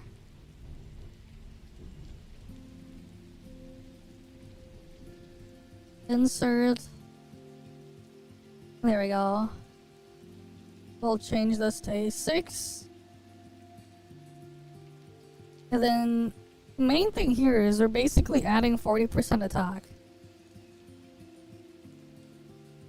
Yeah, I mean, it's more than just algebra, but I guess. I wonder why. Algebra and calculus. And 4 feet. True. True. But we're getting all this stuff done here. Right, we got science to do. Or math to do. We gotta figure out everything to be fully optimal for Zankou. Hi Kumaki. You're welcome. I'm making like one final, like, a couple final changes to the Zankou sheet, and then I'm gonna make this one public for everyone to grab and play around with. I added crit damage to compare to as well as a stat, and different field time, rotation times programmed in, with everything just optimized and organized there. And color-coded certain things too. No, this is just how to optimize for max damage. Okay. What did I want to put there then? She's running any attack percent stats. Okay. So then...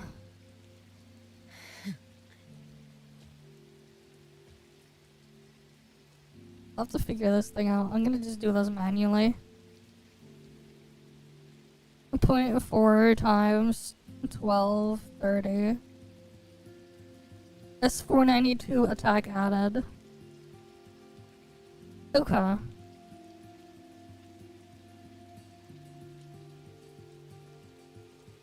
Plus 492.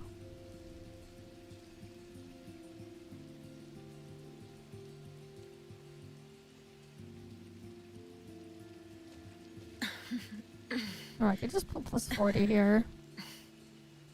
Oh, I know. Character passive, we can just put 40% there, and then we can see the change.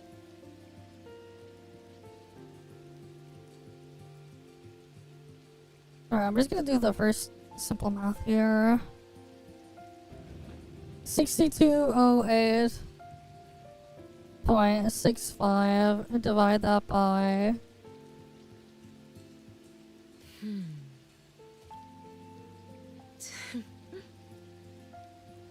5347.77. 5347.77. Alright, 16%, 1.16. Alright, I'll just do that. All the raw damage ones times 1.16.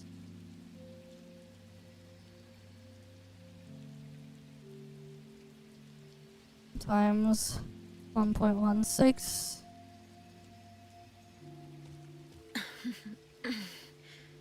Times 1.16. Get the next one. Alright, I'm just adding it to all the attack scaling ones.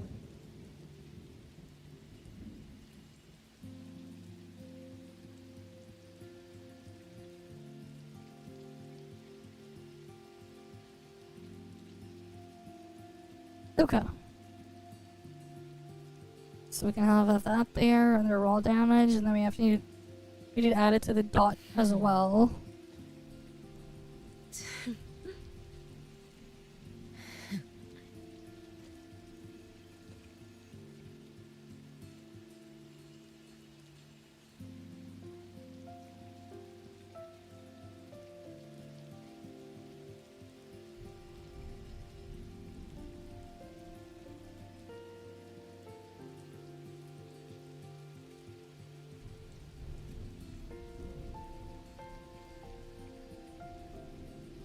And then this one.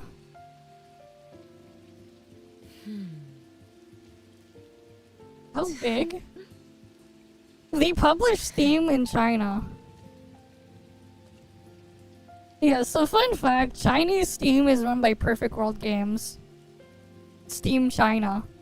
Because if you want to sell or publish anything in China, if you're not from China, you need to work with a Chinese company. Perfect World runs Steam China.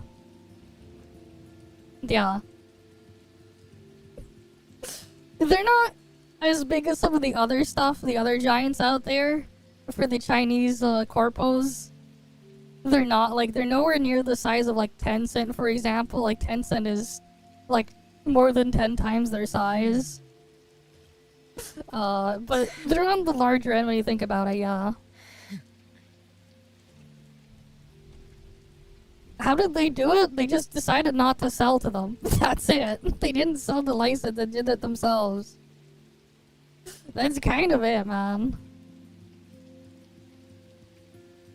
Yeah, Tencent has a majority stake. They basically have almost all the thing there. NetEase is the one that does Blizzard stuff in China, I believe. Actually, there's like funny drama behind NetEase and Blizzard. Because at one point they used to have like a giant World of Warcraft orc statue in the NetEase headquarters in China. But then stuff happened. There was some drama like 10 years ago or something. Was it 10 years ago or like a couple years back? And basically they filmed themselves, NetEase filmed themselves destroying and smashing the statue. But like, yeah, that's a fun little fact there. Yes, it used to be owned partially by Hero Games. They sold their entire stake to Tencent. Part of it though is like what you guys don't know is like how bad the financials was for WoA during development, especially with Kuro. Cause like there was a leaked what's it called?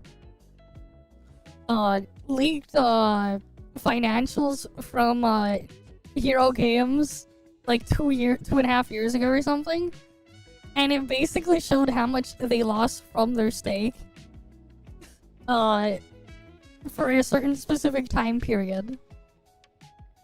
Like, and from the numbers that you could basically extrapolate that somewhere before and including the WoA 1.1 launch, whatever Kuro was worth, they lost nearly $500 million in value. Like they burned through nearly $500 million, like in losses. When you extrapolate from their own stake, like their own claim in it, it was from like an old Hero Games report back in 2024, and it includes like all the revenue and everything. It's part of why they sold all their stuff, because they were bleeding money like crazy. The drama thing? No, it had nothing to do with Taiwan. Yeah. Do you know how much it costs for them to build... here's the thing. They have like at their peak, they had over 2,000 employees, like developers. But also the other thing too is they spent nearly 120 mil before they scrapped the beta, the first beta.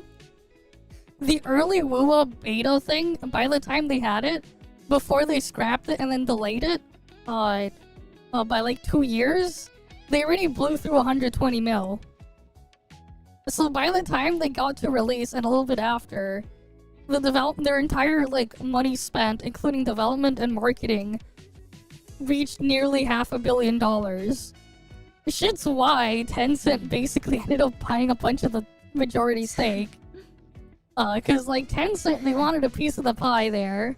Hero Games couldn't stand losing any more money from it, and they were like they already lost like hundreds of millions from their stake in there, and they weren't doing great. So what ended up happening is a lot of the stuff just sold. Yeah, Tencent is just like everywhere. They're like what, the second or like third largest Chinese conglomerate or something? Like just period. Tencent is just like absurdly massive. Like, but yeah. You want Akane because the thing there. But like, part of the problem is like the way they have stuff set up in some of those is just extremely inefficient. And they had like freaking 2,000 plus developers. Like, what the fuck? And part of the problem too, and why you can't just have too many people working on the thing at the same time, is then when like you're trying to manage them, and it's just like, okay, I found this bug in this piece of code here.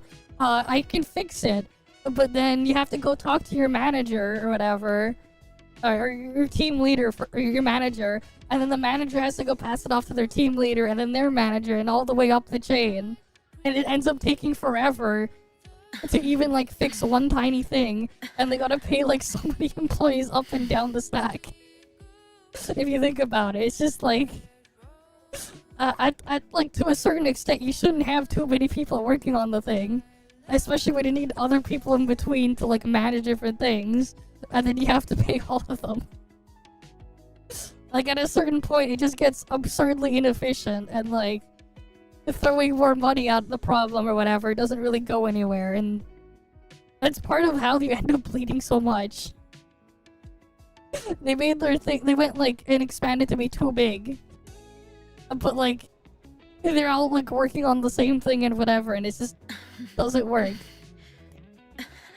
But yeah, that is kind of like the funny story about that. I remember like seeing some stuff with like an investor like breaking it down when I was like watching something else like a couple of years ago. I'm like, damn, that's crazy, but it's like it makes sense why they sold all their freaking stake to Tencent. But that's his own other thing there. Back to this though.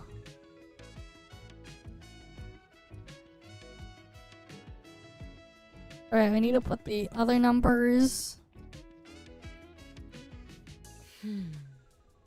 The different game then for the dot portion now.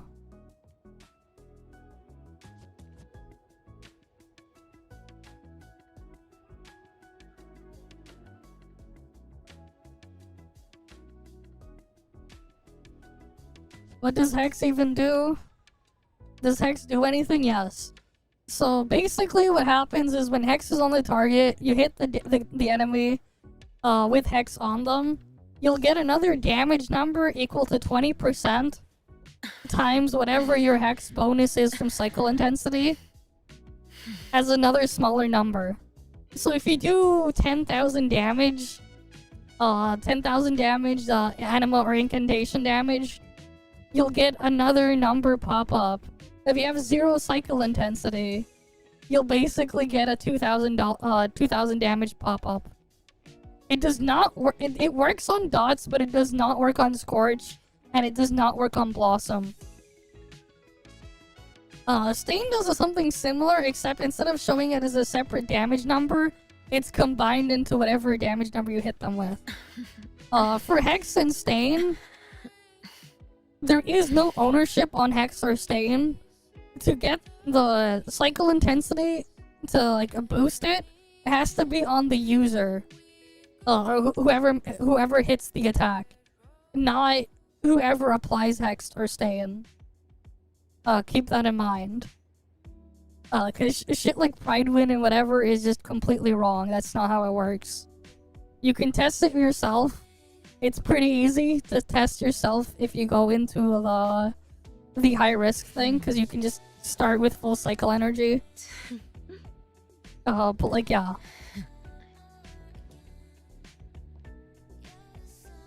Alright, so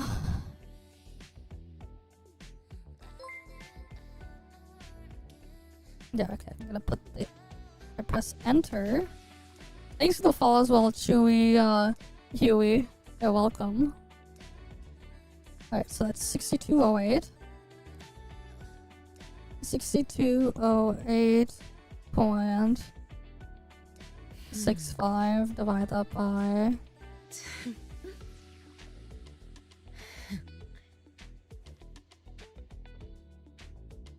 that's 5347.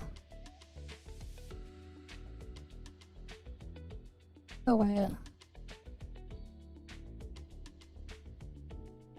I was looking at the wrong number. 5792.5 9, divide that by. But yeah, we're just finishing up the calc to optimize everything here.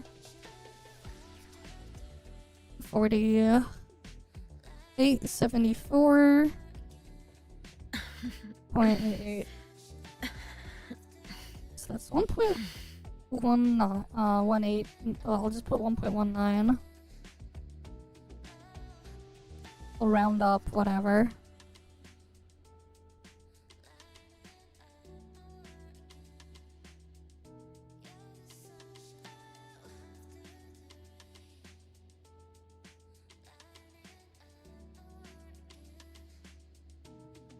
I'll just put 1.188 done.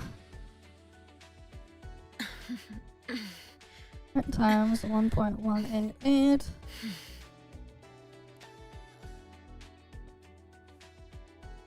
$1.188.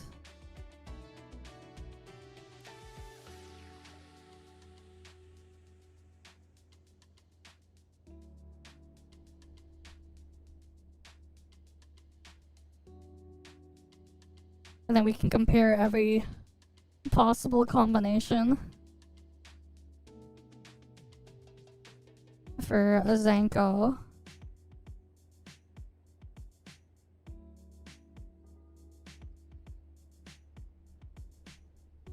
At every level of investment.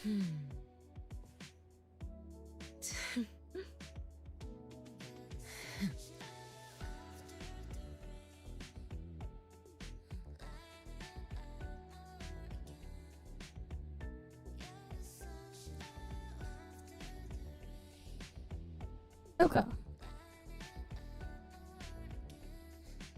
There we go. Alright, now we have everything optimized for Zankou. I put the last bit there, and we have like total damage per rotation and everything here.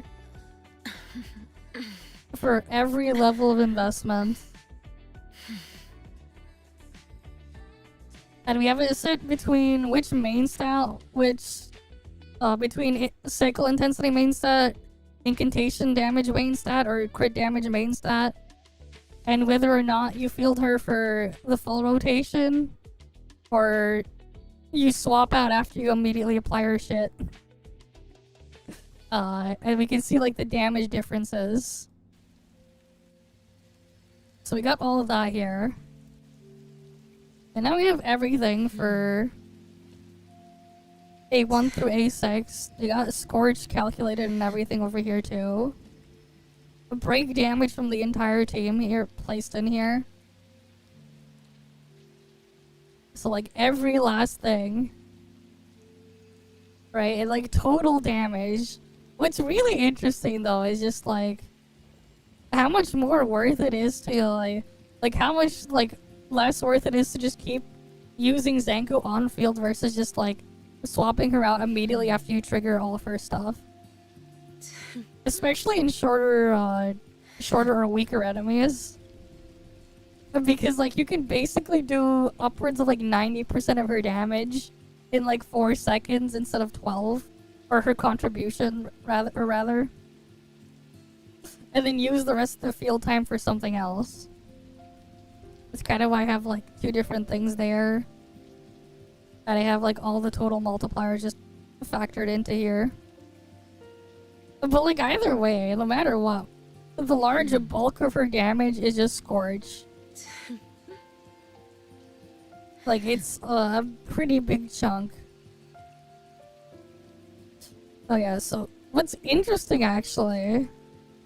Yeah, so what's really interesting is like just because of how the damage and split is split, even at A6 you actually just want to run her in Lost Radiance. That's actually pretty crazy after you factor in break damage. I guess if you didn't count the break damage, it would close the gap a little bit, but like... You get more overall damage using Lost Radiance than you do running the Twin Butterfly set. Even at A6. Like, it's just all the way through, actually. What main stat? That depends on your investment level. So if you go to, let's say A0, this is the first one. A0 is the first one. Are we using her on-field or off-field? Like, I mean, are we using on-field the full time, or apply her dots and Scorch and then swap her out? Because that also changes here too. Because, like, the first 6 values here is when you're using her on-field. The second set of 6 for each of these groups is quick swap out after you apply her stuff. I don't need to. I've already tested this stuff on the creator server. I already have access to an A6 one on the creator server. I already tested the stuff, I just can't show you the creator server on stream. So what we have in the background is like the actual live server. But I have like tested, I had access to it about a week before release. Is there purple skill bait? Yes, it is.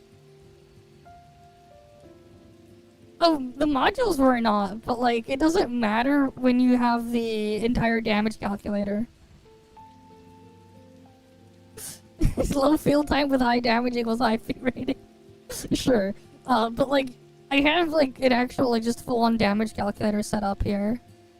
So double alt yellow skill basically, yeah, that's how you get the most out of her. You don't get double alt though until you have you can't really do double alt and then yellow skill directly until you have 3 awakenings for it to be worth it. So like I mean, what's funny is like the value of awakenings depends on like what playstyle you are going for. Quid pro quo. Because like the value for like A4 is still less than, let's say, having the A1 there. And the A4, the main value is if you're doing the if you are doing the double alt and then the yellow skill to swap out. This one, the A4 has a higher value over A2. If you weren't doing that, you don't get kindling without A2, but you also don't get that other alt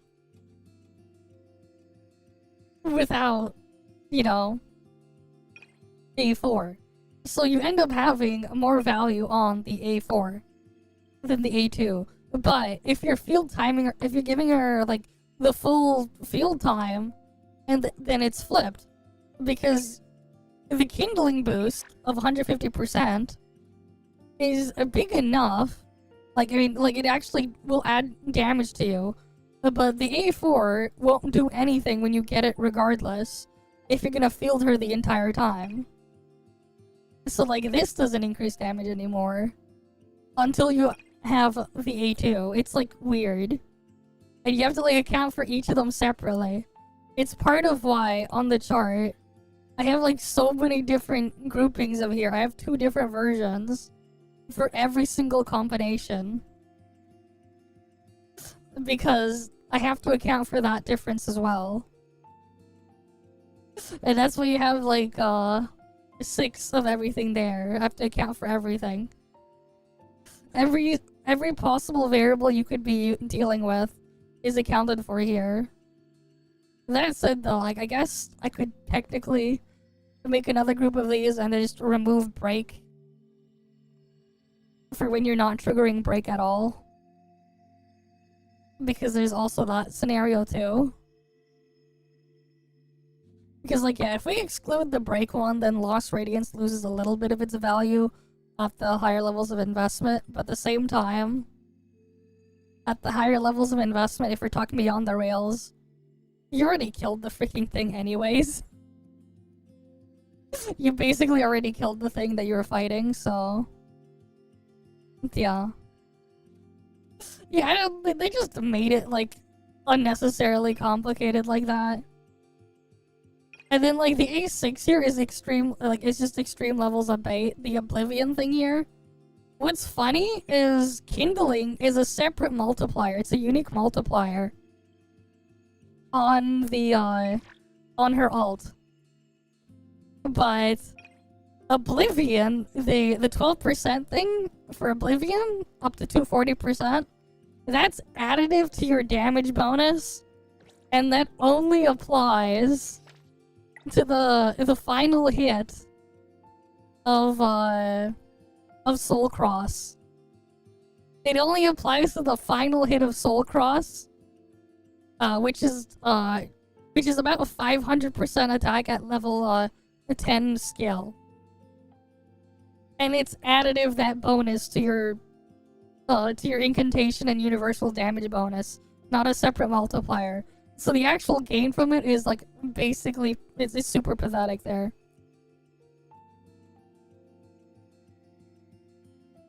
Yes, it is more often than not her best, regardless of investment level even.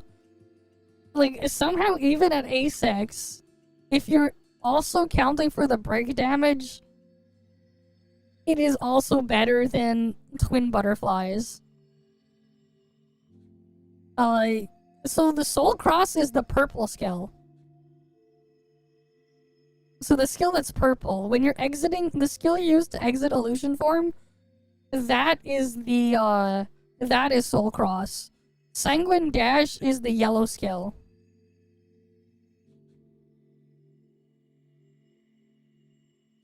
Here, let me go to a good spot then. Yeah, so we go down here.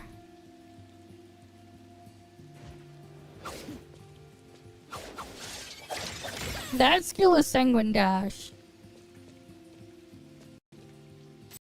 This is Soul Cross. Yes, it does. She herself does some raw damage. Like, half of her damage would still get boosted by it. So you would still want it. It's good to have.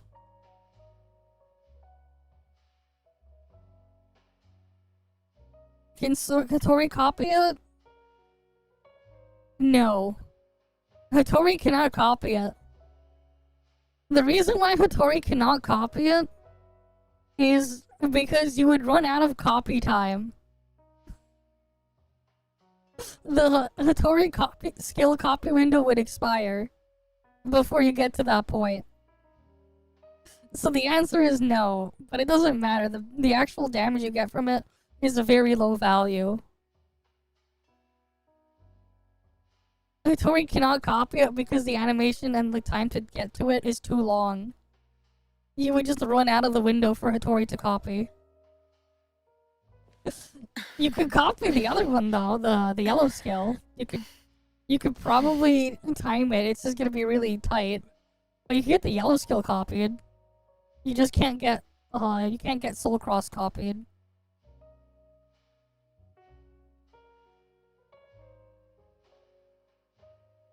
Linko probably triggers one of her other skills, the white version, probably.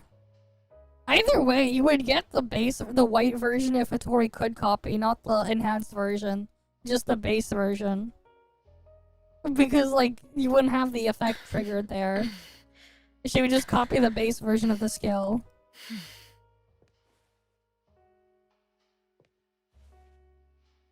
You did it with her on Speedy Hedgehog, yeah, you'd have an easier time with Lost Radiance.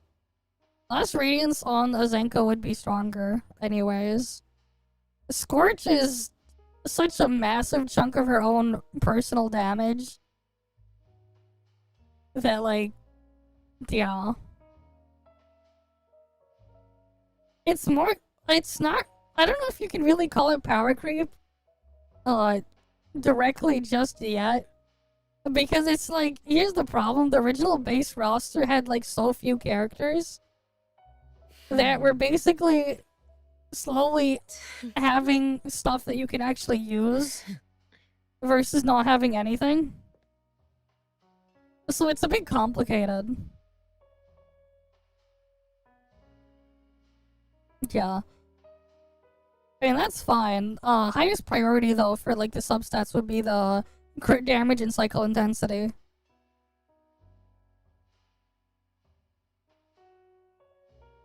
But yeah, so if you look at the base one, total damage rotation, cycle intensity versus crit damage. Okay, crit damage is slightly ahead actually at A0. A1 makes sense. At A2...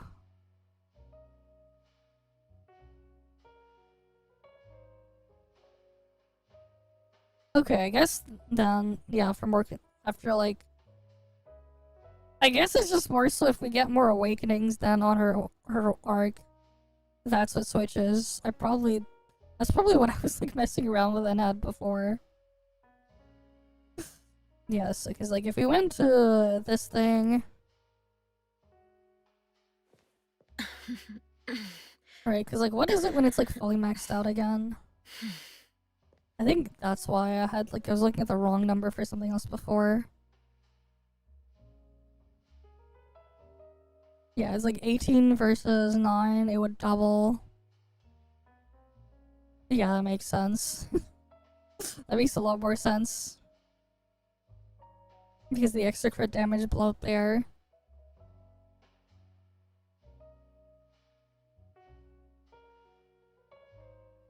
So crit damage is slightly better than cycle intensity, slightly. You barely notice it though, they're like almost the same.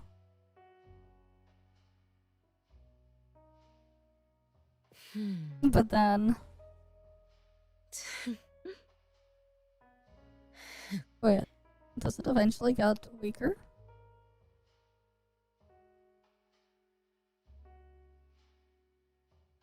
Wait, no, at A5 it is weaker. Interesting. Crit damage main stat is weaker than cycle intensity main stat. Or am I looking at the wrong number? No, never mind, it is stronger. I was looking at the wrong number. I was looking at the wrong value there.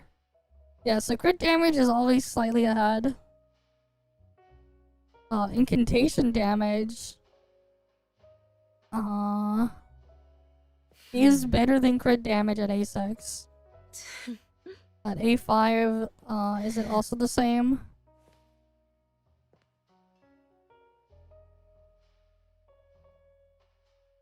It is not better at A5. Incantation damage is still... incantation damage is still better at A5. So it's A4.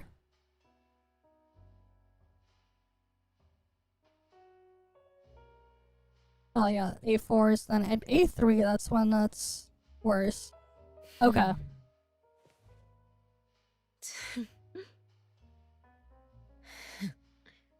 Yeah, so... if you have A4, 4 awakenings or higher, damage percent is the best main stat. Prior to that, it's either crit damage or cycle intensity. It's pretty similar. Like, the difference is so tiny that, like, you won't really notice. But, like, it's pretty similar. We're talking, like, less than 1%. So it's just, like, whatever is better. The 4th dupe. So you would need to have 5 copies.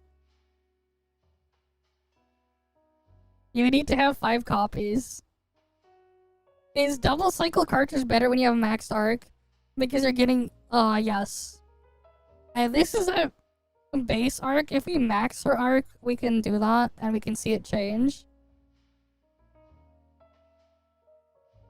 So you know what I'll do, actually? Here, I'll make another page. I will give her the max arc. So we'll go Ravenous Blade T5.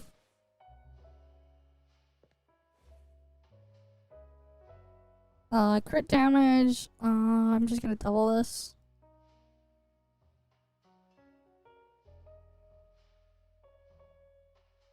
Then passive crit. What's the passive crit when it's maxed out? I don't think it's doubled. Wait, it is doubled. Okay.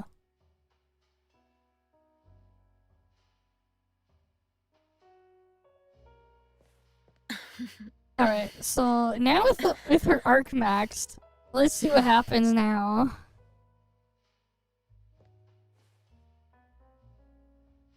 Zankou stats. Arc T5. Okay. So here's what ends up happening now. So with crit damage, total damage per rotation. Yeah, so cycle intensity ends up being stronger than crit damage. We have T5 of her arc. Does that translate all the way to A6? It does. Even at A6, if you have T5, wait, no, never mind. Crit damage is better. Worse than incantation damage. Okay, so when's the changing point? Is it A2? Maybe. A2, okay. Wait, is it A2? No, A2 is weaker still.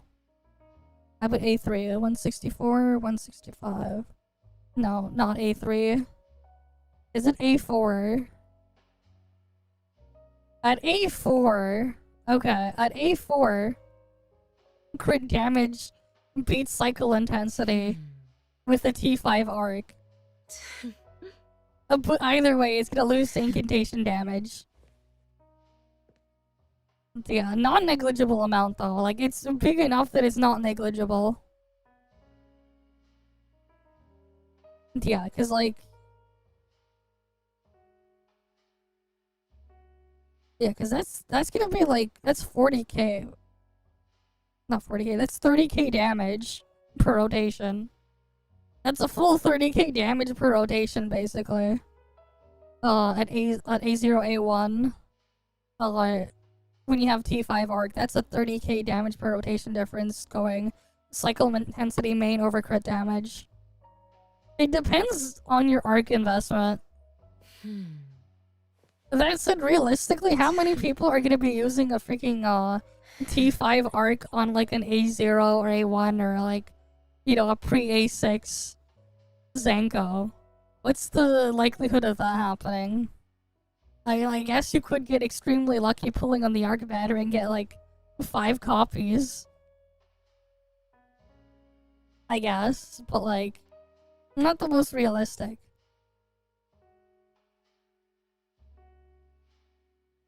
Yeah, they can't translate properly volleyball matches calling a race. That's true.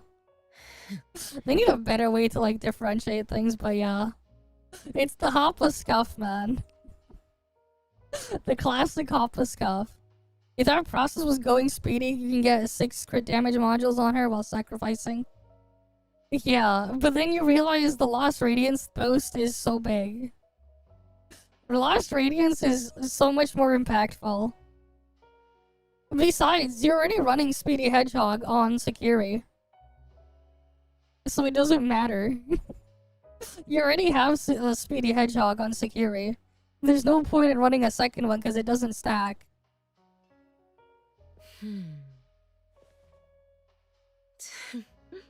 Wait, why was Sakiri on Lost Radiance? It doesn't do anything. Except Sakiri doesn't trigger the break. Zankou triggers the break. Not Sakiri. The Zankou A1 break is triggered by Zankou, not Sakiri. That's why you put Speedy Hedgehog on Sakiri, not Zankou. Because whoever is the hit that actually triggers the break is the owner of the break. Sakiri isn't triggering the break, it's Zankou.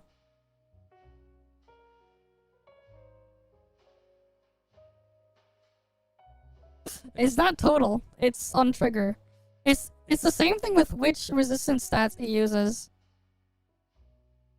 And again, that's why he put it on Zankou. Zankou owns the Scorch, Zankou owns the break. You put it on Zankou.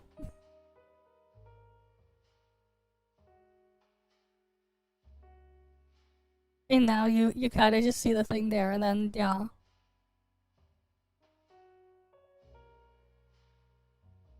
And then you can boost both your Scorch and your thing there.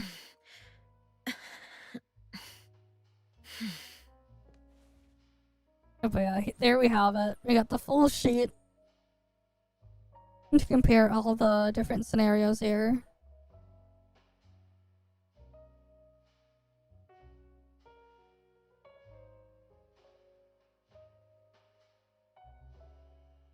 I guess I could like put the other levels of investment on her arc. We could do that too. But yeah, I did a crazy amount of just stuff here. I spent how many hours on this? Now I have to like actually make charts and put into a video. That's the next part. I'll probably do that when I wake up tomorrow or something. And get that done. At least I got the first hard part done. The second hard part is making all the graphics and then like making the actual video and editing it.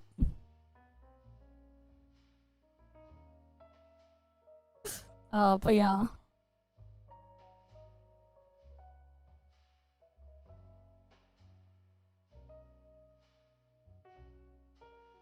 Yeah, I'm gonna name this arc T1.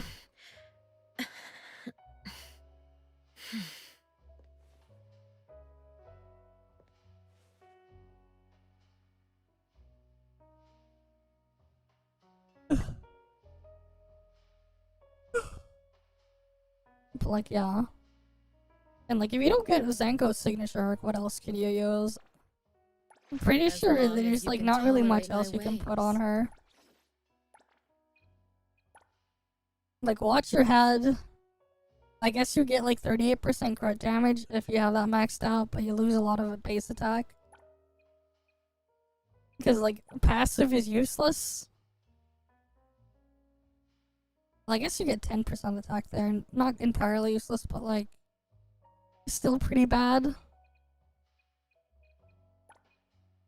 You can use Chiz's arc, and that would be like 44% crit damage.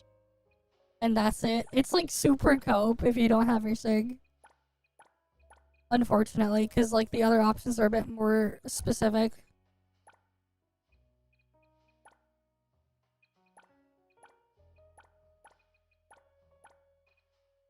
Yeah, because it's really just to watch your HUDs there. And you're putting good boy thing on security anyways.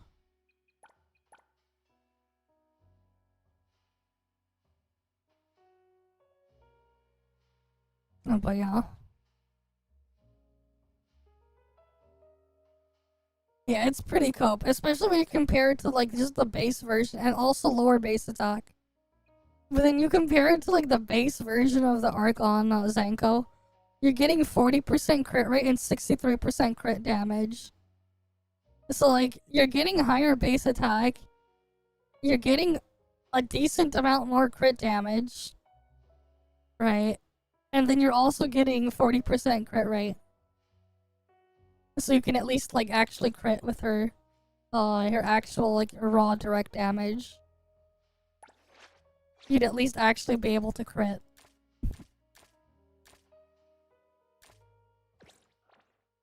Which is quite impactful there too.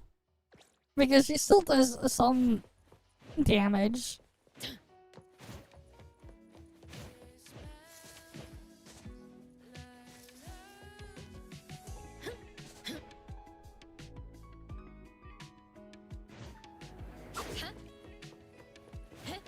Okay.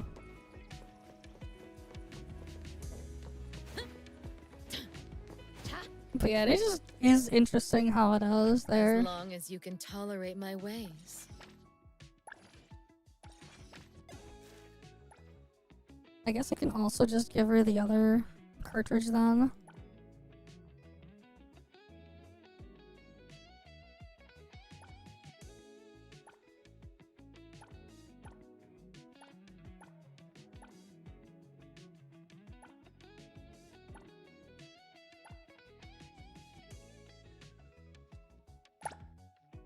Alright, Lost Radiance. Where is that? Main attributes. Crit damage.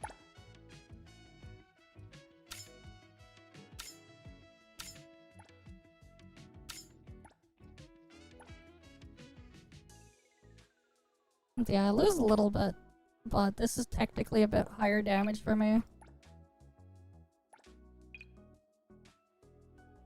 Unfortunately, that's not damage percent as the third stat, but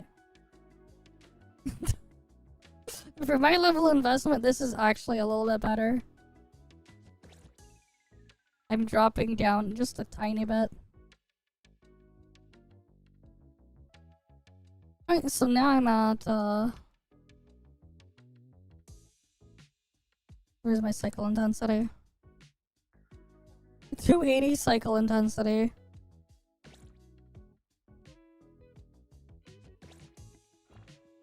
Doesn't feel as great though, cause like, the base tick is lower, but the average tick is slightly higher.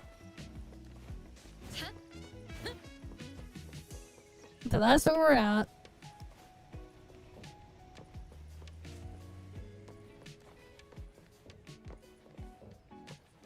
Though if I had like the other buffs from like Beyond the Rail and stuff, it'd switch it back to the other thing anyways. You've been playing since day one and you knew that you can upgrade your daily stamina and crit damage.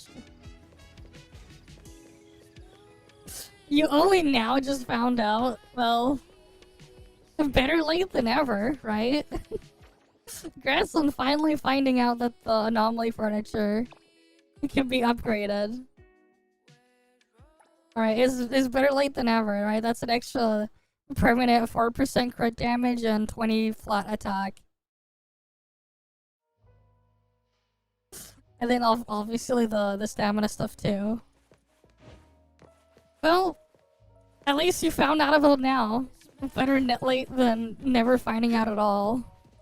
Right, and it's also nice too because you can have a higher cap. You can get to 360 stamina cap instead of 240.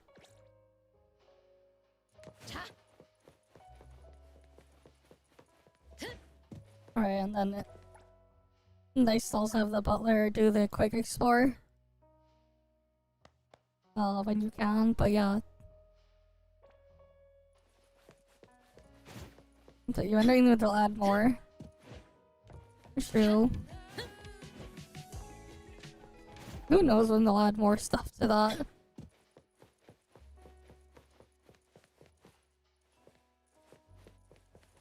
Like, but yeah, we got all the freaking numbers here.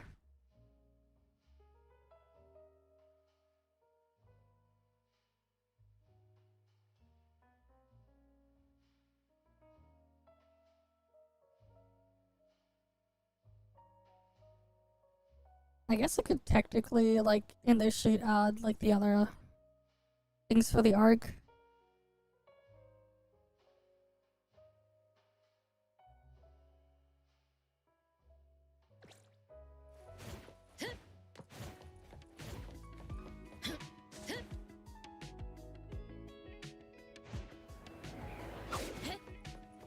Oh yeah, you'd be doing a little bit more with the upgrades.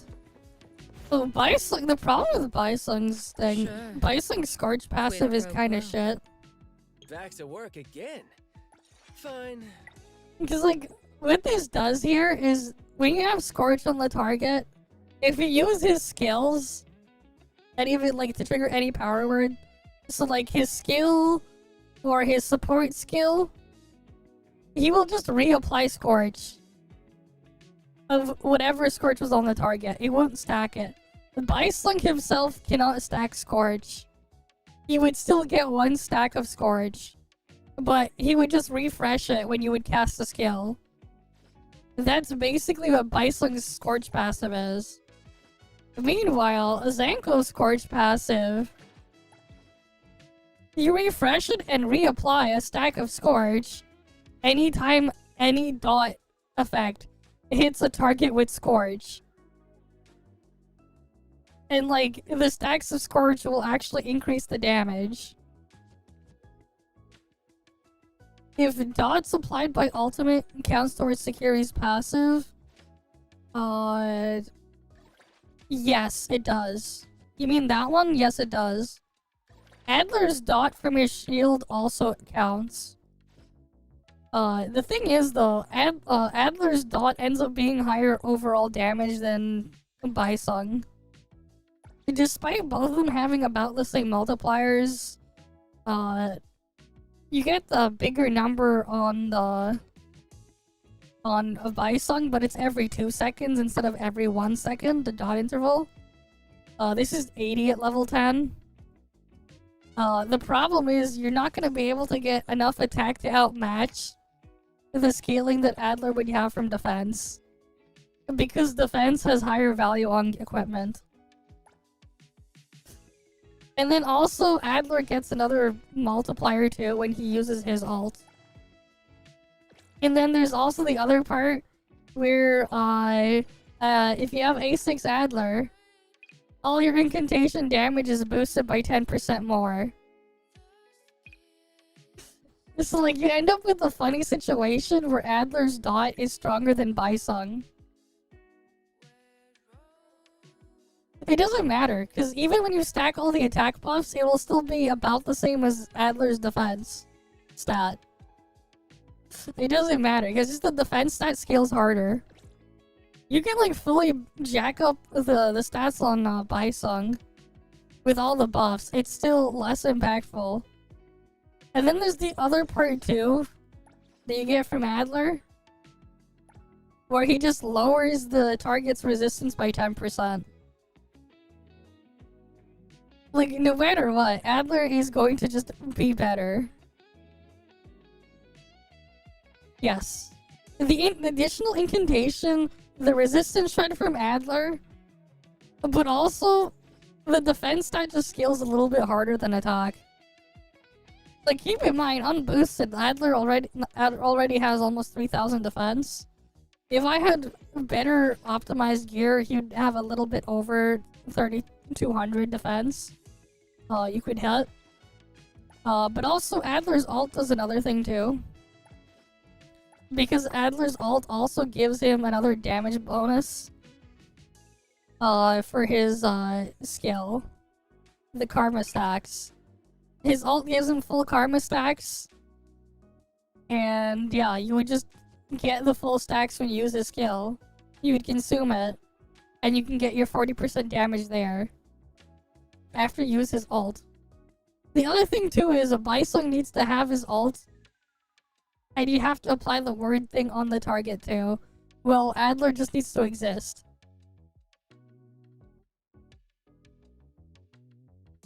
Yes.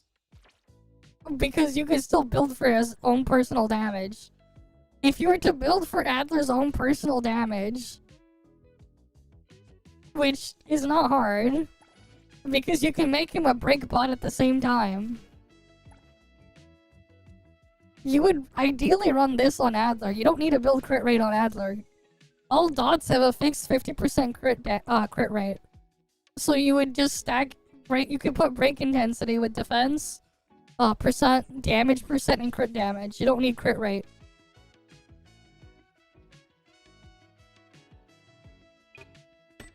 Alright, so you would want pieces like this. He's just all over his stuff. And then Adler gets a bunch more defense for every type 3 module. Kingdom Guard set has you stacking the type 3 modules. So like that's why you can get his defense stat stupid high. But yeah, you would just run him that way. You would end up in the situation where you would just have more. Because keep in mind, the maximum attack buff you get from Sekiri is 656. So like you would hit around like fully buffed around 2700 attack on Bysung, 2700 to 2800 attack. I don't have Adler fully kitted out. He's already at almost 3000 defense.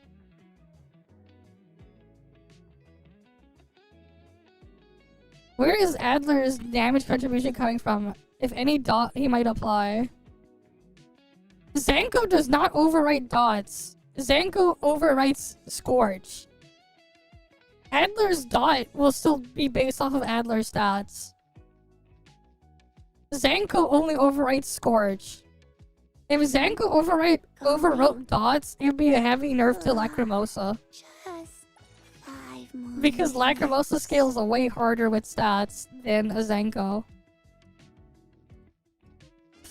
Scorch is always overridden by Zankou, but not other dots. Other dots just trigger the passive that lets Zankou overwrite Scorch and apply another layer of Scorch. But like, yeah. Adler just adds to so much. And then also, because of that interaction, you trigger the thing on Adler, so like it makes it pretty easy to get full uptime on the res shred. And the other stuff too. It's just like the perfect combination here of having Sakiri with let's call it Zankou and Adler. Perfect combination, and Adler just happens to be able to equip the Great Thief. Right? So you can end up with a lot of break intensity on Adler while still building for his shield and his damage. You get to have everything. Right? It's like, why not have it all The trip is ready. when you can have it all? Leave it to Lacrimota.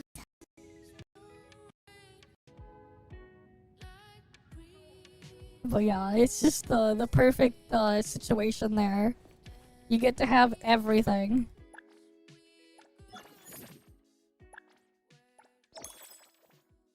Well, level 50 I can get 2 more blue dice, and then there's that stuff.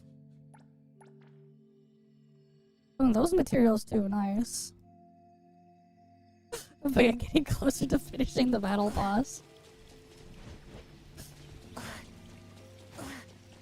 And it's like barely been a week since the patch dropped. I don't know why the game is like just been super laggy today. Freaking Windows just being a piece of shit. With Adler, Sakiri Adler Chaos Unit, is there any room for Eroi or Anima? No. So here's the other funny thing too. Eroi's buff, when you consider the total damage spread, is weaker than stacking Adler on top of Sakiri when you have Scorch up. The reason being is you bloat the attack stat by so much. Like, you can get a little bit of damage percent, a little bit more damage percent from Eroi, but Red Shred is just so strong and so valuable because of it just directly subtracts from the enemy's resistance stat that it ends up like pushing it back into Adler's favor, and then also Adler would do more damage than Eroi. The other problem though for that you have to face as well with Linko is that only a small portion of Zankou's damage is even follow-up. Going? As long as you can tolerate my ways. Like, the only thing that's follow-up on Zankou's kit is the illusion form basic attacks. Right, so Nightmare Waltz, this is follow-up. The hold one as well. Right, that inflicts Heart Wrench, this thing. In illusion form, that is also follow-up. And then on her ult, I believe it's the Inferno Flamenco that's follow-up, is it? Or it's one of her 2 ults. No, it's Blood Feast Reverie that's the follow-up. Like, it's just a Blood Feast Reverie. Inferno Flamenco is not follow-up.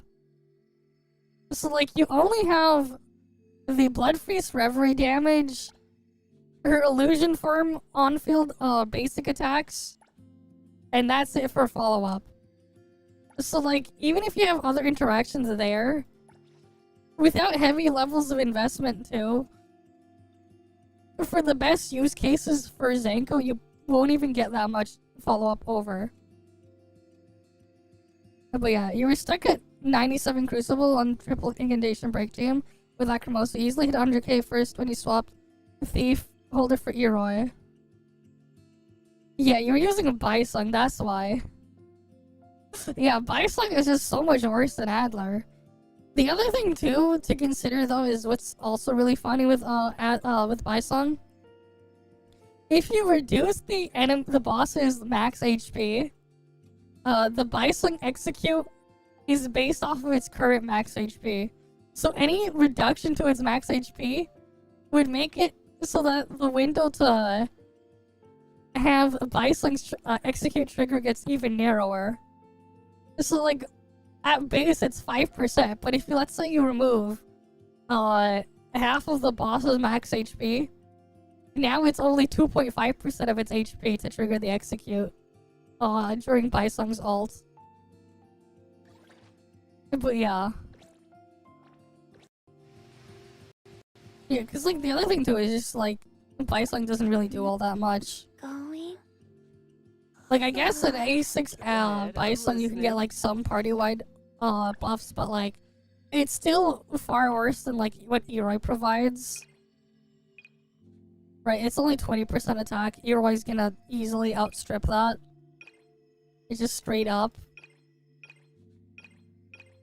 So it's just like, whatever. And again, like, if Bison's not on field, his own, like, dot damage is not exactly anything to write home about. It's weaker than Adler's. Like, Adler will just scale harder than Bison at that. Yeah, the math is what math is. You were really trying to make a standard banner work, but no comparison to the limited, yeah. I mean, and the problem is just the way they have, like, a Bison just set up. And then Adler just abuses, like, everything. While also giving you some extra survival. So you end up with the weird situation where, like, yeah, Adler is better. I haven't, like, really tried to, like, go for, like, the full max thing, but I don't have, like, a full maxed out everything. I only have Lacrimosa at A6, and I'm just using T1 arcs.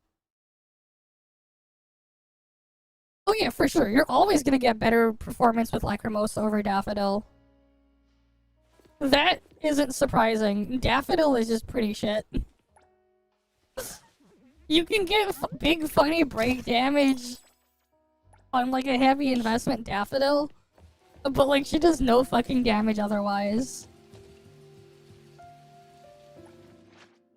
So like, that's not super surprising.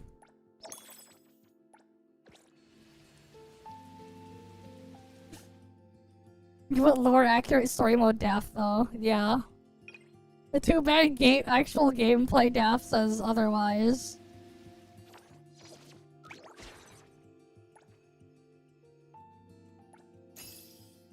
Like if I was to like above Daffodil, I'd probably make a couple of changes to like adjust Daffodil.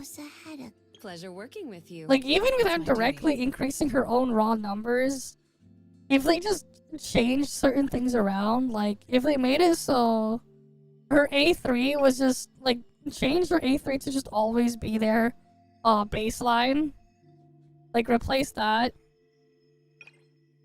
like change the A5, add another effect where like not the A5, the A4, where it'll also give the make it so you can apply a second insight at the same time when you cast her ult. I would put that on here because like this is like super Pepega. At least then at the start you can at least get 4 extra breaks from Daffodil up. And then I would also like change her A6 to just always be active, and then make it so like her A3, give her like a new passive on A3 where like whenever break is triggered, it's always going to use Daffodil stats instead. It's like to always force Daffodil to be the owner of break. Those are like, that would be like a couple changes that I would have made to Daffodil to make her a lot better at doing what she's doing. It's still going to be weaker than Lacrimosa. But like, it would make her a whole lot better at least. Because like the problem is it takes too much setup and too much time, and like to even get all this stuff up. And then her own like her own direct damage is not good enough. I mean, if they even want to even like put her A1 as well. Her A1 passive is just a baseline onto her skill. And give her a new one. Just give her like 30% crit rate or something. So she can at least use some crit rate stats. Some crit stats. Without like both the standard banner without having to release new versions. Like, yeah, like Daffodil needs a buff. Oh, for sure. And Bison needs a buff. But like, G1 is like completely fine. Fadia is just in a weird spot because she scales off of HP. Her damage is mental damage. And there's like nothing to work with her. She has potential to do something, but the problem is there's nothing to use her with. Like, I can see potential for Fadia, but like, it doesn't matter when there's like nothing to use her with. So like, yeah. With his speedo volleyball puppet. But like, yeah, like a Bison though is like a lot more complicated to figure out how the hell you're gonna buff this guy. Fine. Because it's just like, what the hell do you target on here? And like, what the fuck you making him do? Daffodil, it's like, if your whole gimmick is break, might as well go even further in to just make break not shit. Because like, yeah, as it stands, break damage and break intensity and stuff like that, it's pretty bad. You get like maybe 70 damage in beyond the rails per point in break intensity. 70 damage. Right, like it's nothing. And that's only after you trigger break. It's like, why would you want break over anything else?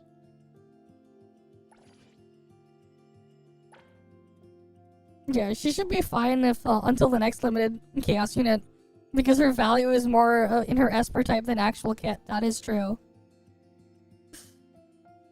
That is true. But it's like also if you have Lacrimosa, it's just like you're gonna just use Lacrimosa instead. It is what it is though. And I believe now the freaking Twitch is just forcing now its regular ad break. Because of course it is. Oh, let's go send some gifts out.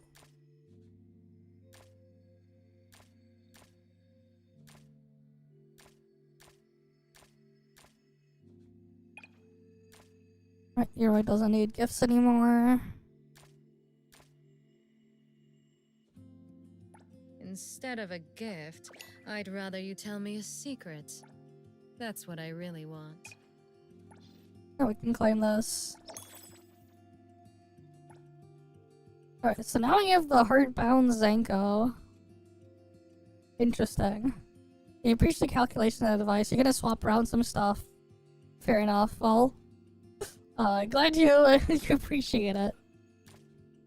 Because there's honestly just not really any good sources for a lot of this stuff out there.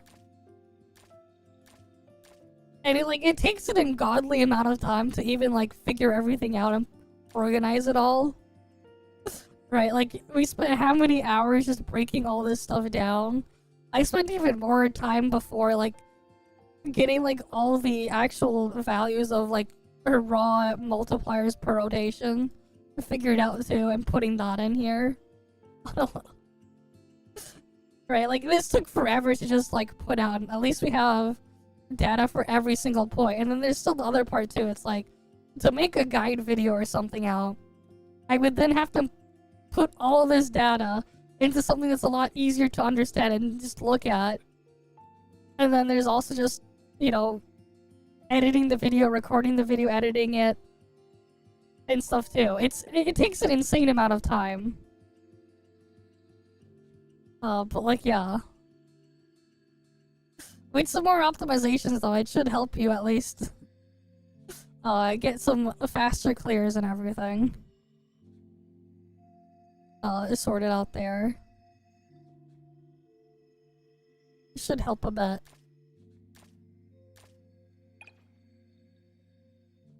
You knew me better than I expected. Alright, we'll give gifts to G1 there. What are we giving to Chiz?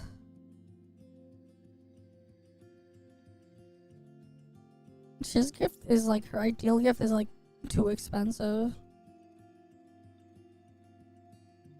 And I've been giving the G1 like cheaper flowers.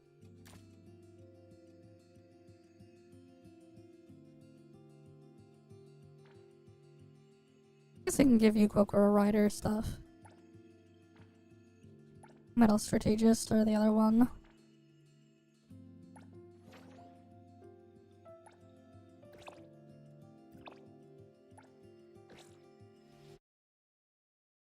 Do you think there's anything? I mean, probably. At least an outfit or Kaban stuff. I have no idea. I have no clue what the hell Hoppa's doing.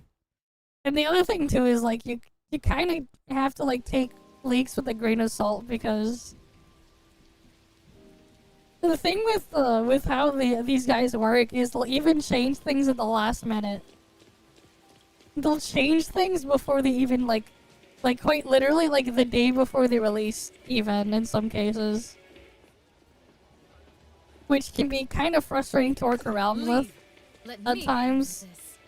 Because it's just like, if you want to have everything be as accurate as possible, you're kind of just stuck waiting until after it's all released.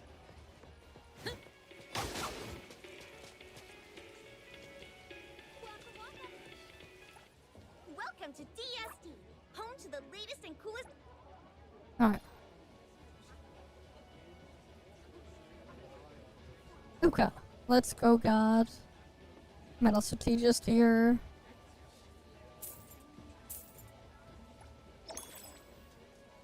Yeah, I'll give those to Chaos.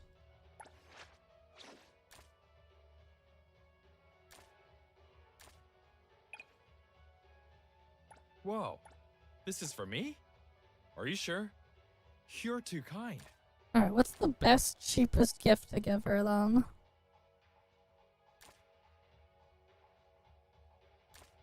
I'll have to give Chiz. Do I just give her these? Is this for You know, I'll just me? give that to Chiz. Whatever. Thank you.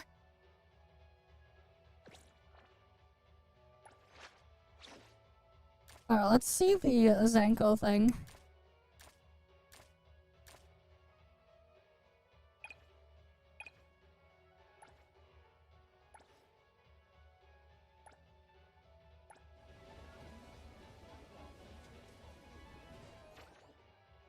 Alright, Zankou City Hangout is all the way over there.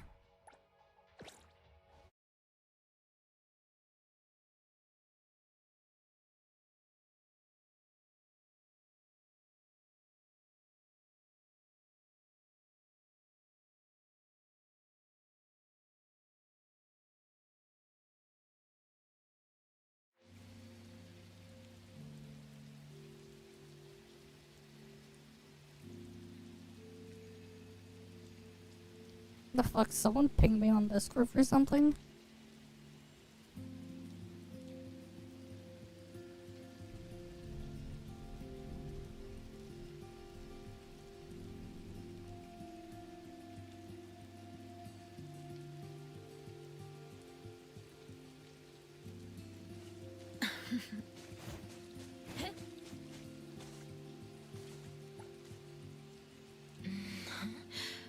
Alright, Zankou.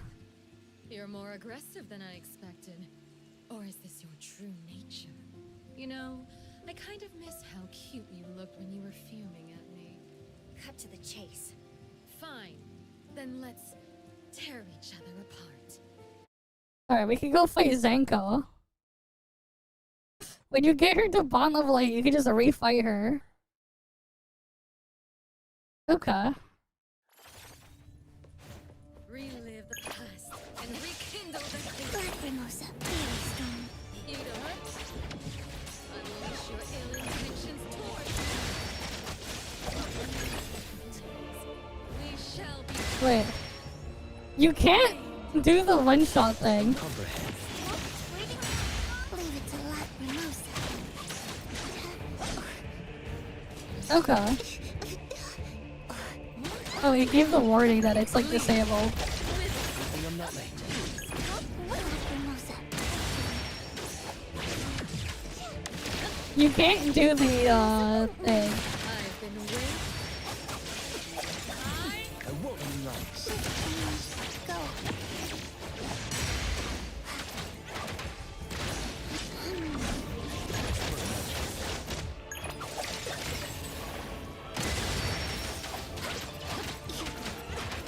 Yeah, she can function as a test dummy. But the problem is she's weak to incantation damage. So like he's not fully neutral. Comprehend. Leave it to laugh the most.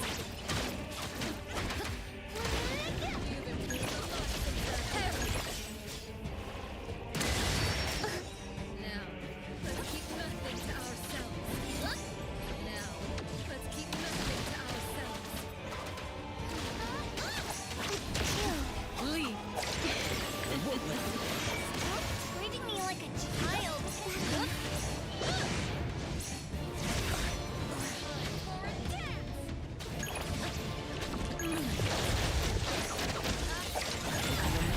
Lacrimosa.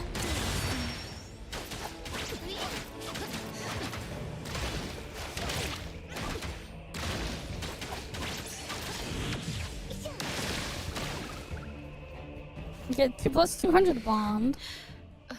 Okay. Are you not entertained? I recorded all your moves. Oh, so that's what you were doing. Being practical can be. They said they were boring. gonna add more of her stuff down the later dawn. Do you want to rehearse how you intend to punish me? You.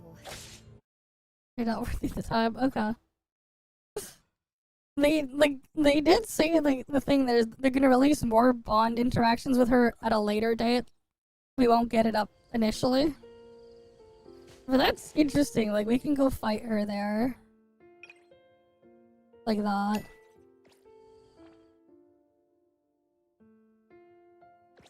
Okay. And then next let's go do the daily oh wait, that's Black Toe, wrong thing.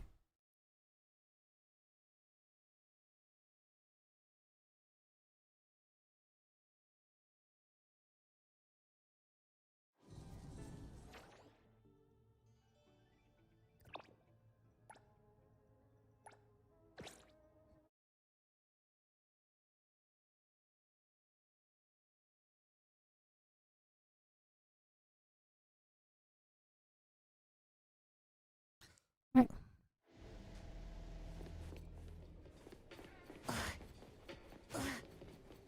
Yeah.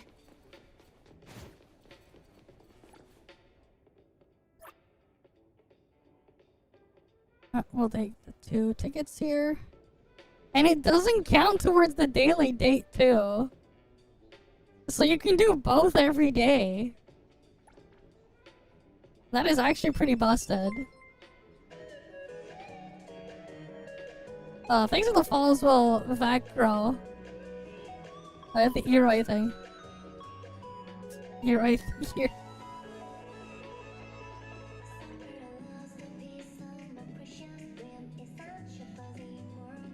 But like, yeah. That's it?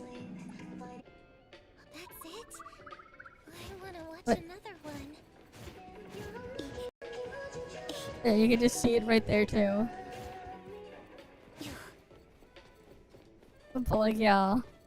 So you can do the fight against Zankou at bond level 8 every day on top of your daily date, it looks like.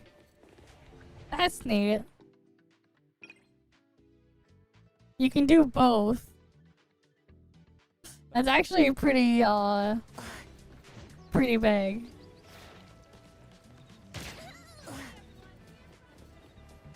That they'll let you do both.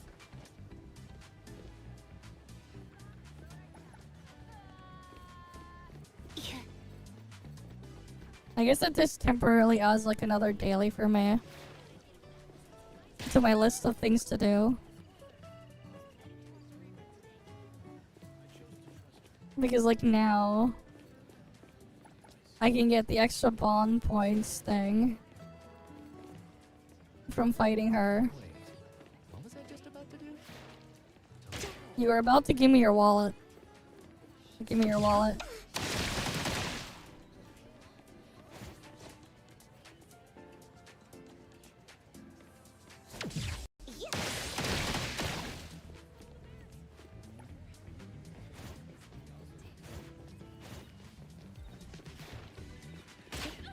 Right, give me your bag.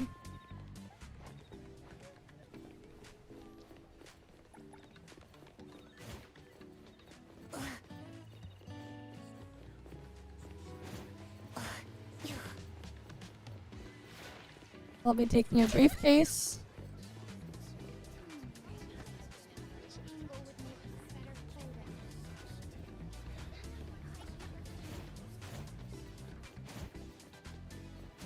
Alright, we got a victim over here.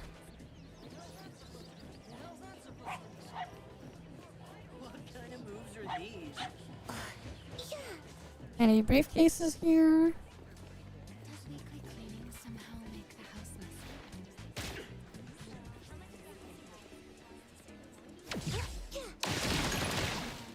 Bye and grab it now.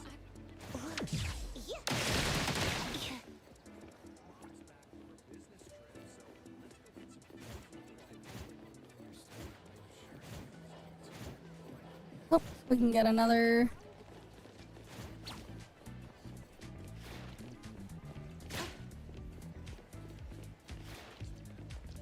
Alright, give me your briefcase.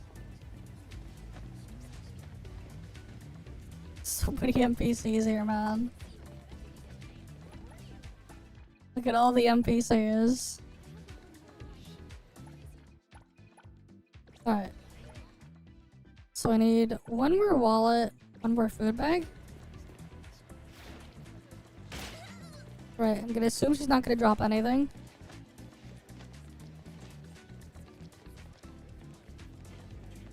Yeah.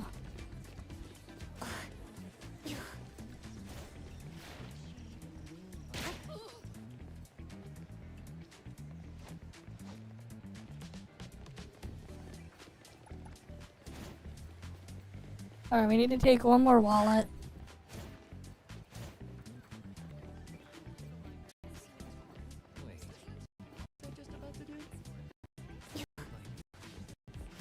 Alright, we'll take your wallet.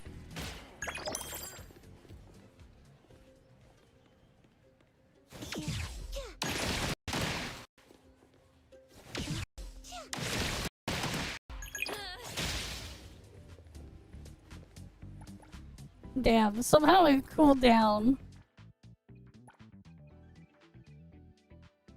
Maybe nothing serious isn't even made by Hoppa.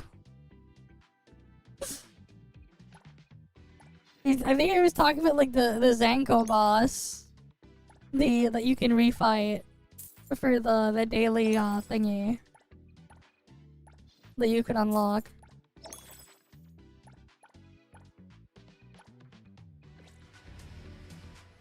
When you have bond level 8, you can go through the tree. And you can fight Zankou.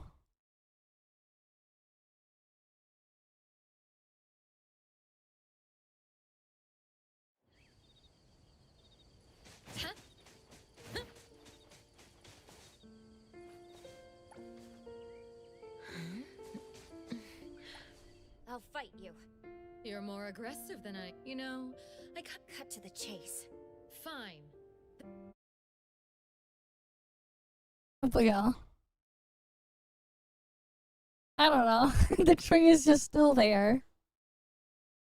It's still there, the tree. It's still standing. Relive the past and rekindle the hate. Perish. Unleash your ill intentions towards me. Watch out, fool! The nightmare drowned in eternity. Bloom for me. Wither for me. May you find eternal peace. Let's all go home early today.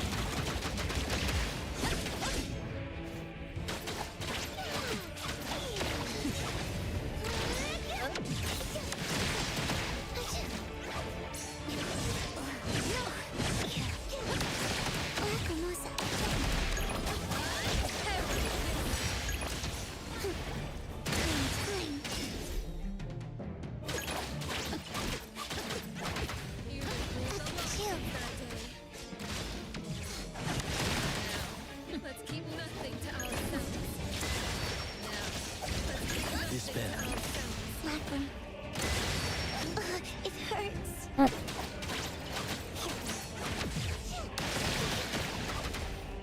Go.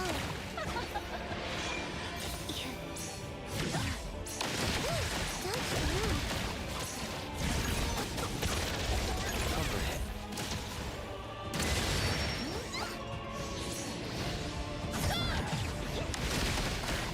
But yeah, you can just refight her. You can only do this duel when you have bond level 8 on Zankou. How come they never got burned by Alta? I wonder, so Zero's an evil here. Yuri's hatred. Link Barossa. The background music is good though, yeah. It's like a god theme thing though, yeah. Are you not entertained? I recorded all your moves. Oh, so that's what you were doing. Being practical can be boring. While we're still having fun, do you want to rehearse how you intend to punish me? You. But yeah. You can at least do that. But I don't know if it gives me the bond thing again. Or if it was just 200 one time. Or maybe it's just every day. You can like get it again.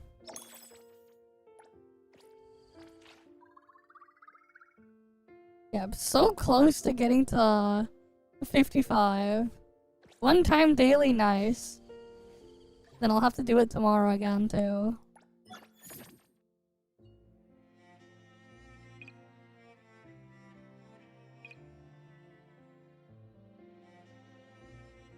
Right, I'll have to do it again tomorrow.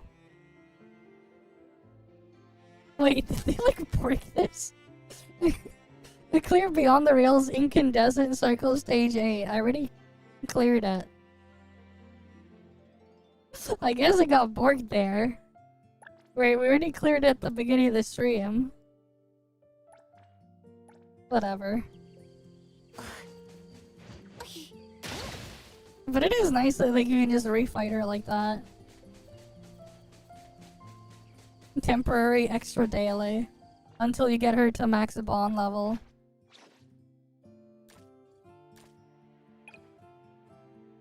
Right, it's just an extra daily temporarily until she's max bond. But hey, it's a free 200 bond points every single time. Yeah, good free level 10 too, yeah. You might as well get the extra 4% crit rate so it's a bit more consistent too. Right, like it's nice to have the extra consistency on the crits. Extra 4%. And it's just like, it's right there anyways. You need to get to bond level 8 first, but like, you know, it still saves a bunch of resources long term. And like, I do want to eventually get everyone to bond level 10. When I can. Right, like so far we got Mint, Lacrimosa, Fadia, Shinku, Hiroi, Nonali, Hattori. At level 10. Still a ways to go to get the rest of them to level 10. Right.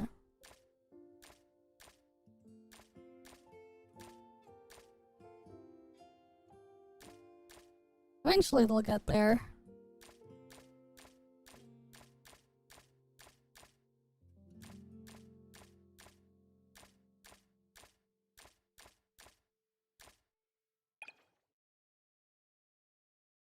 Technically, it's like easier to like abuse getting Aurelia all the way up if you wanted to do Aurelia before she gets her other stuff later. If you wanted to cope on that.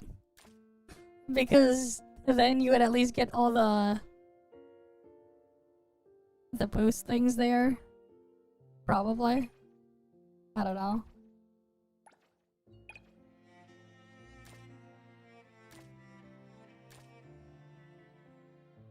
It would like treat her as like a lower bond level anyways.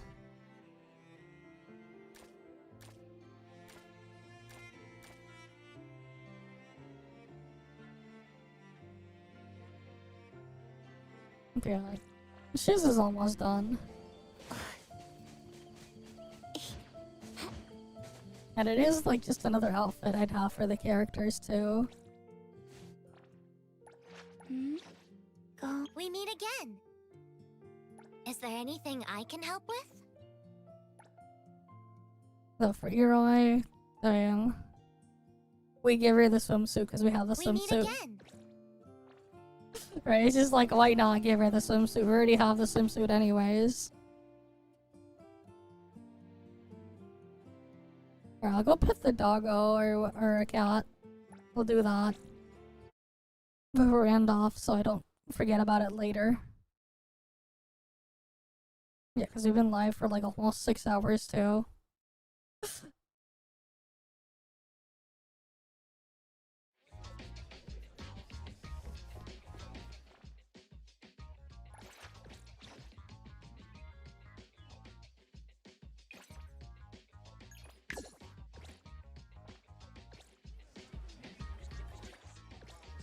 Appraiser, I'm here to help.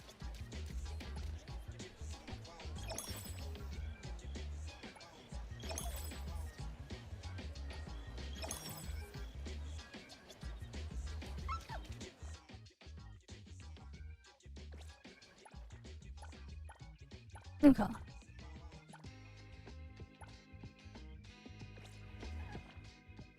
Got that part there done. And then we can switch it over to there.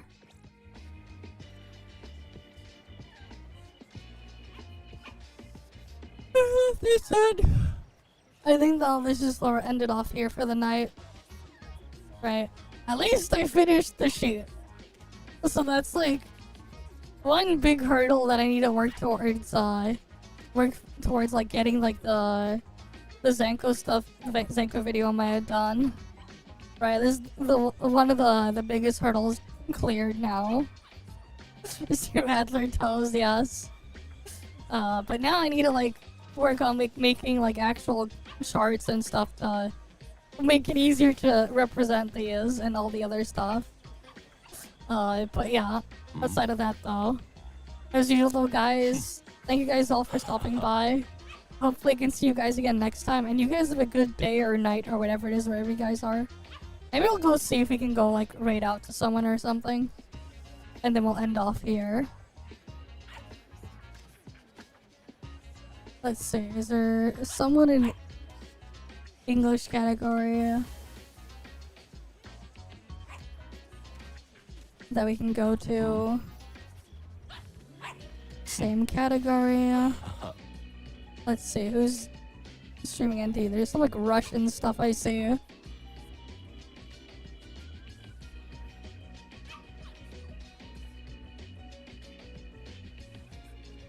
Alright, you know what? We'll go to whoever Bladabub is. He apparently got Zankou skin. So I'll go right out over there. We'll probably do the event stuff, he wants me to like his boots, oh boy. Thing. But yeah, I'll see you guys next time though. Alright then, I'll see you guys. See ya.